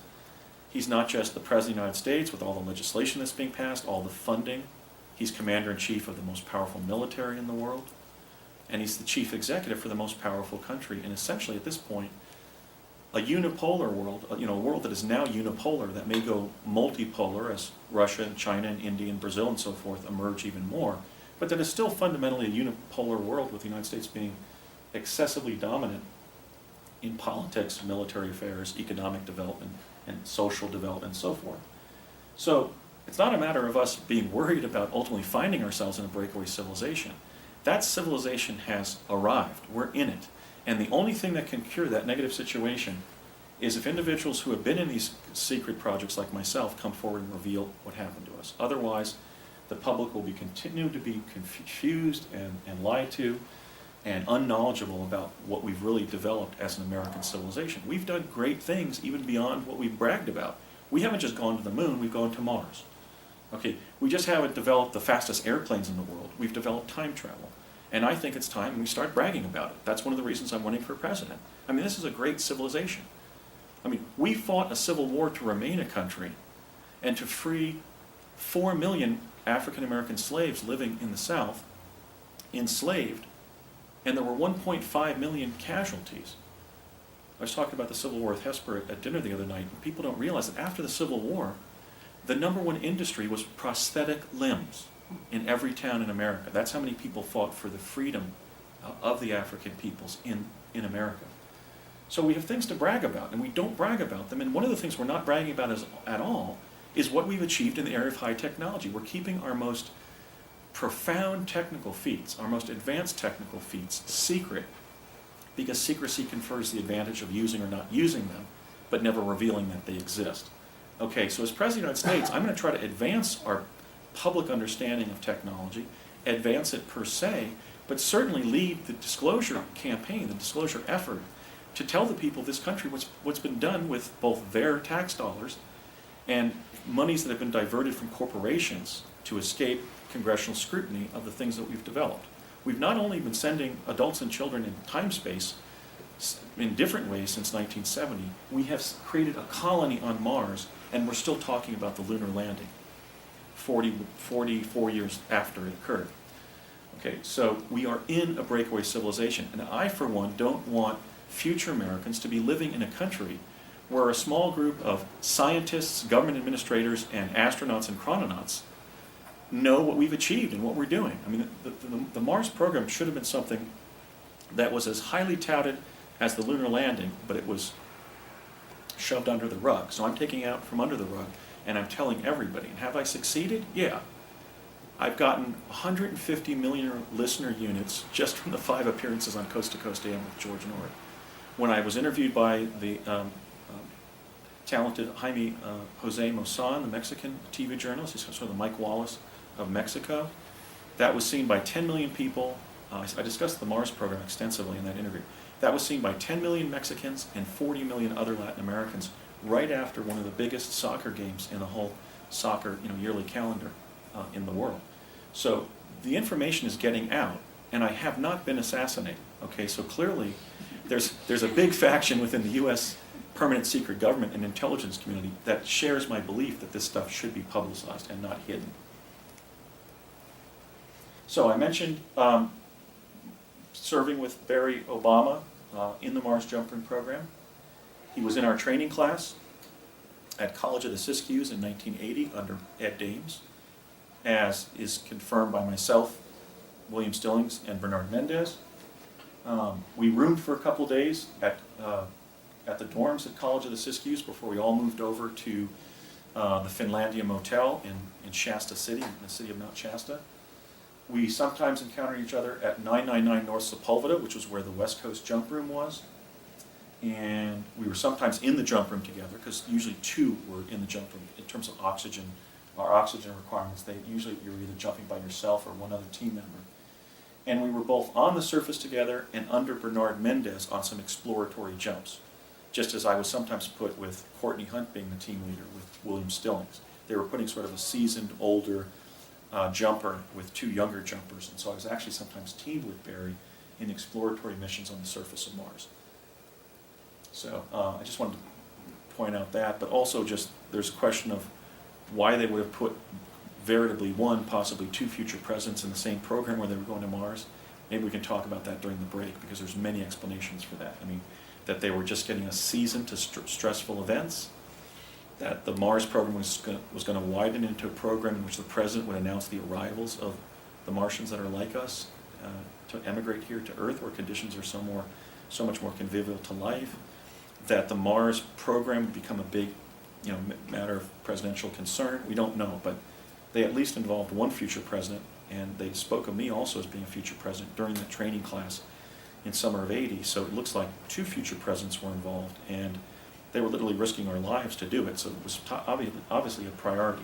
Okay, I mentioned yesterday about Project Pegasus, which I was in from 1968 to 72, how it was under DARPA, the Defense Advanced Research Projects Agency, that gave us Star Wars weaponry and the internet. And I think that, to the extent that we were conscripted into the Mars program, I think probably my involvement in Pegasus as a time traveler from age 7 to 11, or age 6 actually to 11, here I'm at age 5 in kindergarten, was clearly the basis for involving me in the program. I think I was basically viewed as a time-space veteran at that point, but I don't know. We were never told why we were admitted into the Mars program. I talked about yesterday how Project Pegasus involved us in remote viewing, where we were looking for John McCain among other targets, spinning, in which we were being spun on our backs at clockwise 33 at 33 rotations per minute and going out of body to sort of explore the matrix. We talked about the Montauk chair that Hesper and I experienced as school children at 10 years apart, and how it was essentially had a magnetic transducer on the back where we alternately had an astral projection to our future, as I did, or I was looking at an external feed of my inner thinking on a video display terminal when they were using me in the Montauk chair in 1979-80 when I was a freshman at UC San Diego before transferring to UCLA. And then Hesper talked about, or I don't know if we talked about enough, the fact that you think there was also a video display terminal connected to your apparatus, but that the lady working with you was not letting you see it. She was kind of guiding you through your exploration of the future. Yeah, knowing that by the time you were college age, there was a video in front of you. Right. I could only guess that when she was coming out from behind me, that if there was a screen, it was behind me, because there wasn't one in front of me. Right, but she Yeah. seemed to be looking at something as if it Yeah, was another she was, attachment. She was to the, doing, to the yeah, device. something, Yeah. some sort of controls, maybe the driving. Yeah. Right, now the benefit of or the advantage of the Montauk chair was that the time travelers stayed in the chair Right. when their mind went forward. So if they could then literally guide the person. I had mentioned yesterday how you know, they debrief you about what you saw, and they say, oh, where were you? Oh, I was in my apartment in Vancouver, Washington. What was going on? Oh, the TV was on. Who was on the TV? The president. What was he doing? Giving the State of the Union address. Who was the president? Barack Obama. Okay. The benefit of doing that kind of psychic driving, that seems to be what went on where she was watching the video terminal, I think, was that if you were in your house or apartment a certain year in the future, she could literally say, go over to the television set. And they were actually sort of, at that point, 10 years into the use of children in the Montauk chair, almost doing kind of a chronovision type scoping of your environment, because that's how they were deriving information about the future, was by debriefing the child after, 15 or 20 minutes in the chair. And also, there was no OBE, like when I started. There was no OBE when I was at UC San Diego. I was just in the chair, and they were asking me to go forward in time to a certain time period, and it was there, right on the screen, what I was thinking. And that's where I revealed the names of Bill Clinton and Al Gore as president and vice president in the 2 terms before the turn of the century, which is now 13 years ago, right? We entered that. But so yeah, here we have in the accounts from Hesper and I corroborating evidence that the Montauk chair existed or exists. They were using school children in it, and there were advances in the technical nature of the technology where they could literally sort of begin using it sort of like as a chronovisor to actually have the Montauk E go wherever they wanted them to go within their future event. So I talked about that. This is just kind of a recap. I talked about the Tesla teleporter, these 2 parenthesis-shaped objects between which radiant energy that Tesla had discovered would be broadcast, and when you jump through it physically, your inertia opened up a vortal tunnel in time-space, and then when that tunnel closed, you were somewhere else on the face of the planet, with either in real time or an adjustment in time. And that goes to my point about these vortal tunnels being used for time travel. Imagine you're jumping through Nikola Tesla Grand Central Teleport in New York City. You're popping out at Ernetti and Gemelli Union Teleport in Los Angeles in real time with an actual real displacement of several seconds. You're not, let's say, being sent 10 years into your past. Okay, we don't want to use this for time travel. Then the chronovisor. I talked about seeing the actual signing of the U.S. Constitution on September 17th of 1787. I talked about the advanced chronovisor, where we went up to ITT Defense Communications in Nutley, New Jersey, and were sent in this spacesuit, basically this titanium-covered jumpsuit and crystal helmet, and we were sent forward to the year 2013 to see what condition the U.S. Supreme Court building was in. And then we were pulled back another half hour, and I was disrobed there on the stage, and as I walked past Elaine Gallagher, my team leader, my facilitator back in my elementary school, I said, "Where is my dad?" And she came up to me and said, "Oh, Andy, he had to leave and be by himself for a while." And I said, "Why, Elaine?" And he said, "Well, it's kind of hard to describe to you, but when we turned the crystal array on, which generated the hologram, which was much brighter than even the one that we encountered over at Morristown," she said, "you all disappeared from the stage, and your father thought that you were gone, son." And so when I finally was debriefed by the Office of Naval Intelligence down the hall and was reunited with my dad, there were still tears in his eyes. Because what he saw was that the 5 or 6 kids that had been literally connected to these metal stanchions on the stage, and their uniform, our jumpsuits, our sort of time-space protective suits, similar to what the astronauts would wear, disappeared. In fact, the connecting loops to the stanchions, they said literally, my dad later said, they literally fell as we disappeared. And my dad thought, oh great, I've just involved my youngest child, my 5th child, in U.S. time-space research and development activity, and I just led to his demise. So my dad was literally just really shook up. But I was asked by the lieutenant commander for the Office of Naval Intelligence, who had an office down the hall from this large auditorium where the device was. And he said, "Okay, Andrew, tell me what you saw." And I said, "I saw a building." He said, "What kind of building?" "Oh, like this big stone building with columns in the front, kind of like a Roman temple." Because we had been sort of inculcated in Western civilization on the speed learning machines called the tachistoscopes, of a curriculum that was called Galileo, which covered developments in science and society from 1450. And he said, well, tell me about the building. And I said, well, I know it's under fresh water because I could see that green stuff that grows in ponds on the columns. And he said, you mean algae? And I said, yeah, algae. And when I said that it was underwater and had algae on the columns, he actually got up. He spilled the ice water that he was serving me all over his table, all over his desk there in his study-like, book-lined office. And he then began smoking and pacing back and forth in his office. Okay, so these kinds of findings were highly disturbing to the United States government. Could it be an accident, therefore, that from 1970 to 1980, the United States government moved 1/3 of the United States population west of the Mississippi? I don't think so. I think they were preparing for that. In 1960, 2/3 of Americans lived east of the Mississippi. By 1980, only 1/3 of the American people lived east of the Mississippi. They moved 1/3 of our population west of the Mississippi in a decade after making findings like this. Has it happened yet in 2013? No, but then again, I left the timeline in which this was detected. And then a large teleport is called a Stargate. That term is actually used. There was a large black one set up in the summer of '72 in the gymnasium at the Cerrillos Cultural Center outside of Santa Fe in the town of Cerrillos near Madrid, New Mexico.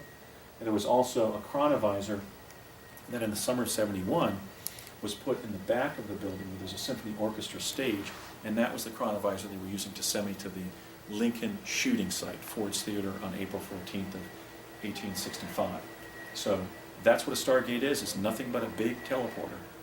And in fact, it prompted the same kind of vortal tunnel. I talked about how arriving in this industrial park in 2045 and walking into this immaculate building to retrieve microfilm summaries of events occurring between the 1970s and 2040s, and then jumping through the wall of a conference room to get back to the Lobo Overlook site in southwest Colorado, where there are microwave transmitters. I talked about the plasma confinement chamber, this large lucite box about half the size of a tennis court and about 15 feet high, and how they sent me to Gettysburg on the day that Abraham Lincoln gave the Gettysburg Address, and I ended up being photographed there by the famed Civil War photographer Matthew Brady, as found by the photo analyst Josephine Cobb at the Library of Congress, Josephine being the great aunt of my fellow Mars jumper, William Stillings, whose mother is Gail Cobb Stillings. Now, that gets us to the jump rooms. The jump rooms were clearly present in Project Pegasus, but oddly, Bernard Mundez, or not so oddly, has said that they were given to us by one faction of the great ETs. There were two, one in New York City and one in El Segundo, California. Here is Imperial Avenue East and West, and here is the address that gives it the address 999 North Sepulveda, which is Sepulveda Boulevard. And right here is the bottom, that is to say the southern perimeter of the Los Angeles International Airport. So next time you enter LAX, there's that turnabout right in the front, and there's that space-age restaurant there in the center of the site plan. Look over to the southern periphery and go, hey, that's the building where they were jumping Andy and his fellow U.S. chrononauts to Mars. What was the jump room? It was the elevator of the building. The elevator had a dual use. And we would go up from the interior of the building where the elevator landing was, up to the 5th floor, go into the 5th floor, which was basically like, it just housed like a Fijian suite, like you have at a law firm, where you have a sort of a fancy counter and different offices. There was always one person working for CIA there who would have us write our name, sign it, give our ID number, which for me was my UCLA student ID number, had been entered in their system, 700-414-879. Please don't publish that. But so we would also give our date of birth. Then we would go up to the top floor, the 8th floor, and in the elevator we would feel the elevator moving sideways from the center of the building. And it was moving always in this direction. When I was filming a segment with Bill Ryan and Carrie Cassidy at Project Camelot, Carrie noticed from our location here out in this parking lot to the southwest corner of 999 North Sepulveda that there was a strange apparatus on the back of the building. And I think it takes a perceptive person to see that, but basically we think that that may have been the housing that the elevator was moved into, and then whatever was operating the jump room was then masked by this air conditioning unit beneath it, because we were clearly making a horizontal translation after arriving on the 8th floor. We would stand there for 5, 10, 15 minutes, and then whoever was handling that jump would say something to us on the intercom. And the first time I went up in July of 1981, it was Courtney Hunt, who had trained me in Chatsworth, California, for my, after Ed Dames had handled us in 1980. I was placed with Courtney Hunt because he was a senior CIA and an experienced Mars jumper. And he kept asking me whether I was ready. And I finally said, after the third time, he said over the intercom, "Are you ready, Andy? You're going to Mars. Are you cognizant of what's happening? Are you relaxed? Whatever." I finally said, "Come on, Courtney, light this candle." Citing Alan Shepard when he was on the tarmac there at Cape Canaveral, waiting to go up into space the first time as an American astronaut. So I finally was sent to Mars there after waiting. The rectangular or box-like elevator would then morph into a cylinder. So Courtney had described how I was going to have to sort of reach out with my left arm and stabilize myself so I wouldn't fall over. He said, just like going through a water main, you want to know that it's going to become cylindrical. So nothing would happen. We would see the lights blinking in light panels inside the jump room, inside the elevator. About 5 minutes later, we could see that the box-like elevator was then morphing into a cylinder, with the top translated forward into the end of the cylinder where we could see kind of a wormholing going on. And that would get most intense and would sometimes nauseate the jumpers at about 10 minutes into the maximum wormholing, with all the torsional effects, because not just the jump room, but we were being sort of twisted, we think, at the same time, although I could still always see my fellow jumpers. But it was really most difficult to withstand at about 10 minutes, and then the process would start reversing and sort of becoming less and less affecting of how we felt. And then about 5 minutes after it started twisting, we would just be standing there in a box again, and then 5 minutes later the doors would open up, and we were always in a subterranean chamber on Mars, and then would take one flight of stairs up to the surface. All of the jump rooms were sort of hanging in an elevator-like contraption on Mars, 1 story below ground. So there were 5 foreshadowings of my experience in the jump room program. So let me just go through those very quickly, and maybe we can take a short 5-minute break.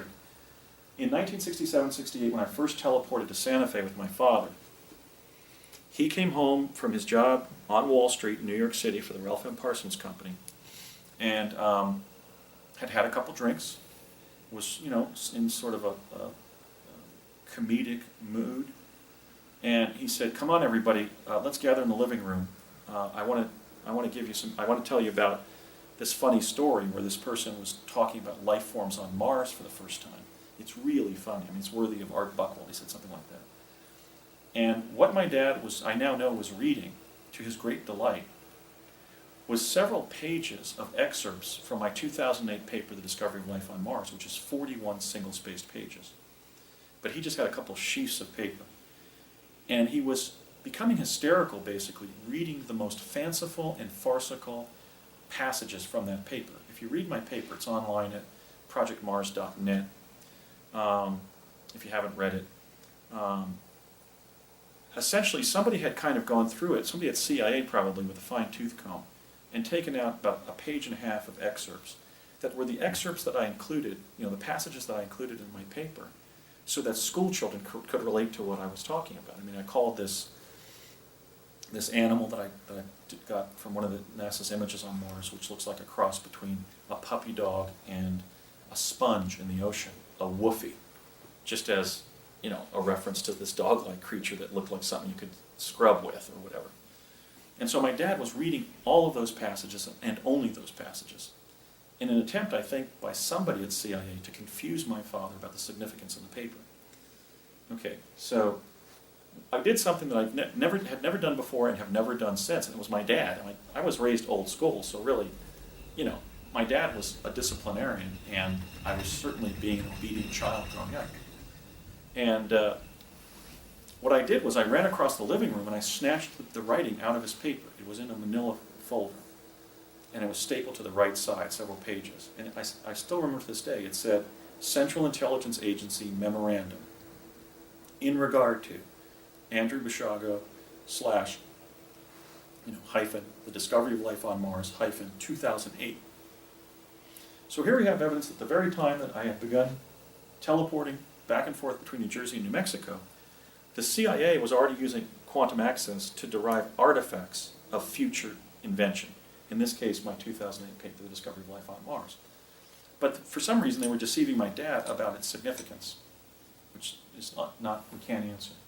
Then about a year later, towards summertime in 1969, I've been in Project Pegasus. I would be put in Project Pegasus officially the next fall, in September, October of 1969.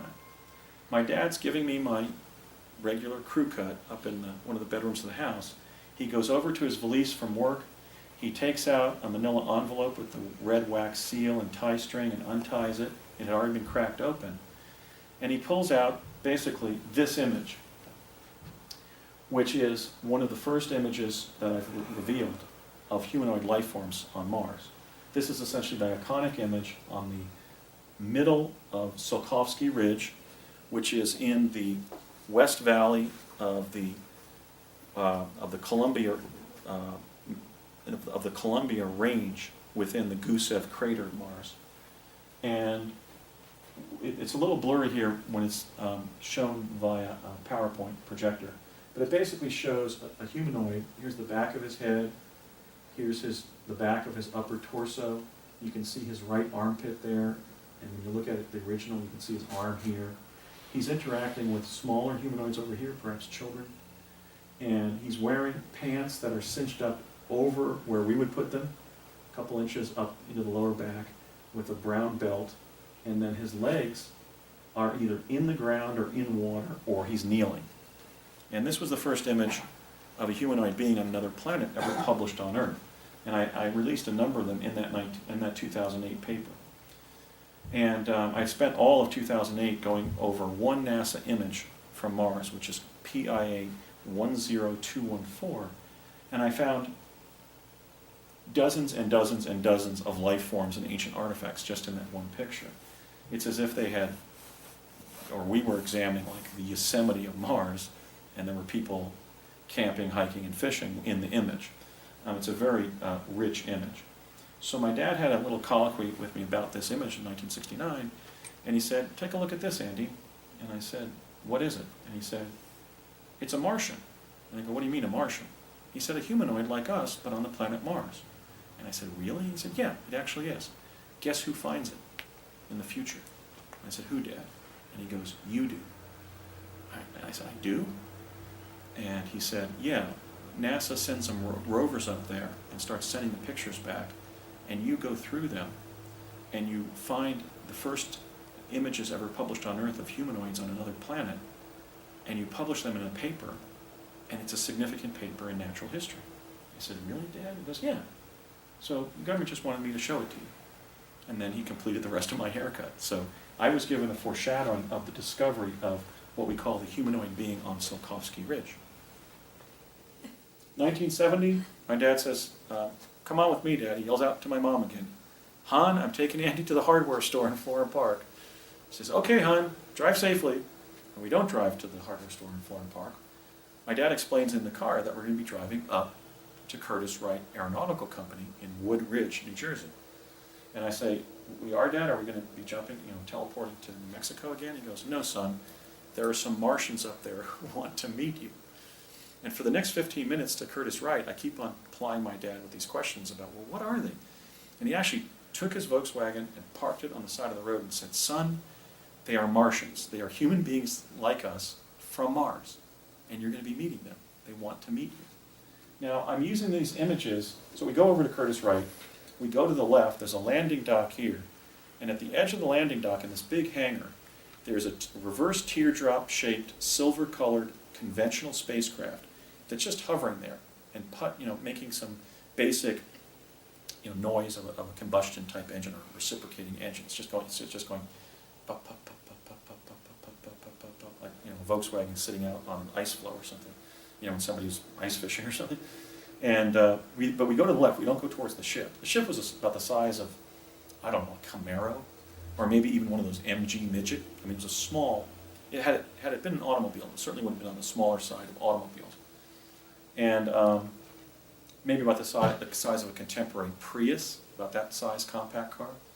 But we go over on the left, and there's a couple other Earthling aerospace engineers like my dad with their black ties and their pen holders and their white shirts, and 3 Martian astronauts who looked, for the most part, absolutely human. And they looked over at me and smiled.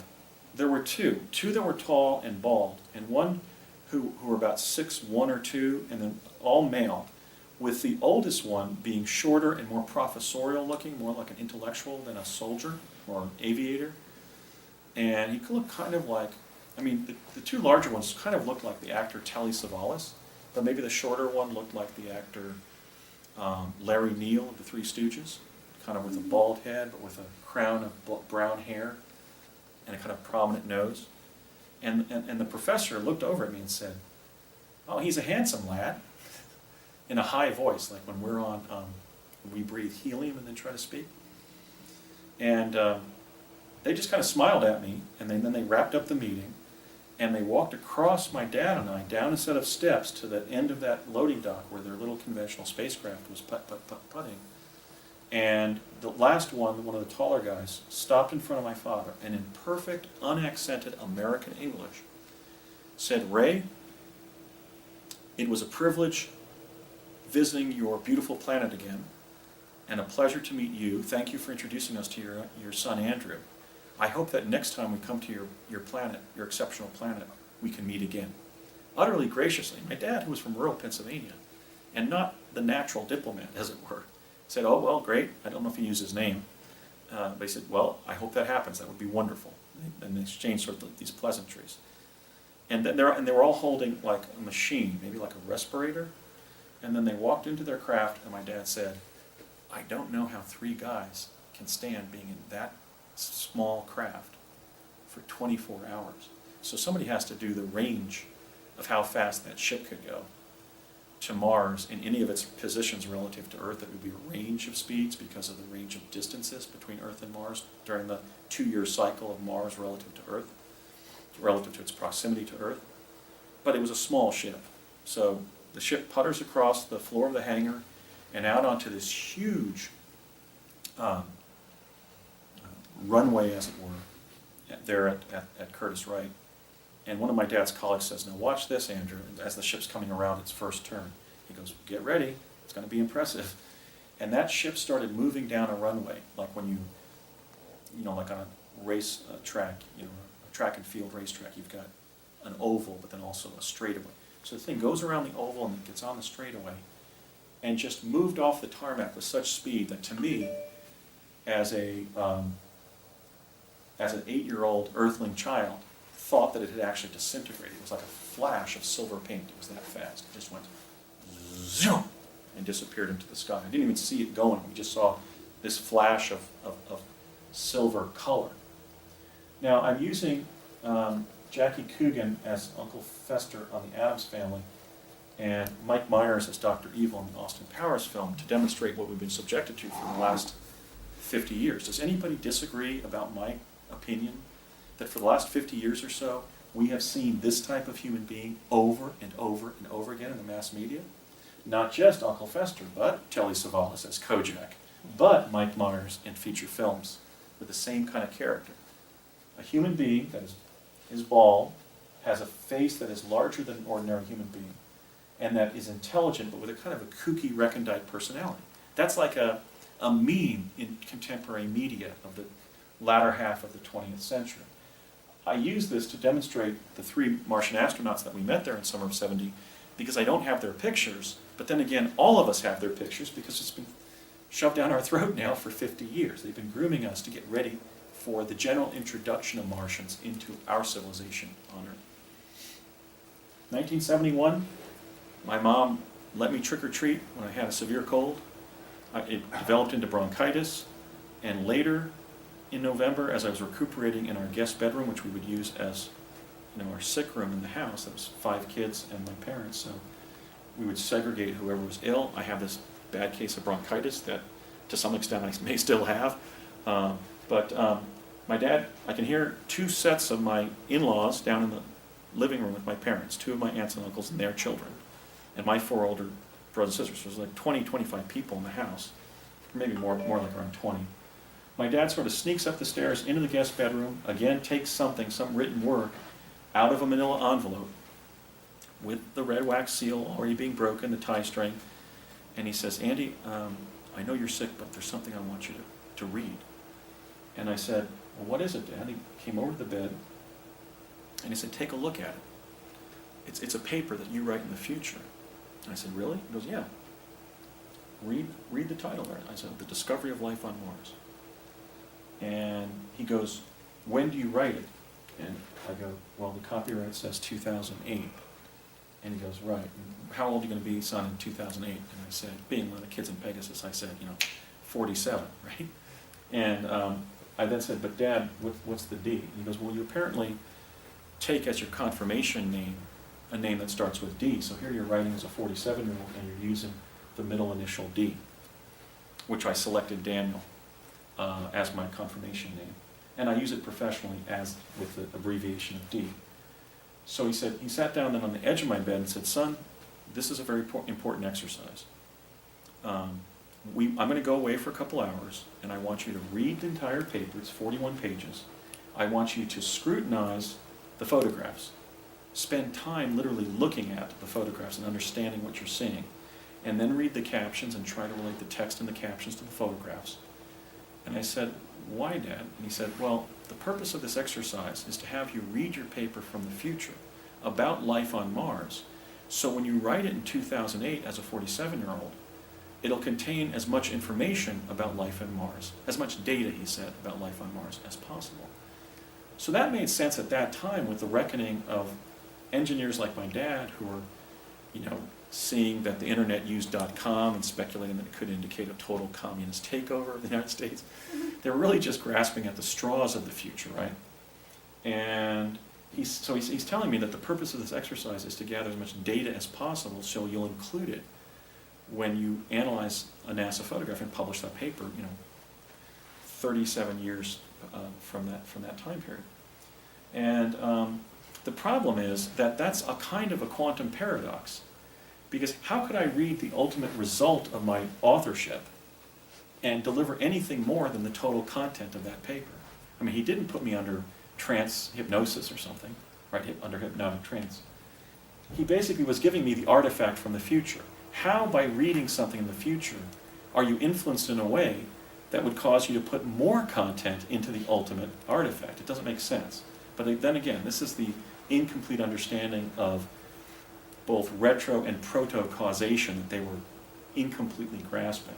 But I did read the whole paper, and when I spent 3.5 weeks in December of 2012, or actually November and December of 2012, listening to Dave Brubeck, the Dave Brubeck Quartet, listening basically to Paul Desmond, the alto saxophonist for the Dave Brubeck Quartet, playing Take 5 over and over again, summing up the work that I had done from January of 2008, finding specific details of life on, of ancient artifacts and biological beings, basically ancient life and modern life on Mars.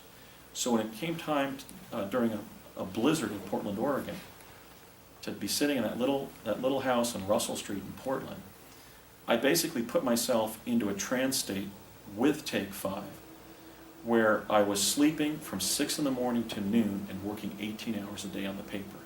And I was just out of my mind. I actually left that house, that rental house, to go to the post office and mail my paper to the chairman of the National Geographic, or the president of the National Geographic, John Sweeney.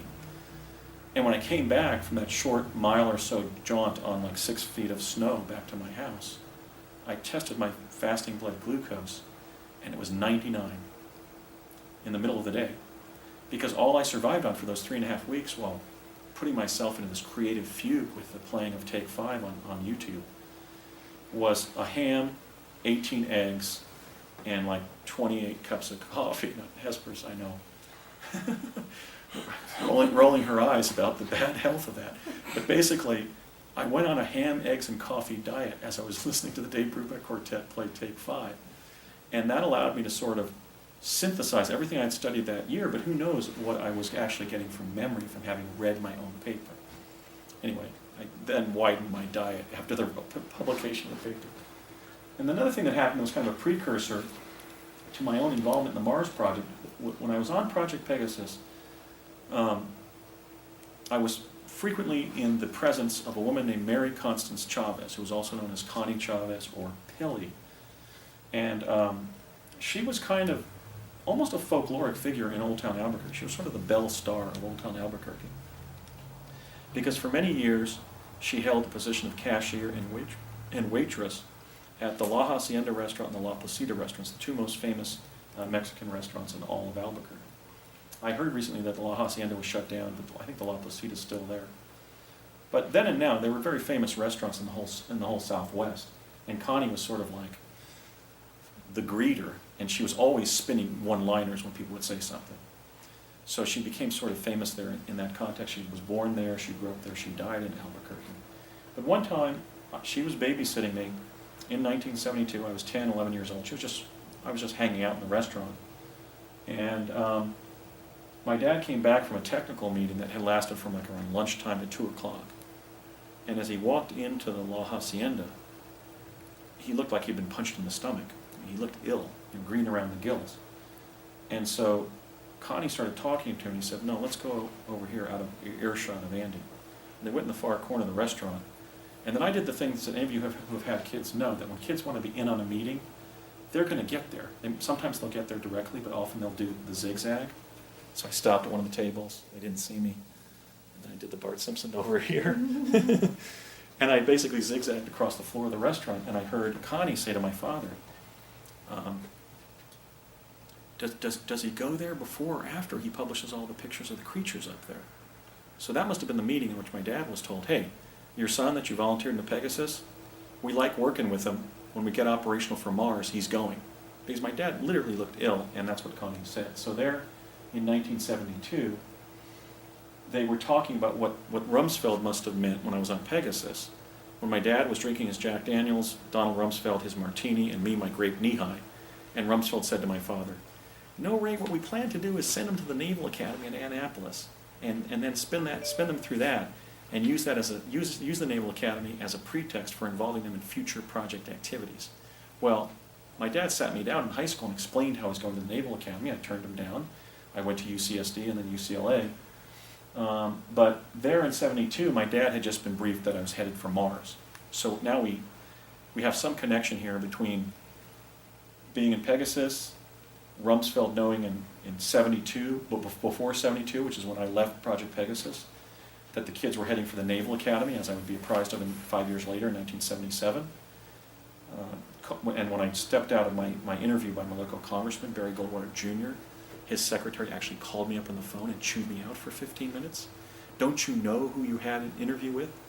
He's one of the 453 members of Congress and all this. He's your local congressman." So Alfred Weber believes that it was not going to Annapolis is where I really started my truth campaign, or my resistance to government secrecy, as it were, and tyranny. But we know that my dad was briefed probably about Mars based on what Connie said in 1972. So with that, let's take a break of about five minutes, and I'll come back and I'll start talking about the training program I was put in the summer of 1980 at College of the Siskiyous in Weed, California. The next segment here, part 5, is the one training course that we were involved in to prepare us to journey via jump room to the planet Mars. So let's take a look at this.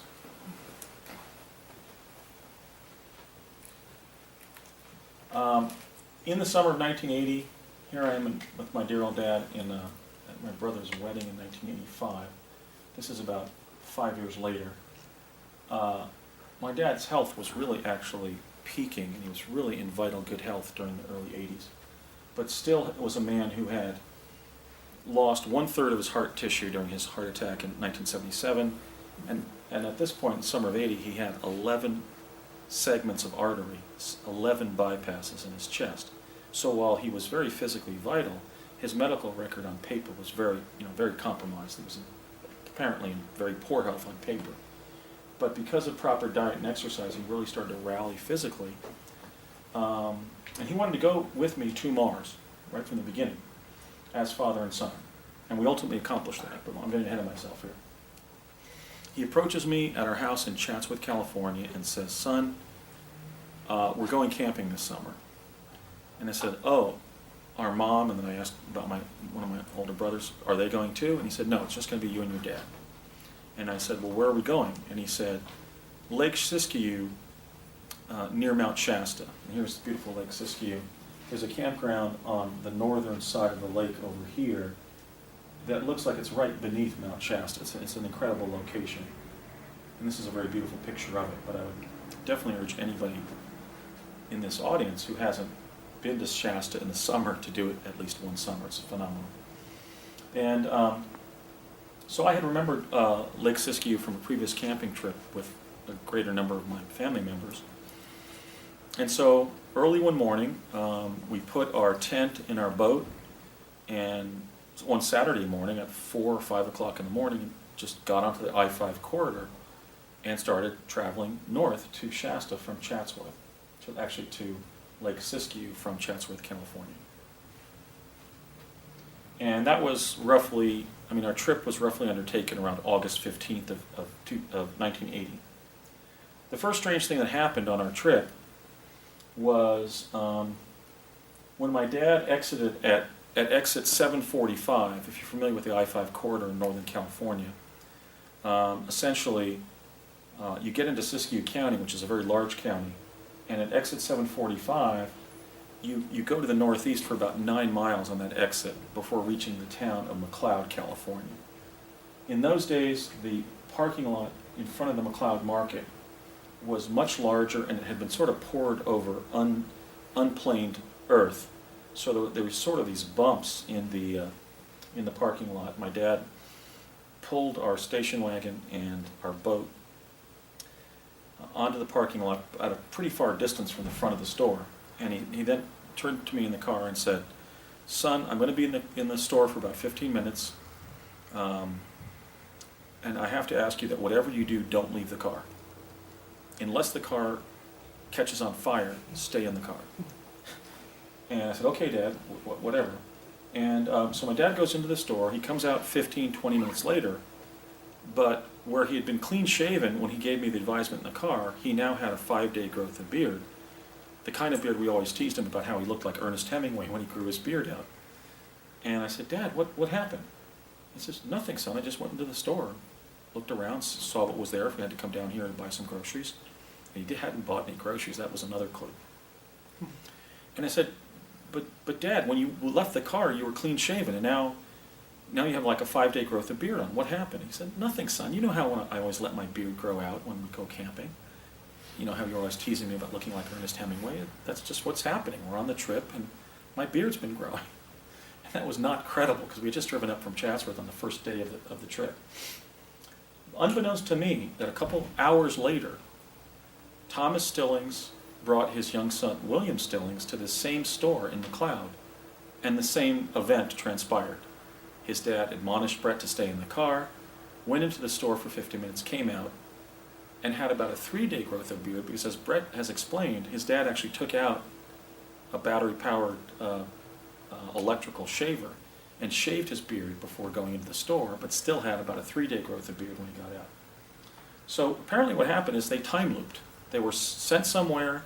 They had a 1 or 3 or probably a 5-day seminar about what was going to transpire that summer, and then they were teleported back to the present and walked out of the store. When William Stillings and I reconnoitered the McLeod Market in 2011, there was a drunken soldier across the street from the McLeod Market, and I should say somebody dressed as a U.S. Army soldier who was feigning drunkenness, because when he came down to the side of the door, the right side of the right window of my car, he said in a clear, non-inebriated voice, a sober voice, "So what's going on, guys?" And I actually told him the whole story. I said, "My dad was with Parsons, his dad was at Lockheed Skunk Works, and Bendix, and NASA JPL, and when we were young men, we were brought up here by our fathers, and we got training up at the college, which is only exit 747. It's 2 exits north of exit 745 to McLeod, College of the Siskiyous. And he said, what about? You were apparently involved in some defense project? He said, yeah, then they sent us to Mars via jump rope. And he said, wow, and he's not drunk.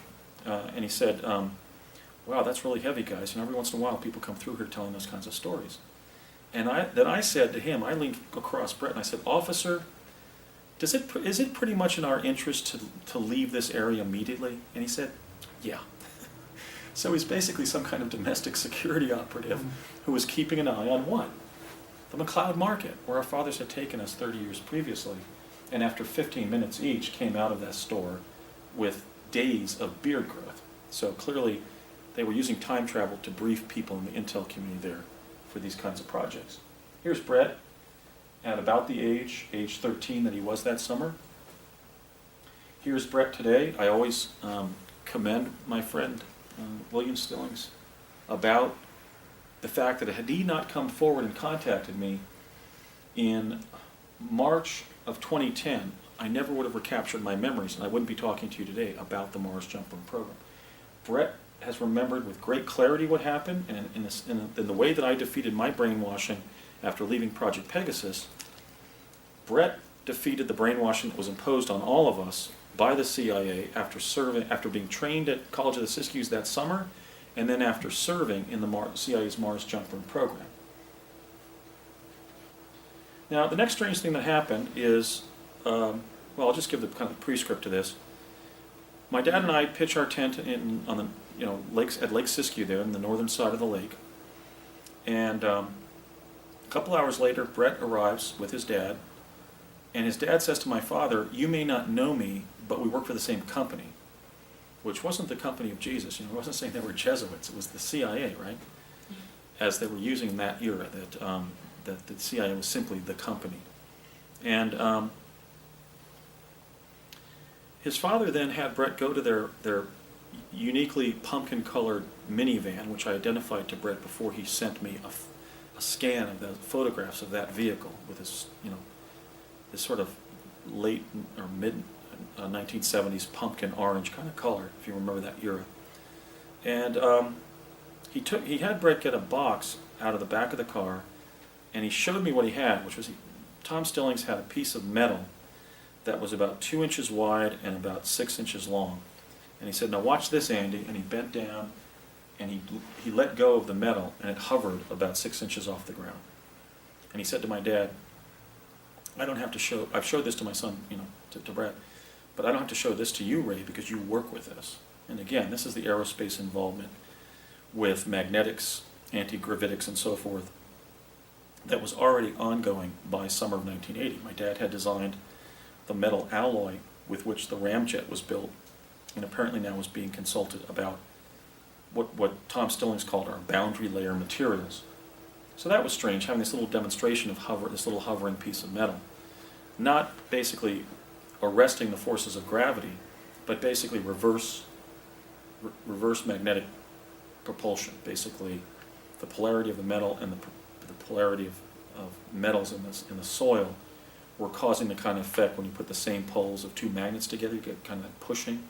Well, they had a form of metal alloy that actually hovers as a result of that effect. So that was the big event of the first day there, Saturday, the day we had arrived.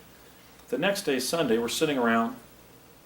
We've had lunch, because we kind of bonded as two fathers and sons as neighbors there in the campground. And precisely at 1:00 p.m., both of our dads stand up and start walking diagonally across the campground. And so Brett and I, being age 13 and 18 respectively, were certainly more fit than our dads at that age, and we started skipping ahead of them, seeing the direction they were going. And we went through 2 cars at an adjacent campsite, and the person who stepped forward in civilian clothing was this man, Edwin Eugene Aldrin Jr., the U.S. astronaut, a participant in projects Mercury, Gemini, and Apollo, the second man to walk on the moon. And he walked through his vehicles. I think it was a sort of a pickup truck and a sedan. and he greeted us. And we obviously had never met Buzz Aldrin before. Brett would have a friendship with Buzz long after the jump room program. I just met him this one time at the campgrounds there. And he addressed us. He said, Andy, Brett, nice to meet you guys. Well, let me tell you, fellas, you're soon going to be doing something that I did a few years back, and that's go off-planet. And let me tell you, guys, it's going to be the experience of a lifetime. So for some reason, they set up this meeting with Buzz Aldrin just to get a sense maybe of normalcy, that leaving the planet was normal or something. And that we would clearly, as individuals born in the 1960s, I in 1961, William Stillings in 1966, we would clearly identify with Armstrong, Aldrin, and Collins in Apollo 11.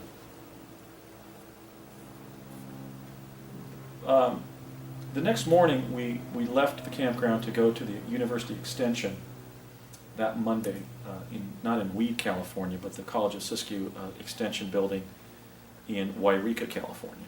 But something happened the previous night, so let me describe that. We're sitting around the campfire at about 10 o'clock at night, with all the sparks going up. We can see the whole Milky Way above us. And my dad looks across the campfire at me and says, boys, also addressing Brett, he says, boys, you're not here for a camping trip this summer, although we will be camping some of the time. We'll also be staying in hotels. You're here to participate in a specialized curriculum. And I said, Dad, what are you talking about? We're going to be in school? And he said, yeah.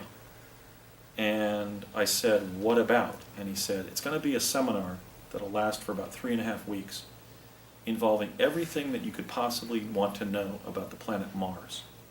And I said, Dad, I just took my astronomy breadth requirement at UC San Diego. I'm going to be registering as an English major at UCLA in the fall. You know that. I actually ended up transferring into history. And I said, I don't plan to become an astronaut. I don't know about Brett's plans, but, what are you talking about? And he said, well, we're going to be going to first the Extension building and then to the Weed campus of College of the Siskiyous. And I said, why do we need to know everything about Mars, Dad? Why do we need to break up this vacation with schooling? And he said, because some of you kids in the program are going to be going there. And just as we did after we encountered Buzz Aldrin, Brett and I looked at each other like, oh, look what our fathers have gotten us into, right? Fine kettle of fish you've gotten me into now. But so I said, Dad, you're not kidding. He goes, nope. And I said, well, what's happened? He said, you have been selected among American young people to be some of the first American young people to go to the planet Mars, and you're going to be going there. At least some of you will be. So just give the seminar your best shot. Just listen to everything that's said, try to participate, and try to glean as much as you can from the curriculum. So the next morning we get up, and our fathers drive us in a carpool to the College of the Siskiyou Extension in Wairika. We go up the stairs. I remember thinking how prison-like it looked. And we went into the back center. There was a courtyard, and the classroom was in the left side of the inner courtyard of this rather small campus. It was really only like sort of one big connected building. And we then met our instructor, Major Ed Dames, who in 1980, on his own website until recently, was stating that he was a scientific and technical intelligence officer for the U.S. Army in the early 1980s. On November 10th of 2011, during my third appearance on Coast to Coast AM with Brett Stillings and Laura Eisenhower corroborating my account of having gone to Mars, because Brett had and Laura had been invited to do so, Ed Dames called in and denied that he was our instructor, stated that might be some sort of parallel reality event, and then stated the truth about the end of that summer, which he stated that he was stationed in Germany that summer. In fact, he told us at the end of our course that he was going to Germany, and that his girlfriend Marianne from Valencia, California, was not going to be going with him. I don't know if Ed Dames knows the fact that we remember the name of his girlfriend, but we do. He was saying, well, yeah, at the end of this, when we all go home, I'm going to be going to Germany to listen to Soviet troop movements on the Czech border or something. So on Coast to Coast, he alleged that he was in Germany that summer, so couldn't have been our instructor at College of the Siskiyous. And then he began using profanity, and his microphone was cut off. Okay, so I'm just giving the truth of what happened. We do not want to belittle or diminish the reputation of Ed Dames, by stating the truth. He was our instructor. So if we're wrong, there is some alternate explanation for who our instructor was. It could have been a twin brother of Ed Dames that they've been working with. It could have been a parallel dimension of his experience where we were on our main timeline and he banked in from an adjacent timeline and was our instructor and then banked out. It could have been somebody imitating him. It could have been a holographic overlay of what we were fundamentally experiencing. But I and William B. Stillings and Bernard Mendez are in absolute agreement, and we have agreed never to back down from the truth of what we experienced, which is that Major Ed Dames, the remote viewing pioneer, was our Mars training officer that summer. In fact, he was Captain Ed Dames, we believe, but he's the guy that trained us. We can't back down from the truth. If he wants to continue to deny that he was in the Mars program, that's his right, but we're going to continue to state what we experienced, which was his tutelage as the scientific and technical intelligence officer from the Army, having been our instructor, and even meeting his girlfriend at that time. After a couple days of instruction from roughly about 8:30 to 2:30, 8:30 in the morning to 2:30 at night or afternoon, we then moved to a bungalow on the Weed campus, the main College of the Siskiyous campus. And then from those hot bungalows, we then moved to the Life Sciences building. So we were actually in 3 training locations when we were in the Shasta region that summer.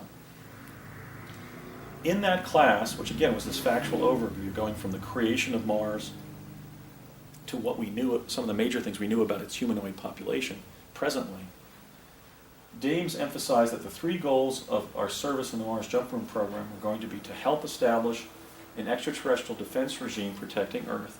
And I'm using extraterrestrial there broadly defined, not just the threat of hostile ETs, but all extraterrestrial threats like incoming asteroids and what have you. Second, to create a basis for claiming U.S. territorial sovereignty over Mars. The thought was that if we could put a presence there with permanent settlers and then periodic visitors, we would stake a claim under public international law to essentially claim that Mars was our sovereign territory as Americans. And then also to acclimate Martian humanoids and animals to our presence. In other words, we were being put there as a show, not of force, but as a show of the presence of Earthlings on Mars. Earthlings from Earth, not from previous contact with Earth. Now, he also explained that the emphasis would be, of the course, would be what to expect upon arriving on Mars via the jump rooms, learning about the lethal and non-lethal predators on the surface, and by this I mean inevitably lethal or not necessarily inevitably lethal predators on the surface, and how to operate as a team on the surface so as to survive. So we did a lot of really far-out exercises. I remember one time we had to look at a green box on a bar stool, and Regina Dugan said, we had to then yell out to everybody else in like a staccato sentence structure, just the essence of what was there. And Regina said, a green box on a bar stool, just sitting there. So I was proud that when I came out of the jump room facility on the surface of Mars and I saw one of the gray Martians up on the top of the building, I yelled, Courtney Hunt and Brett Stones were coming out of the jump room behind me into the darkness, sort of dusk, and I yelled, Court, Brett, a gray, on the ceiling, on the roof, observing us. Okay, so we did kind of have training and just staying in touch with our team members on the surface by yelling these short, meaningful sentences. So that succeeded. In fact, I'll tell the story of Bernard Mendez and I rescuing each other's lives in the same event. So next slide, please. Part 6, let's take a look at the 10 teenagers that were involved in our training group. Here's Brett Stillings, again, around age 13 during our training in summer of '80. Here's Brett today. Here is Barack Obama in his famous photographs when he was a first-year student at Occidental College in Eagle Rock, California. That's what he looked like. That's the guy. The 3 of us agree that was Barry Soetoro. Here is President Barack Obama today. We'll talk about the 2 denials that he's issued about his service. Here's Regina, or also known as, actually I think the correct pronunciation is Regina Dugan. That's what we were apprised of during the program, and that was used when she was the director of DARPA, was Regina Dugan. Here's Regina around the time that President Obama appointed her the first female and the 19th historical director of the agency that gave the U.S. government time travel, namely the Defense Advanced Research Projects Agency. And we continued to have contact with Regina after the program because she was in California at Caltech, having entered Caltech in fall of 1979 as a 16-year-old. So Regina was 17 years old when she was trained to go to Mars. Here is William Cameron McCool, known as Willie McCool, who was born, Regina was born on March 19th of 1963. Willie McCool was 5 days younger than me. He was born on September 23rd of 1961, just as Barry was also close to myself in age. Barry Obama was born on August 4th of 1961, about 45 days before I was, and then another 50 days before William Cameron McCool.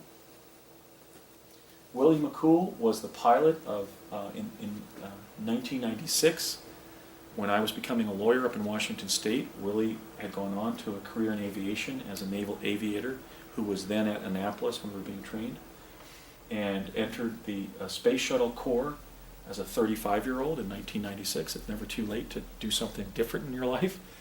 And sadly, however, he died as the pilot of Space Shuttle Columbia when it was destroyed, re-entering Earth's atmosphere on February 1st of 2003. But Brett and I certainly have fond memories of Willie McCool. I mean, he was basically a cut-up. I mean, I would pass him in the jump room at El Segundo, and he would always do these things where he looked down and he was shocked to see you. And he'd say something like, "So you're still in the program? Oh, God."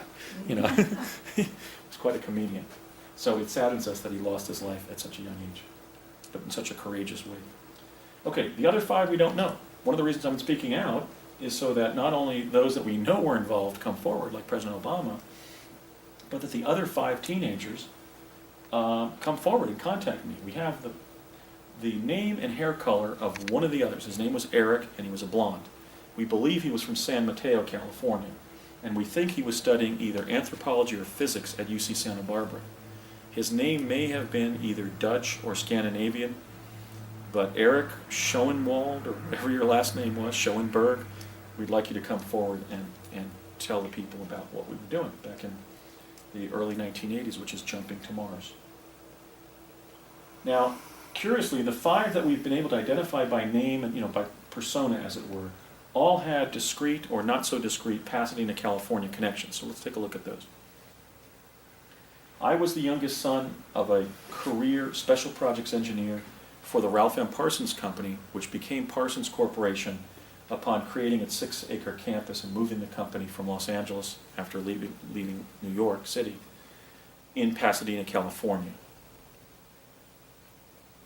Barry was then attending Occidental College in Eagle Rock, California, which is basically a suburb of Greater Pasadena. I mentioned how Regina Dugan had entered the California Institute of Technology, the leading sort of brainiac campus in the country, with all the profoundly talented math science type students, as a 16-year-old, the same year that Barry and I entered college in fall of 1979. Brett had several Southern California connections that are conspicuous. His dad was with Lockheed Skunk Works when we were in the jump room program, and then would go on to literally work for NASA JPL in Pasadena, another Pasadena, California connection. And then Willie McCool clearly had a Pasadena, NASA JPL connection in Pasadena because he became an astronaut, and NASA JPL is headquartered in Pasadena, California. Now, working with Bernard Mendez, in part 7 here, we take a look at what were the 7 traits that with which we believed they selected us. Now, of course, I had been in Pegasus, so I was sort of a known entity as a time traveler, a good errand and so forth, somebody who remembered what he saw when he was time traveling. But actually, Bernard Mendez gave me a kind of bizarre set of traits. Let's take a look at those. He stated basically that you all had to be of very high intelligence. We wanted everybody to have a team orientation. So like I had learned how to cooperate with my 4 older brothers and sisters and so forth. Barry Obama was certainly a kind of a laid-back, type B personality. That we have non-competitive personalities. They didn't want to send chrononauts to Mars that would run up a hill to be the first one to run up the hill. They wanted team members to sit where one team member might turn to the other and say, hey, listen, let's walk up to that hill over there. Because group cohesion was critical, just to not be separated from your group and possibly eaten on the surface. Okay, so we all had to be non-competitive in our personalities, and I think that's also exemplified in the fact that I had a pretty good jump shot in basketball, but I was a terrible wrestler in high school. I just didn't like grappling with somebody. I had had some skin problems as a result of Pegasus and some major ones. And so I look back at my athletic career and it was not particularly distinguished. I became much more competitive politically and academically, but they still had apparently found that each of us was ultimately self-directed and non-competitive in our activities. We all had to have an affinity for nature. We were the kind of kids who, when we were taken to campsites as little kids, when the tents were being set up, would not help set up the tents, but be all over the location, picking up rocks, checking out pine needles and that whole scene.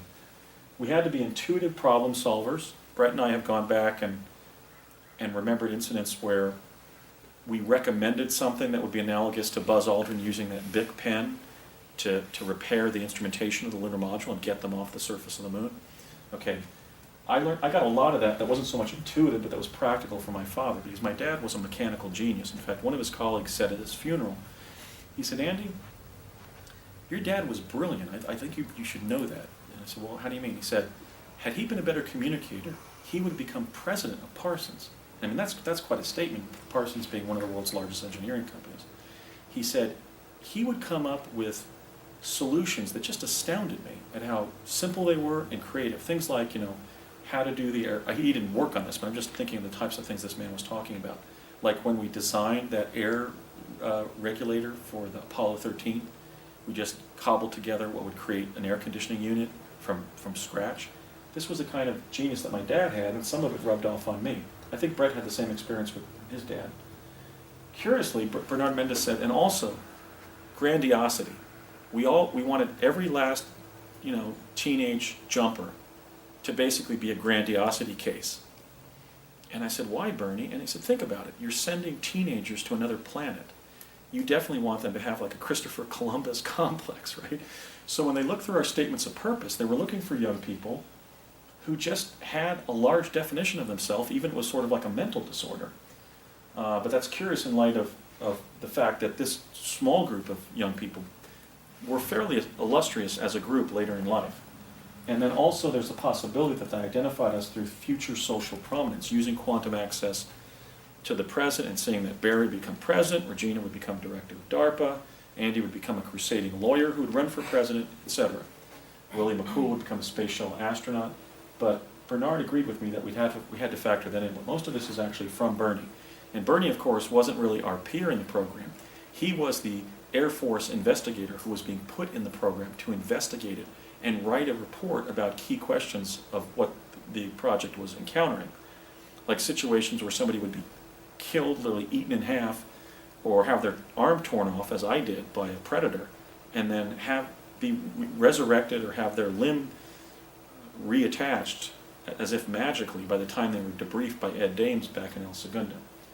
So, but yeah, I think of the personalities of, let's say, the captains of the ships when Western Europeans began traveling to the Americas, to the Western Hemisphere. I would certainly want to be sailing with a Columbus or a Vespucci or a Mercator, or who did the circumvention of the world? Magellan, or a Magellan who had a Napoleonic complex, right? Because you're going out there and your ships are sinking, you're running out of resources, your men are mutinying. I would certainly want to have like a George Washington personality type who had a big self-concept to be safe on the planet Mars. So I think that helped get us over the basic existential fear of being separated from Mother Earth. And it was fearsome. So there were 3 parents who were auditing virtually every class during the training program. I mentioned my dad's involvement. I mentioned in yesterday's lecture how he was the chief technical consultant or liaison between Parsons and the CIA on Tesla teleportation.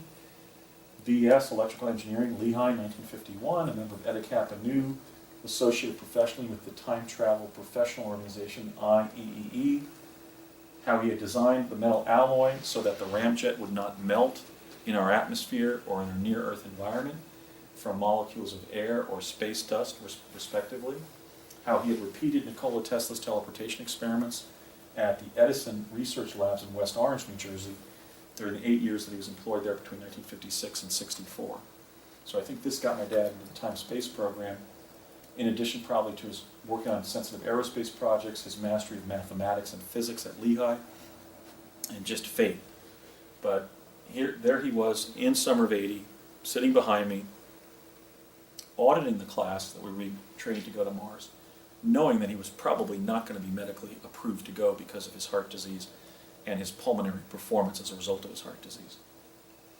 Here's Brett's father, Thomas J. Stillings, when he was a lieutenant with the Office of Naval Intelligence. Tom was often sitting to my father's right in class. At that time, he was an operations analyst at Lockheed Skunk Works, so probably had sort of designed the way that the jump room class was going to unfold and maybe had some ambit over which individuals were selected. He also had a bachelor in engineering. He had the Navy connection that I was given and that Brett was given. He also had attended a naval postgraduate school curriculum, as I had in the evenings when I was at UCLA studying history in the day division. And he later went on to become an employee of NASA JPL. And then sitting a couple seats to his right in the back of the room at the Life Sciences building was the mother, the biological mother of Barack Obama, Stanley Ann Dunham. She was a very nice lady. She had served alternately as a USAID, Agency for International Development consultant in Kenya and Indonesia. She would go on to earn a PhD in anthropology from the University of Hawaii at Manoa by 1993, I think. It's stated by others that she was an agent for the Central Intelligence Agency while traveling to Kenya and Indonesia and marrying into those cultures. And one day she gave us a brilliant afternoon lecture on cross-cultural communications if we encountered Martians directly when we were on the surface. And I remember her referencing the fact that she knew a lot about cross-cultural communications by being in cross-cultural marriages while married to men from Kenya and Indonesia, respectively. She was a delightful person. I feel that the President's mother has been completely besmirched in the press. She was a wonderful human being. She was gracious, funny, intelligent, kind. And Brett and I was just hanging out with her in the classroom. She was a wonderful lady. So, we have this issue in part 9 here of the two future presidents. The first thing I remember about Barry Obama, or Satoru as he was then known, is we were coming out of class and he walked alongside me on my left. My dad was on my right. We were walking back to our cars there from the Life Sciences building. And he said, "You know, I really can't believe what we're studying." And I said, "What do you mean?" He said, "We're being trained to be some of the first people to go to another planet. I mean, how far out is that?" I said, "I know. So some mornings I have to remind myself that that's what we're studying." So he was really thinking with philosophical profundity about what we were being set up to do, which is go to another planet. And Barry was a great guy. I mean, he was smart, thoughtful, considerate, had a good positive attitude. He was funny. And so I'm also mortified when I see all this dirt being thrown at Barack Obama, because quite frankly, when I think about my college-age peers, he was clearly one of the standouts as a human being, as an overall human being. Now, we know that the Barry Satoru we served with and were trained with in this early phase was President Obama, because his kindergarten teacher provided the press, during the birther controversy a year or two ago, provided his academic file from Indonesia, where he had lived from age 5 to 10, and he was identified in his kindergarten file as Barry Satoru, having been born or come to Indonesia. Well, that must have been 1968 as he was entering that course at his class, and that he was of the Muslim faith, and that his name was Barry Satoru. And she also provided the group photograph in kindergarten, the first grade, where we see a young Barack Obama circled here being identified as Barry Satoru. So how many Barry Satorus can there be in the world? I mean, a Western first name with an Indonesian last name, not too common. Here is Barry and his mom, Stanley, at the time of his high school graduation from Punahou School in Hawaii. This is essentially what they looked like when we met them in the jump room program. Again, the affable mom that Barry had. We also got to know them well because after we left the dorms at College of the Siskiyous, a group of us kind of split off and were staying for days at the Finlandia Motel in the city of Mount Shasta. That included President Obama, myself in this extended picture here, Regina, and Brett, and our parents, and other jumpers.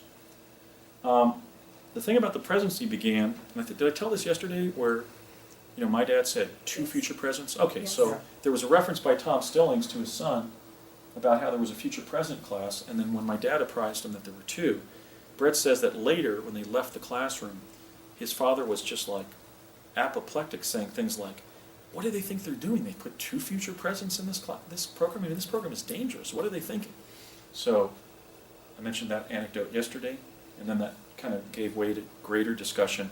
I mean, Barry's mom, Stanley, was even talking about his future presidency as the first African-American president during the going-away dinner that we had at the Creamery Restaurant, which is now basically a tavern and restaurant, but was then kind of a restaurant that featured basically like fancy ice cream dessert type things, which was on College Road there. The front of the restaurant was then on College Avenue, down the street from College of the Siskiyous. Now, during the 3.5 weeks we were all there, Barry, Regina, and I became CIA analysts about a specific data set. We were sequestered. Well, what happened is toward the end of the program, the end of the 3.5 weeks, Barry, Regina, and I were approached by Ed Dames and my dad and taken to Ed Dames' office, where Ed announced to us that we would all be teleported to the beginning of the summer, spend the whole summer sequestered there at College of the Siskiyous, and then at the appropriate time, be reintroduced back into our main group, the main timeline, as it were, that the training course was taking place in. And he said, I know that you will, because you already have. In other words, he had already encountered us when we jumped forward to June of 1980. So we were just hanging out in kind of some study corrals at the undergraduate library. There's no graduate library, basically at the library at College of the Siskiyous. How they could pick a future president who would become a Harvard-educated lawyer, the first woman to direct DARPA after getting a PhD in mechanical engineering from Caltech in the early 90s, and a Cambridge-educated lawyer who would become a whistleblower and presidential candidate, I don't know. But I think it was intentional. Because what they asked Barry, Regina, and I to do that summer is analyze about 4 inches of French intelligence data about Mars in the French language. And I had taken 2 years of junior high school French and 2 years of high school French, but I basically knew how to count and give the days of the week after all that ended. I'm not a natural linguist. So what is it? Lundi, mardi, mercredi, jeudi, vendredi, samedi, dimanche, or something like that. So I know a little bit of French to maybe count or know what day of the week it is if I look at a French newspaper. But I was just gleaning about 25% of what these 4 inches of data said. I think Regina was fluent and Barry was more fluent than I in French. So we were sequestered there, almost to the point of like going into a creative fugue state. I mean, we were really isolated, and we had been told not to talk too much to each other, just to say hi, but not talk about our theses, to keep our theses of what the intelligence data said about the thesis. The question was, do these documents reveal that the humanoid population on Mars is a threat to the humanoid population on Earth? Benevolent towards us? Or cannot be determined? Which is it? And don't talk to your colleagues, We don't want the 3 of you talking to each other, at least if you do talk, just to say hi, so that your colleagues have some sense of normality, of interacting with other human beings during these months you're going to be spending here. We just want you to stick to inconsequential themes. Don't tell them what your thesis is, and arrive at your own opinion. So we were walking at the end of the summer, at the appointed hour, they sent somebody over to our tiny offices over in the dorms, our tiny, living quarters over in the dorms. They were like really tiny 1-bed dorm suites, almost like prison cells. And they said, well, your time to rejoin the rest of the group and give Major Dames or Captain Dames your theses has arrived. So we're walking over there. He left, and then we walked over by ourselves to Ed Dame's office. And I said, well, look, we can to the other two, I said, look, we can let our guard down now because we've already written our theses and we've arrived at our own opinions and we can't influence each other now. And I said, Regina, what did you determine? And contrary to my opinion, she said, I think they represent a threat. And I said, wait a minute, Regina, I mean, we're engaging in the hegemony of going to their sovereign planet and putting our explorers there. And then she cited the incident in which several of our astronauts had died on the surface of Mars, one of the French intelligence reports indicated. We had asked the human population, our government on Mars, civilization as it were, to rescue our personnel. They agreed to do so, and then they reneged and didn't perform. And those several astronauts died. I guess of exposure or starvation or predation on the surface. Regina believed that showed that they weren't trustworthy, not because they refused to rescue our personnel, but they declined to after promising to, which shows some malice, was her opinion. I said, but Regina, do you think we're doing that when extraterrestrials come to our planet? This was pre-Roswell, right? But I'm just saying, do you remember hearing any time where they stated as a human right on Earth that if you're an extraterrestrial, you have the right to be rescued by the U.S. government? I mean, you're imposing a higher morality on the inhabitants of a planet that we're imposing on ourselves when territorially aggressing against the Martian population. But she got really angry at me because she believed, now of course she was more adept at French, so maybe she was right. But I didn't read anything that I could read of the French intelligence documents to determine that the Martians were any threat to us. Of course, I had met 3 very friendly ones as an 8-year-old in summer of '70. And Barry, as is indicated by the fact that he's a highly skillful political tactician because he reached the White House as the first African American president at age 47, didn't say anything. I said, what about you, Barry? What did you determine? And he said, I can't tell you. And I said, why not? He said, because it's against what we were instructed to do. We have to take this program seriously. We're going to be jumping to Mars. And I said, okay, if you don't want to tell us, but we're just going to deliver the thesis and then never know what the other 2 researchers had determined. So that's how it fell out. What I guess since Barry has, I think, been a pretty intellectually capacious president, I mean, if you think about our former presidents, I think he stacks up very well for actually the erudition that he's brought to the presidency and the depth of his analysis. I think what he probably concluded was that it was both. That we were both dangerous to each other because we were on the threshold of interplanetary contact, but that equally both civilizations could be benevolent to each other. He probably gave a kind of a dichotomous or trichotomous kind of answer because it's present in his public statements in other areas. And I know that Regina was taking the hawkish view, I was taking the dovish view, but then again, I became an activist lawyer and not a science officer for the U.S. government or President of the United States, at least not yet. Well, the next summer of 1981, I was placed with one CIA agent, Courtney Maurice Hunt. Now, this isn't a picture of Courtney. This picture is of Mike Roman, the national sales director of the Bulova Watch Company, when he was photographed at the Grand Ballroom of the Ambassador Hotel when Senator Robert Francis Kennedy was shot there on June 5th of 1968.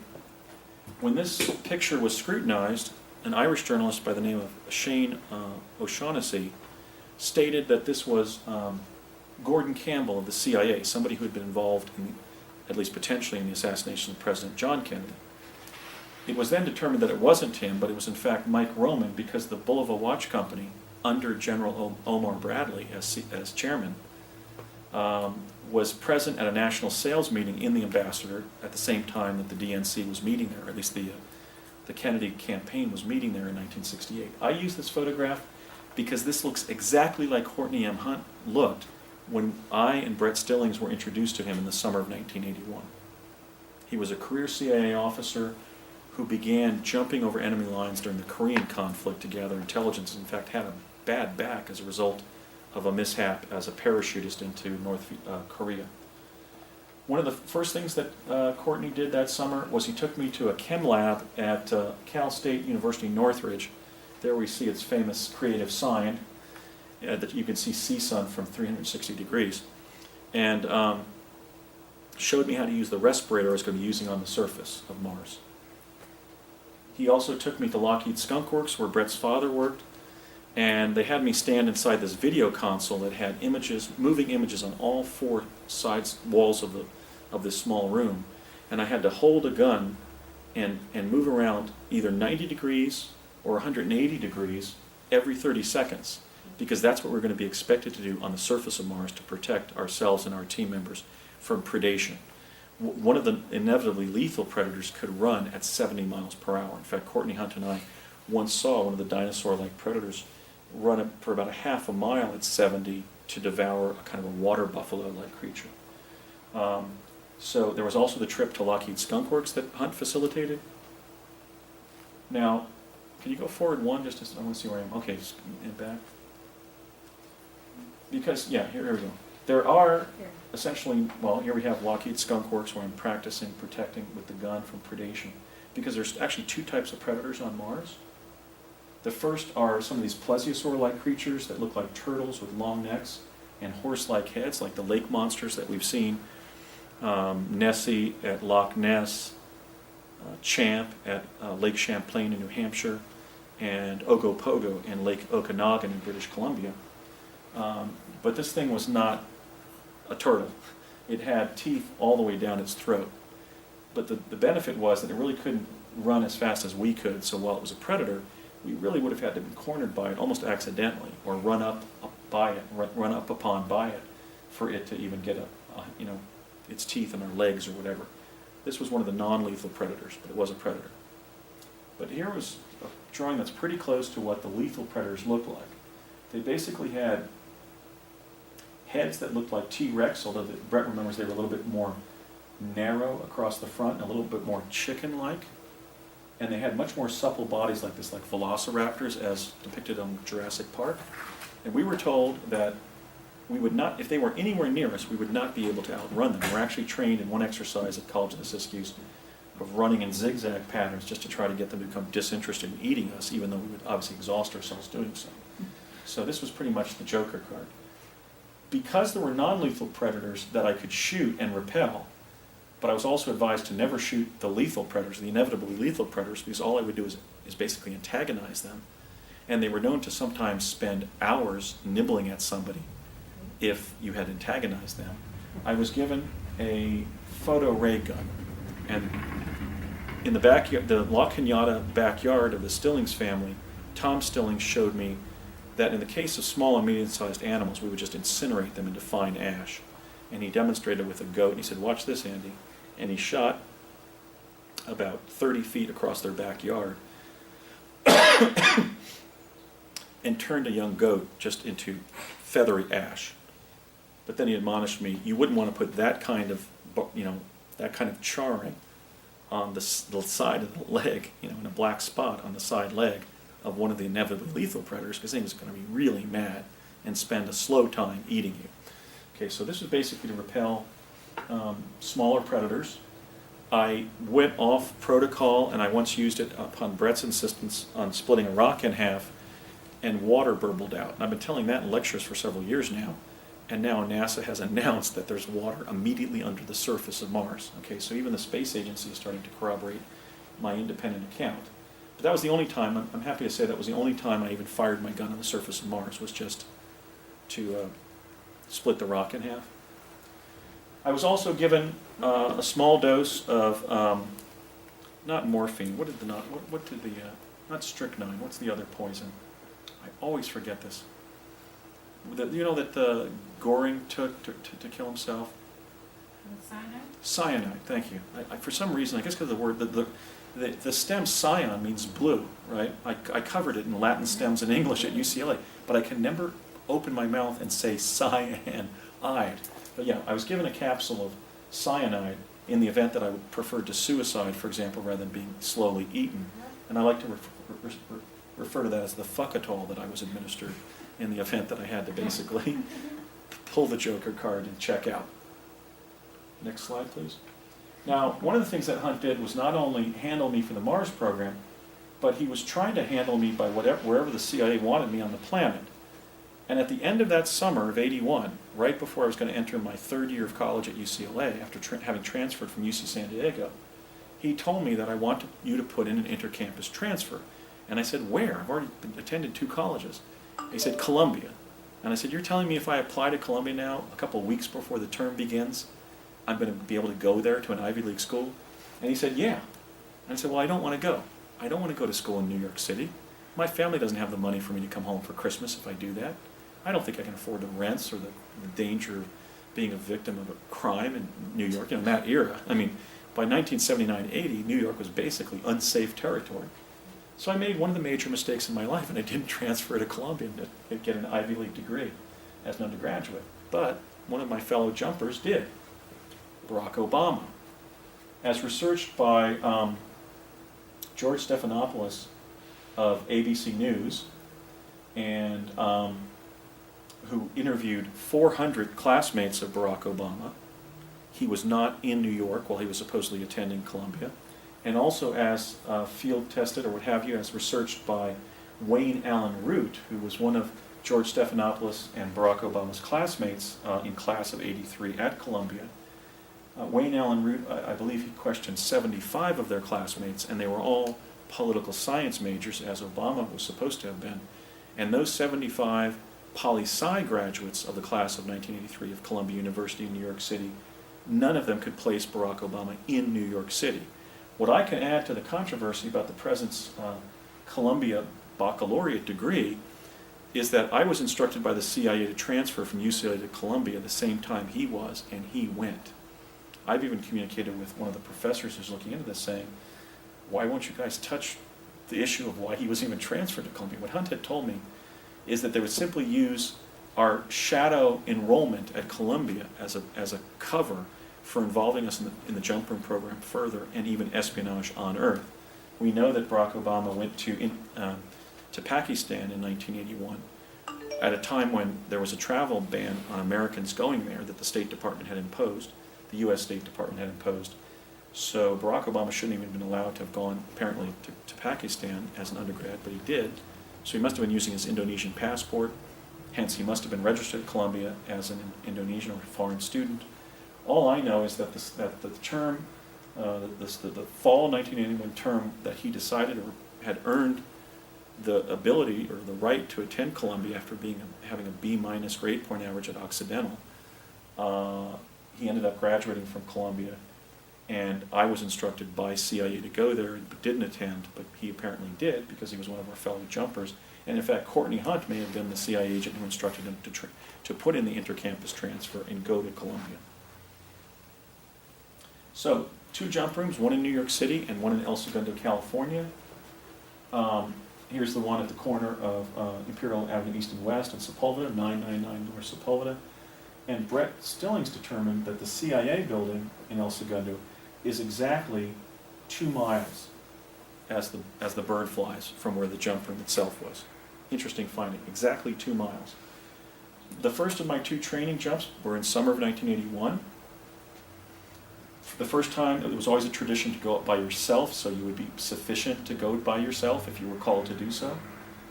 I went to the building in El Segundo, jumped to Mars, and then came out of an elevator that was 1 story below ground and out through the eye of a large skull. This is a large skull that I found in NASA image PIA 10214, but it's not the one that I arrived at. But the whole Face on Mars controversy is now in its 2nd generation. The Face on Mars at Cydonia is one of thousands of heads and faces of primates on the surface of Mars. The Martians use large heads to indicate where there are access points to their underground civilization, and they use images of different primates and reptilians and so forth to show, kind of as signage, to show where there's danger in the area. So they'll show a vicious reptoid, or they might show like a laughing humanoid as signage to indicate where you do or do not want to be on the surface. But they use large skulls extensively.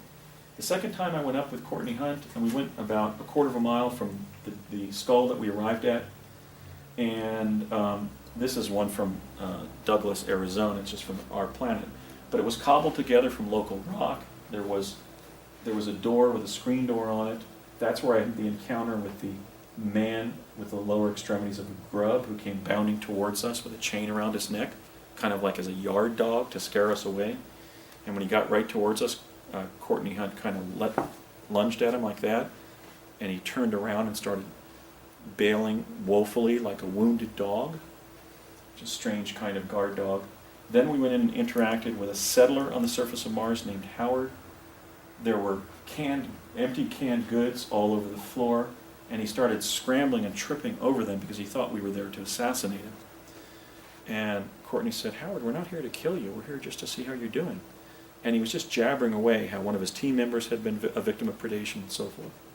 So this confirms the claims made by Michael C. Ralph that the U.S. government put settlers on Mars in structures like this, and also were having periodic jumpers, which again was part of the fulfilling the terms of public international law, that to claim territorial sovereignty you had to have settlers and then regular visitors to your colony to make that your own territory. Ultimately, I was given one mission. I would drive over to a RAND corporation, RAND of Santa Monica subsidiary, which is in West Los Angeles, California, and somebody there working in a kind of a printing shop for RAND would give me one of these black so-called floppy disks about 10 years before these were released commercial. And on it, there was data to sustain, here's just a jump room concept, elevator. But I would walk through this dilapidated brick city. This is Paris in 1945, but the city there was lower and brick. It looked like historical Philadelphia had been dropped from about 50 feet and kind of shattered on the ground.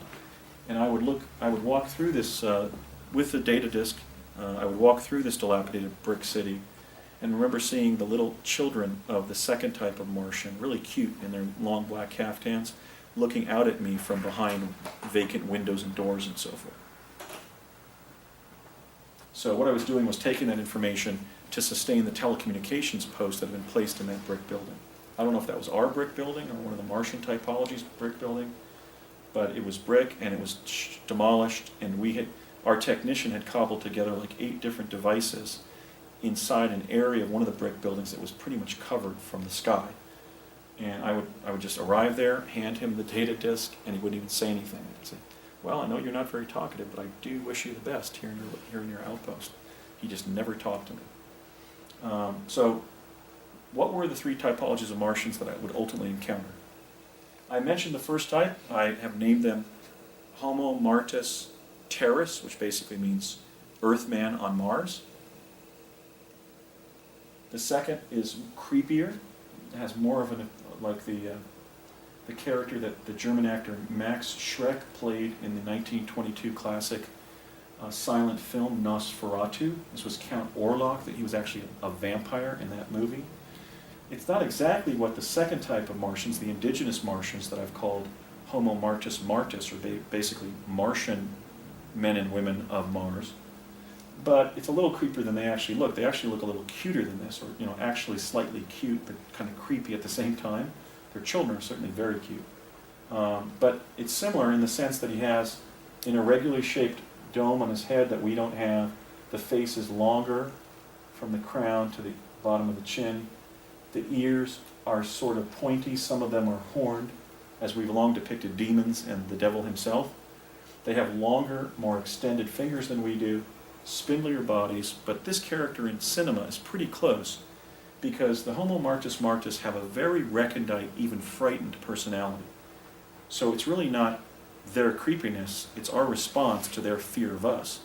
And if we're relatives of the Earthlings on Mars who colonized Mars before the solar system catastrophe in 9500 BC, they certainly have a right to have adapted into personalities in which they fear us, because it was members of our civilization that colonized their planet, for example, so that there was the liaison between Mars and Earth during the Egyptian, the high Egyptian civilization. In fact, Ross Curley of my organization, the Mars Anomaly Research Society, has found the image of a pharaoh either carved or stamped into a piece of rock or metal right on the Martian surface. So we have proven that the high Egyptian civilization was on Mars. And here's an indigenous Martian. Of course they would be frightened interacting with a human. So when Courtney Hunt and I were greeted at the opening of the jump room facility that was known as the Corkscrew, because it had sort of this not conical, but conch shell type structure, we were greeted by this little sort of Marty Feldman kind of character, who then was always looking back at us and kind of smiling vivaciously that he was leading us, and he was going to show us part of his underground civilization. So they were at least as, they were wary, but they were at least as interacting with Earthlings from Mars thousands of years after our respective civilizations had been separated, with at least enough graciousness to literally give us a tour of where they lived. And he did not attack us. He was quite kind to us. So we went for about a 30-minute walk through a part of their underground civilization. It was very Tolkien-esque. It had sweeping archways. It had ceilings that were sort of in paisley shapes. It had pneumatically driven metal equipment, like the kind of elevator that you might find in Carlsbad Caverns in New Mexico. So it was an advanced civilization living in a naturalistic way with the environment. Very interesting.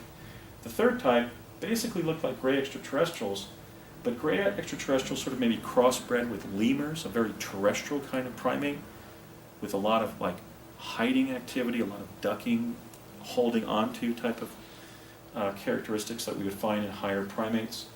So the one I saw of those, which looked virtually identical to this, was on top of that jump room, the Corkscrew, when I yelled out, "Court, Brett, a gray, on the roof, observing us." Now, let me go through in part, part 16 now. Let me go through the 6 Mars whistleblowers who have come forward and tell something briefly about each of them.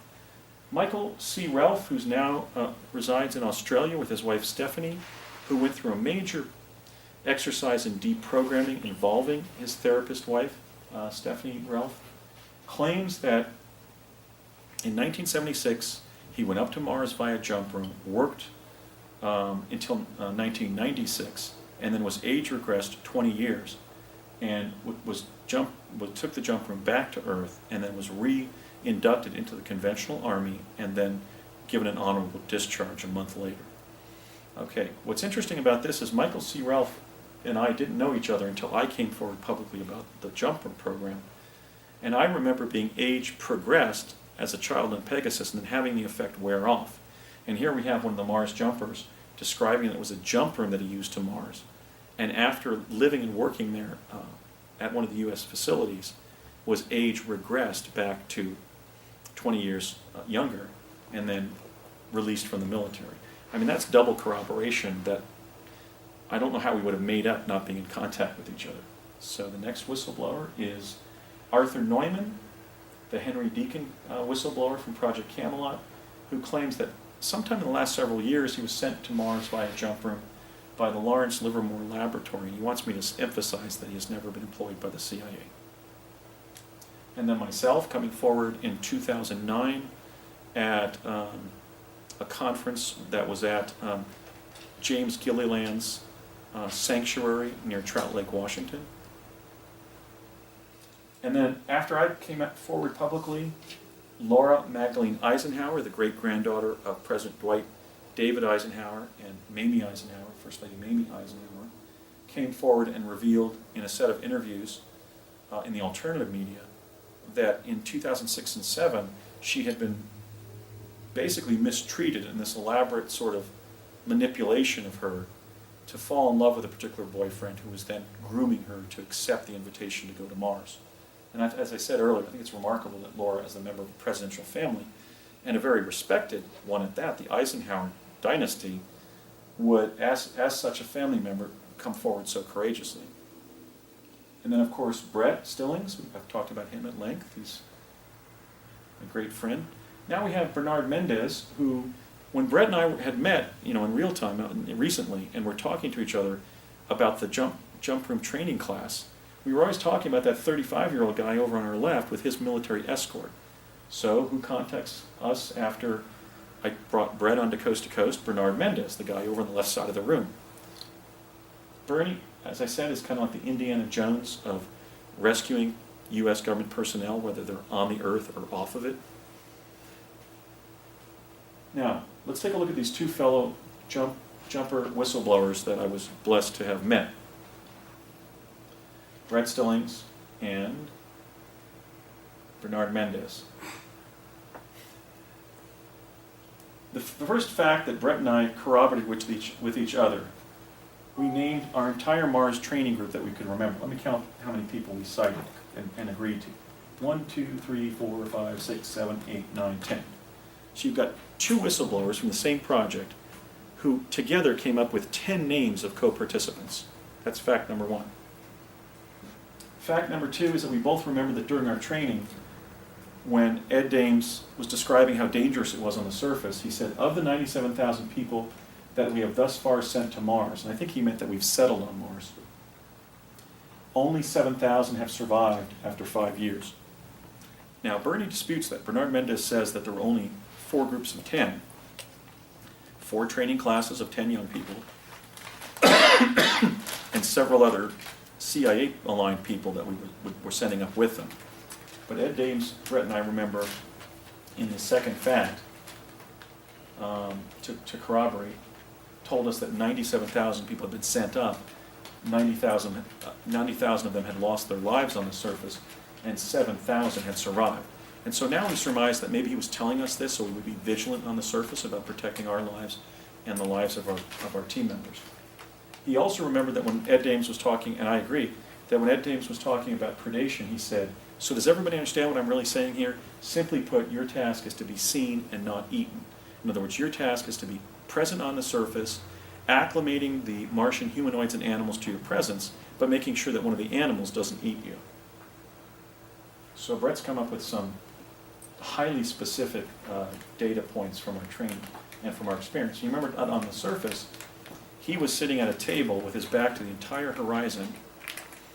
I was standing in front of him doing like these 30-second looks here, and then 180 degrees to my right, and then I would step back kind of like this and look at whether there were predators there, and I felt exposed behind myself, so I would then turn and look over here every 30 seconds, just like somebody holding a rifle protecting, a group of soldiers in a war zone. And Brett had been sitting there for 3 minutes with his back to the whole horizon on this kind of stone picnic table type structure. And he remembers that I kind of took him to task. I was always kind of like playing the role of his older brother. And he says that I said, Brett, were you giving any training? And Brett said, what? What do you mean? And I said, 3 minutes have passed and you haven't looked around. So we were really trying to protect each other, really keep each other alive. So the next slide, please. We also remembered something that makes absolutely no sense. On Earth, when you enter an elevator, if you push a certain number, it'll take you to that floor. The door will close and it'll take you to that floor. But if you push the number of the floor you're on, it'll open to protect anybody from being injured by the elevator, being caught between the elevator and the elevator shaft. But Brett and I both remembered that to get home from the Mars jump rooms on Mars, we were pushing the number of the floor we were on. Because some of these jump room facilities had almost like a mine shaft kind of elevator, like a mine elevator, where you had basically the box-like elevator on some level of the shaft. So if we went in and it was on level 5, and we had to push 5 to cause the doors to close, not remain open for pushing the same number as the number of the floor. He remembers that after closing the door, by doing that, we were then instructed to look up at the ceiling at a 90 or at a 45-degree angle, and in a loud, clear voice, when they said, "Are you ready to return?" we were sort of shouting almost, "Ready to return." So Brett and I basically corroborated and remembered, and were able to dispel the possibility that we were part of some mind control experiment or we were having a group dream or something, because we went back and we remembered the whole elaborate system for getting home in the jump room via the jump room on Mars. Similarly, Bernie remembered that several of the more difficult facts that we've had to grope with, grasp, and analyze regarding our trips to Mars. One is, and this was very strange, Bernie and Regina came over to my dorm at UCLA, and Bernie had a backpack on his back and green pants, and he had a green sweater over his upper torso that created a hump, basically, in this green sweater. And I said, "Bernie, what's the deal? What are you wearing? You look like a turtle." I was just teasing him, trying to loosen him up. And Bernie's from Staten Island. He still lives there. And he reminded me, right after he contacted me after 30 years, that I had once alleged that he looked like a turtle.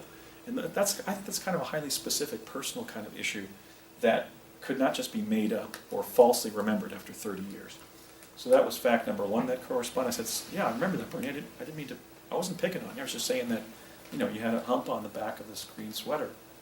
Okay, second one was, we remembered that during a jump that we took, the one where I referred to him as looking like a turtle when he showed up at the dorms, that we went on a night run with Regina Dugan, and here in this PowerPoint I had written another woman.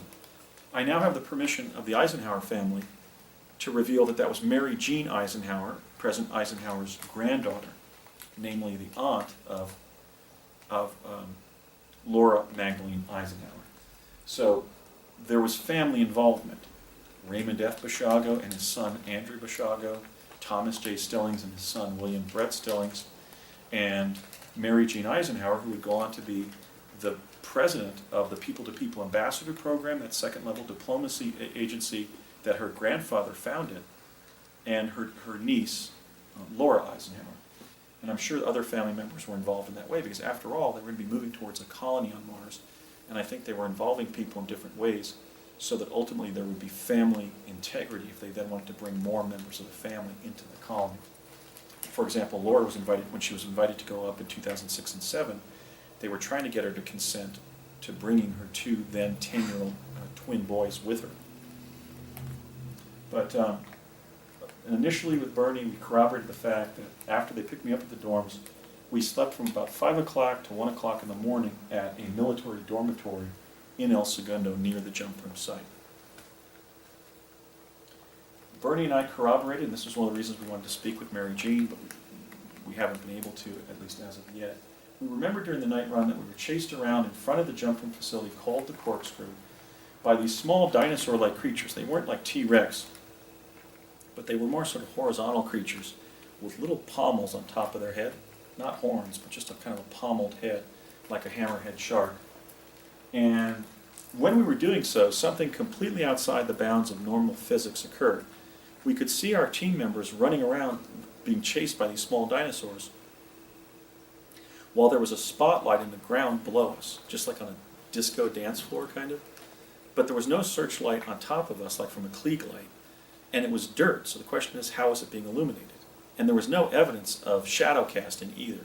It was a light beneath us that wasn't picking up our own shadow, which means it was basically being created there out of whole cloth. And also that, if you could go to the next one, please, that during that chase, my right arm was pulled off, and when I got to the debriefing that was held, or with Regina and I being debriefed by Major Dames and Bernard Mendez at the debriefing room in the sub-basement of the El Segundo jump room site, somehow the arm that had bitten off then had already been reattached or had materialized back on my arm.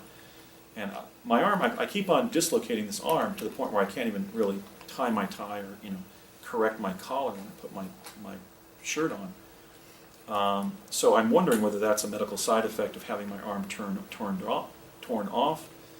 Bernie witnessed it. Regina witnessed the arm being torn off.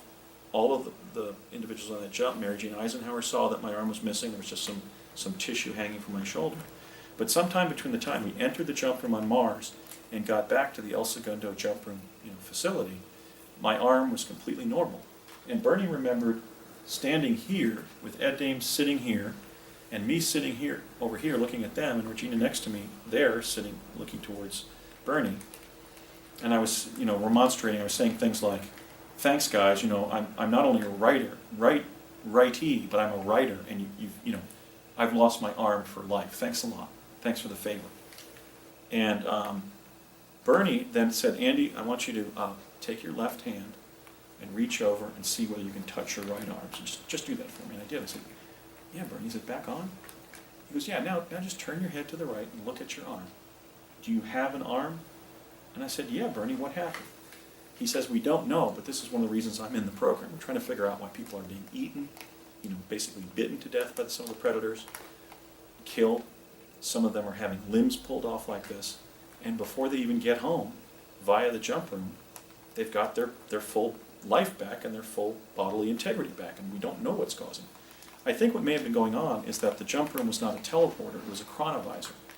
So that holographic effects were being created, like losing your arm in the mouth of a predator, but then the resilience of the quantum hologram was causing those negative experiences to be reversed, but sort of there's enough resilience in the jump room device to literally put you back, not back on, just back on Earth, but in the condition you had been in before you left.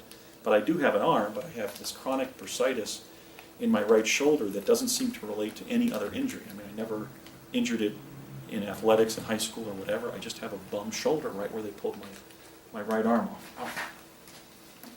Ow. And Bernie also reminded me that the next day he called me at UCLA and through the counter there at my dorm and told somebody there to actually go up and contact me in my room. And they did. They said, you have to call Bernard Mendez. So I went to a payphone and called Bernie, and he said, Andrew, suit up. Andrew, suit up, because we're going back up. And I said, when, Bernie? He said, today. I have a theory of what was actually going on. And so I meet Bernie at the El Segundo jump room site. We get in the jump room. He gives the high sign to the operator. And we're sent up there to the same facility, the Corkscrew. And as we're jumping, Bernie is going, now listen, when we walk outside of the jump room, I want you to be peaceful and calm and project feelings of love and acceptance to whatever we encounter. It may be the dinosaur-like creatures that attacked you last night. It may be some of the Martians or whatever. But just walk out of the jump room in an attitude of Christ-like peace and acceptance and understanding. And I said, why, Bernie? What's the deal? What's your theory? He goes, I don't want to tell you, but let's just see what happens. So I do that, and we walk over to sort of like this herd of the animals that attacked us. And they didn't chase us, they didn't bite at us. So we went even closer to them like cows, and we petted the tops of their heads with this pommeled crown on their head. And they started mewing like whales. You know, in this kind of real deep, profound kind of feeling of acceptance or joy or peace or whatever. They were going kind of like,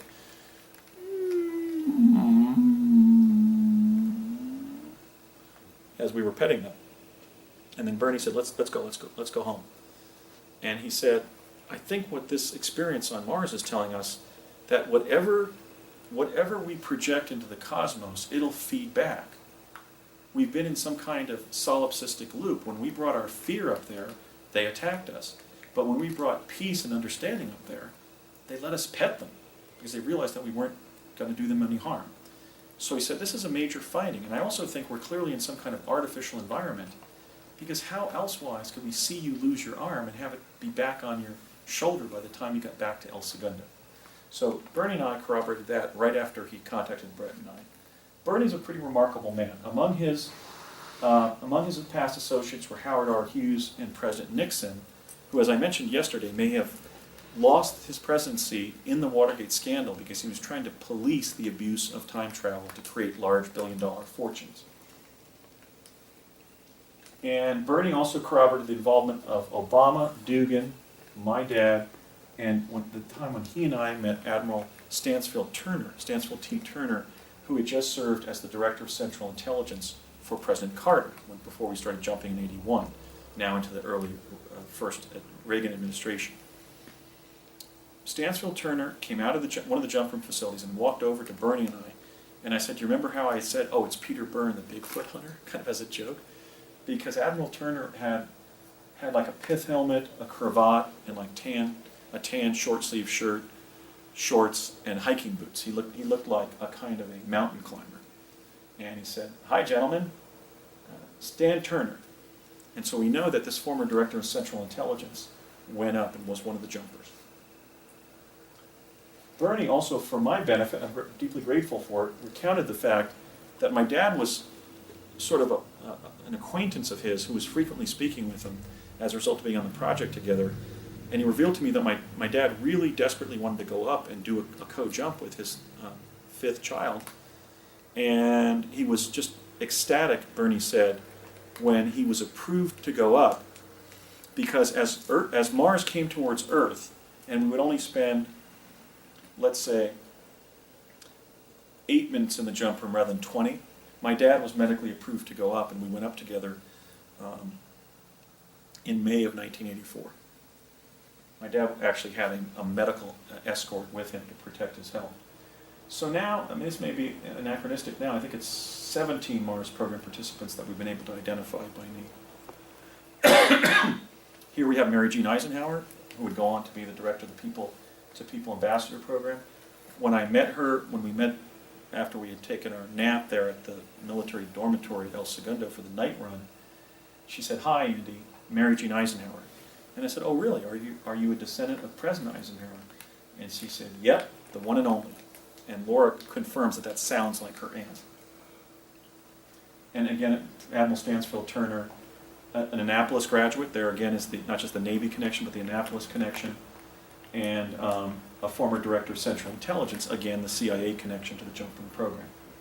So, after Brett and Bernie and I corroborated aspects of each other's accounts, but they kind of ran the gamut from physically going there to the actual Mars in real time versus visiting on a holographic or chronovisor-based,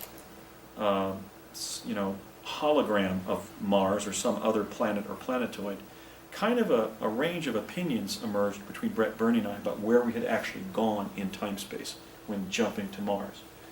Brett has always defended, I think, the honorable and supportable position that we were going to Mars, the planet, in real time. He noted among the evidence that the Martian moons Phobos and Deimos were always in their proper locations and trajectories and locations relative to each other in the Martian sky. They're rather small, actually, smaller than our moon for sure. He remembered how Courtney M. Hunt of the CIA had told he and I that the Viking 2 apparatus was about 20 miles from the jump room facility known as the Corkscrew, but we shouldn't try to walk it. And in fact, Brett and I both have memories of having been placed near there via teleportation, where there's a kind of an historical shrine where the Viking 2 set down on the surface of Mars. Brett has made the point that NASA cannot be relied on to provide accurate data about Mars of any kind because it has an established history of lying about the natural conditions on Mars. So the brilliant proof that William B. Stillings has framed is that if, as NASA tells us, the atmospheric pressure on Mars is 8 millibar, then the deployment of the NASA rovers Spirit, Opportunity, and Curiosity would have required a parachute the size of the continental United States. Okay, we've all seen the footage. They've said how we put this, we had ensnared or surrounded the rover with these balloons that then broke apart on the ground, but we were slowing the descent of that package with a parachute. I'll show you a picture later of the parachute that was used for, or supposedly used for, the rover Curiosity. And Brett calculated that in order to drop these, to deploy the rovers via parachute, you would need an atmospheric pressure of more like 800 millibar on Mars. Here's the parachute that was used to put Curiosity on the surface of Mars. It certainly doesn't look like the size of the continental United States, which would be needed for 8 millibar pressure. You know, with that little pressure against the parachute, you have so many less molecules of air that air would have to literally stretch across the entire country to be used for resistance to the parachute. So there we have it, the one that was being published when Curiosity was launched. Bernie, for his part, noted the time when we were chased by the dinosaurs and I got my arm back, and the weird lighting effect. And then an event that we call the causal loop, where one of our members got killed, and we went back to El Segundo, but then back to retrieve his body. And the same event scenario unfolded 3 times, basically a causal loop, where in the second and third repetition of the same event scenario, we had the consciousness that we had previously been in the first and then the second event scenario. So it was like extended deja vu with knowledge of what we had just done, and had just done the same thing before. So I asked him, Bernie, what should we call it? And he said, well, we should have a word that means that it was just constructed artificially and that it involves some kind of advanced quantum engineering. And I said, how about synthetic quantum environment to create an artificial holographic planetary domain? And he said, that's it. So what Bernie has been stating for a long time and defending is that we weren't going to Mars, we were going to basically SQE subnotation Mars, an artificial environment, not the natural one. In support of that premise, he's noted that Mars was out of position when most of the jumps took place, that Mars' atmosphere is deficient in oxygen to sustain human life, but that's not true because we have blue skies there, which I spoke of before they were found by Mars anomalists. That the gravity on the surface was stronger than it would have been on Mars. In fact, he was correct. If Mars is 40% of the mass of Earth, the average adult male takes a 3-foot stride. So I and Brett and Courtney Hunt and so forth, my father, if Earth is 2.5 times more massive than Mars, the normal stride of 3 feet on Earth should have resulted in 7.5 feet of travel on Mars. So either both Earth and Mars are much more hollow than science supports, or the Earth is hollow and Mars is solid, or we were not going to Mars, because we were only able to bound about 4 feet in a normal stride. In fact, Brett and I walked across the surface one time with Courtney Hunt, and he said, Andy, Brett, I want you to kind of listen up. Take a normal step here, like you would. Did you just notice that we went as far as you would have if you kind of skipped across a creek? Okay, that's because we're leaping 4 feet rather than 3 when we make a normal stride, but we should be able to be going much further. And then Brett said something like, yeah, we're about 7-8 feet, right? And Hunt said yes. So this is a bit of a scientific mystery that the program is dealing with. Okay, so the gravity should have been stronger on the surface of Mars. The temperatures are, as reported by NASA, that would be, for example, in the Wikipedia entry on Mars, are supposed to range from 175 below 0 Fahrenheit to a positive 225 degrees Fahrenheit, namely basically broiling hot conditions, which are not survivable for creatures like us. And then also, Bernie noted that Mars' lack of an ionosphere, which was blown off during that cataclysm in 9500 BC, would have irradiated us on the surface, and so he concluded that the destination was a synthetic quantum environment, that the gray extraterrestrials were testing our responses to being on the threshold of cosmic contact, that of interplanetary visitation, exploration, and communication with extraterrestrials. So I kind of took the middle position with both of them because I was trying to keep sort of our camaraderie together. And I said, okay, Brett and Bernie, what about if we were going to Mars in real time, which, for example, was proved on his first trip to Mars when Brett says that he bent over on the ground and tasted the soil, and it tasted like dirt on Earth, like when you're hiking and you get some dust in your mouth or whatever. But that it was via not teleportation, but exoplanetary holography, basically chronovision. That would explain why we were interacting to the most fine degree of specificity with the actual Mars, but we were in some kind of holographic environment in which novel input could have been inserted, like the loss of my arm, or the causal loop could have been just a repetition within a synthetic quantum environment. And that has become the position of Bernie and I. We think that the explanation actually is that we were going to the actual Mars via exoplanetary chronovision. So the evidence is that we were trained for Mars and believed that we were visiting it, and our instructors and program administrators were telling us that we were going to Mars. But the origin and function of the jump rooms remains totally unknown. Bernie says they were from the gray ETs, but we were certainly never told that. We were working with these brilliant physicists and engineers from Parsons and Lockheed Skunk Works. Howard Hughes may have played a role because we were in a Hughes aircraft building there in El Segundo. Another thing that kind of supports Brett's basic notion that we're going to the actual Mars is the fact that when spring of 1984 arrived, the distance between the actual Mars and the actual Earth had been shortened, and hence our time in the jump room from 20 to 8 minutes, and that's why my father was approved to go, because of his heart disease and pulmonary condition.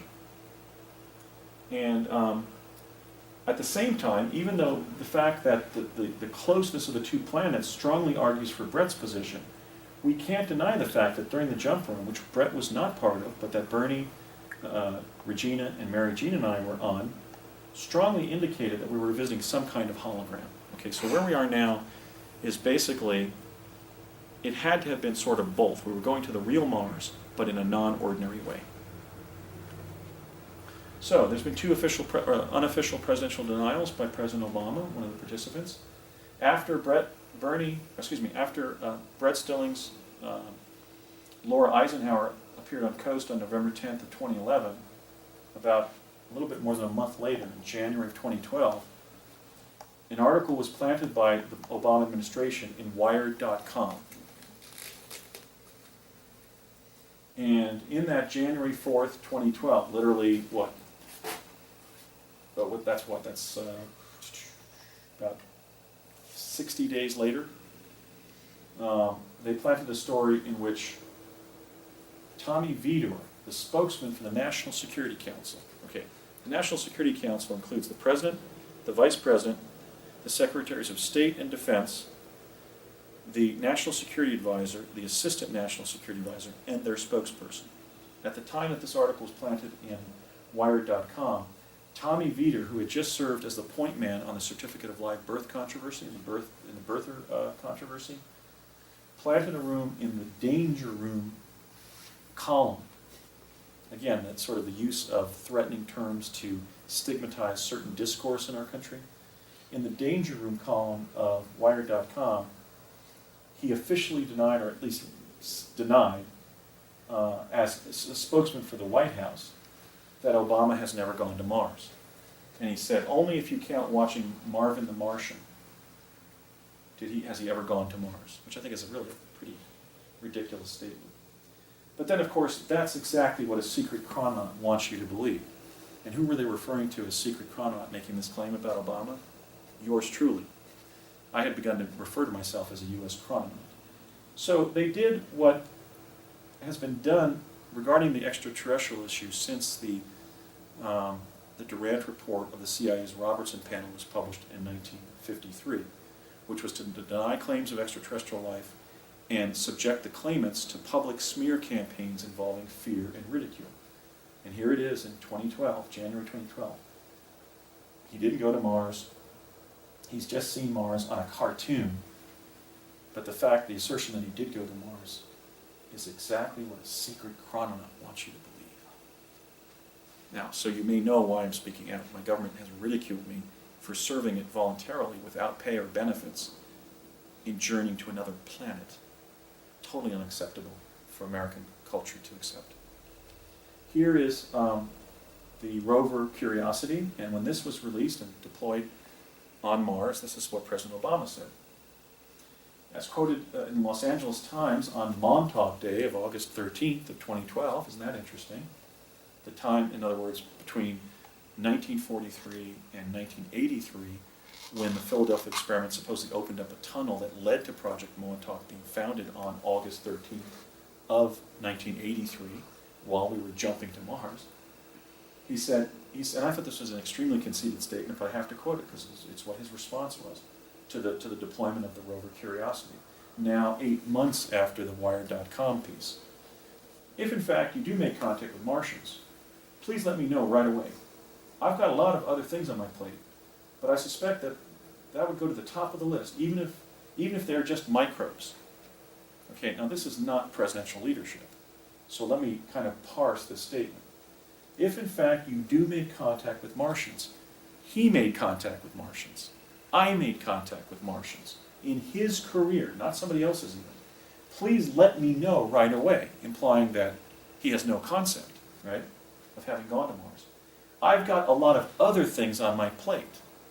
So here's the leader of the United States that passed legislation in 1958 tasking the space agency with its primary mission of fostering the expansion of human knowledge of space and the near-Earth environment. Saying that he's got a lot of other things on his plate, like, this Mars stuff should be dissed. I don't think George Washington would have dissed outer space exploration. I don't think Jefferson would have. The Roosevelts, John Kennedy, Ronald Reagan, some of my favorite presidents in terms of who they were. But here we have actually a U.S. chrononaut serving as president, soon to be re-elected the second time, not revealing that he was a U.S. chrononaut and participant in the secret space program, telling the American people that he had other things on his plate rather than addressing whether we live in an inhabited solar system. But I suspect that would go to the top of the list, even if they're just microbes, like NASA has been telling everybody. Like when they released that discovery of a fossil of a microbe on a Martian meteorite at UCLA in 1984.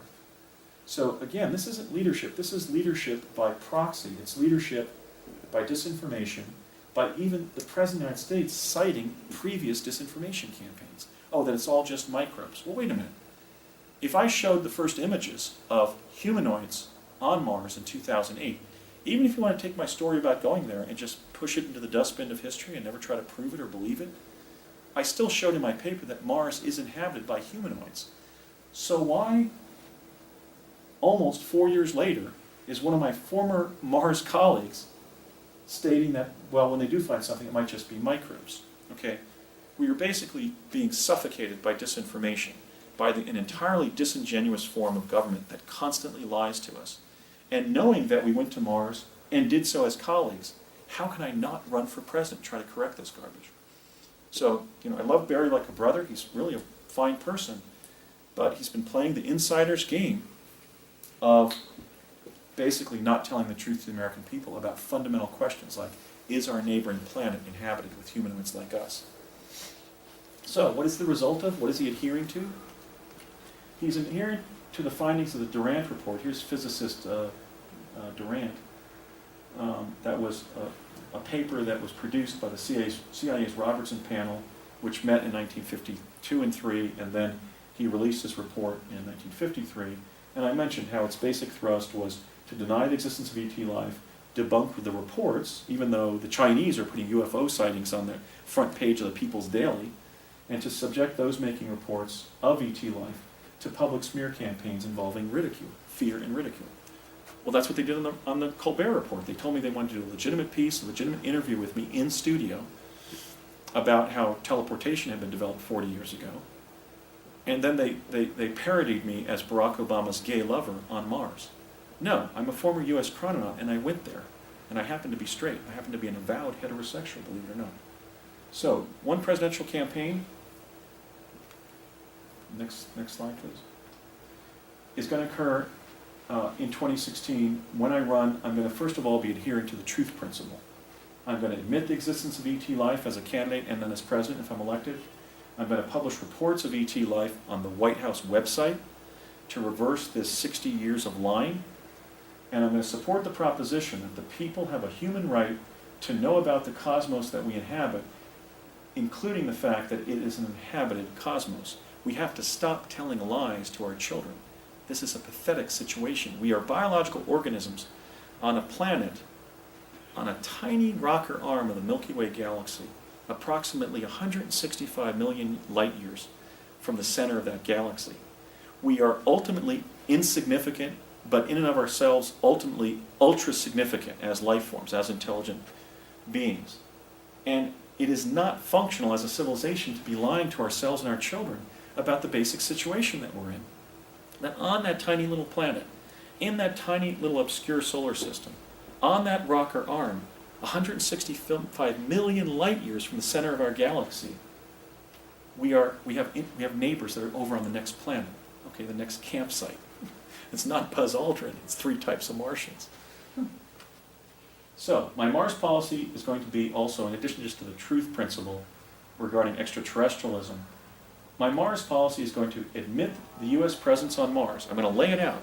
I'm going to sit down with Steve Croft on 60 Minutes and say, what I'm saying, Steve, you can corroborate through my defense secretary or my Mars jumper colleague, Bernard Mendez, but we're telling the truth, okay, and then go through the whole history of the Mars jumper program.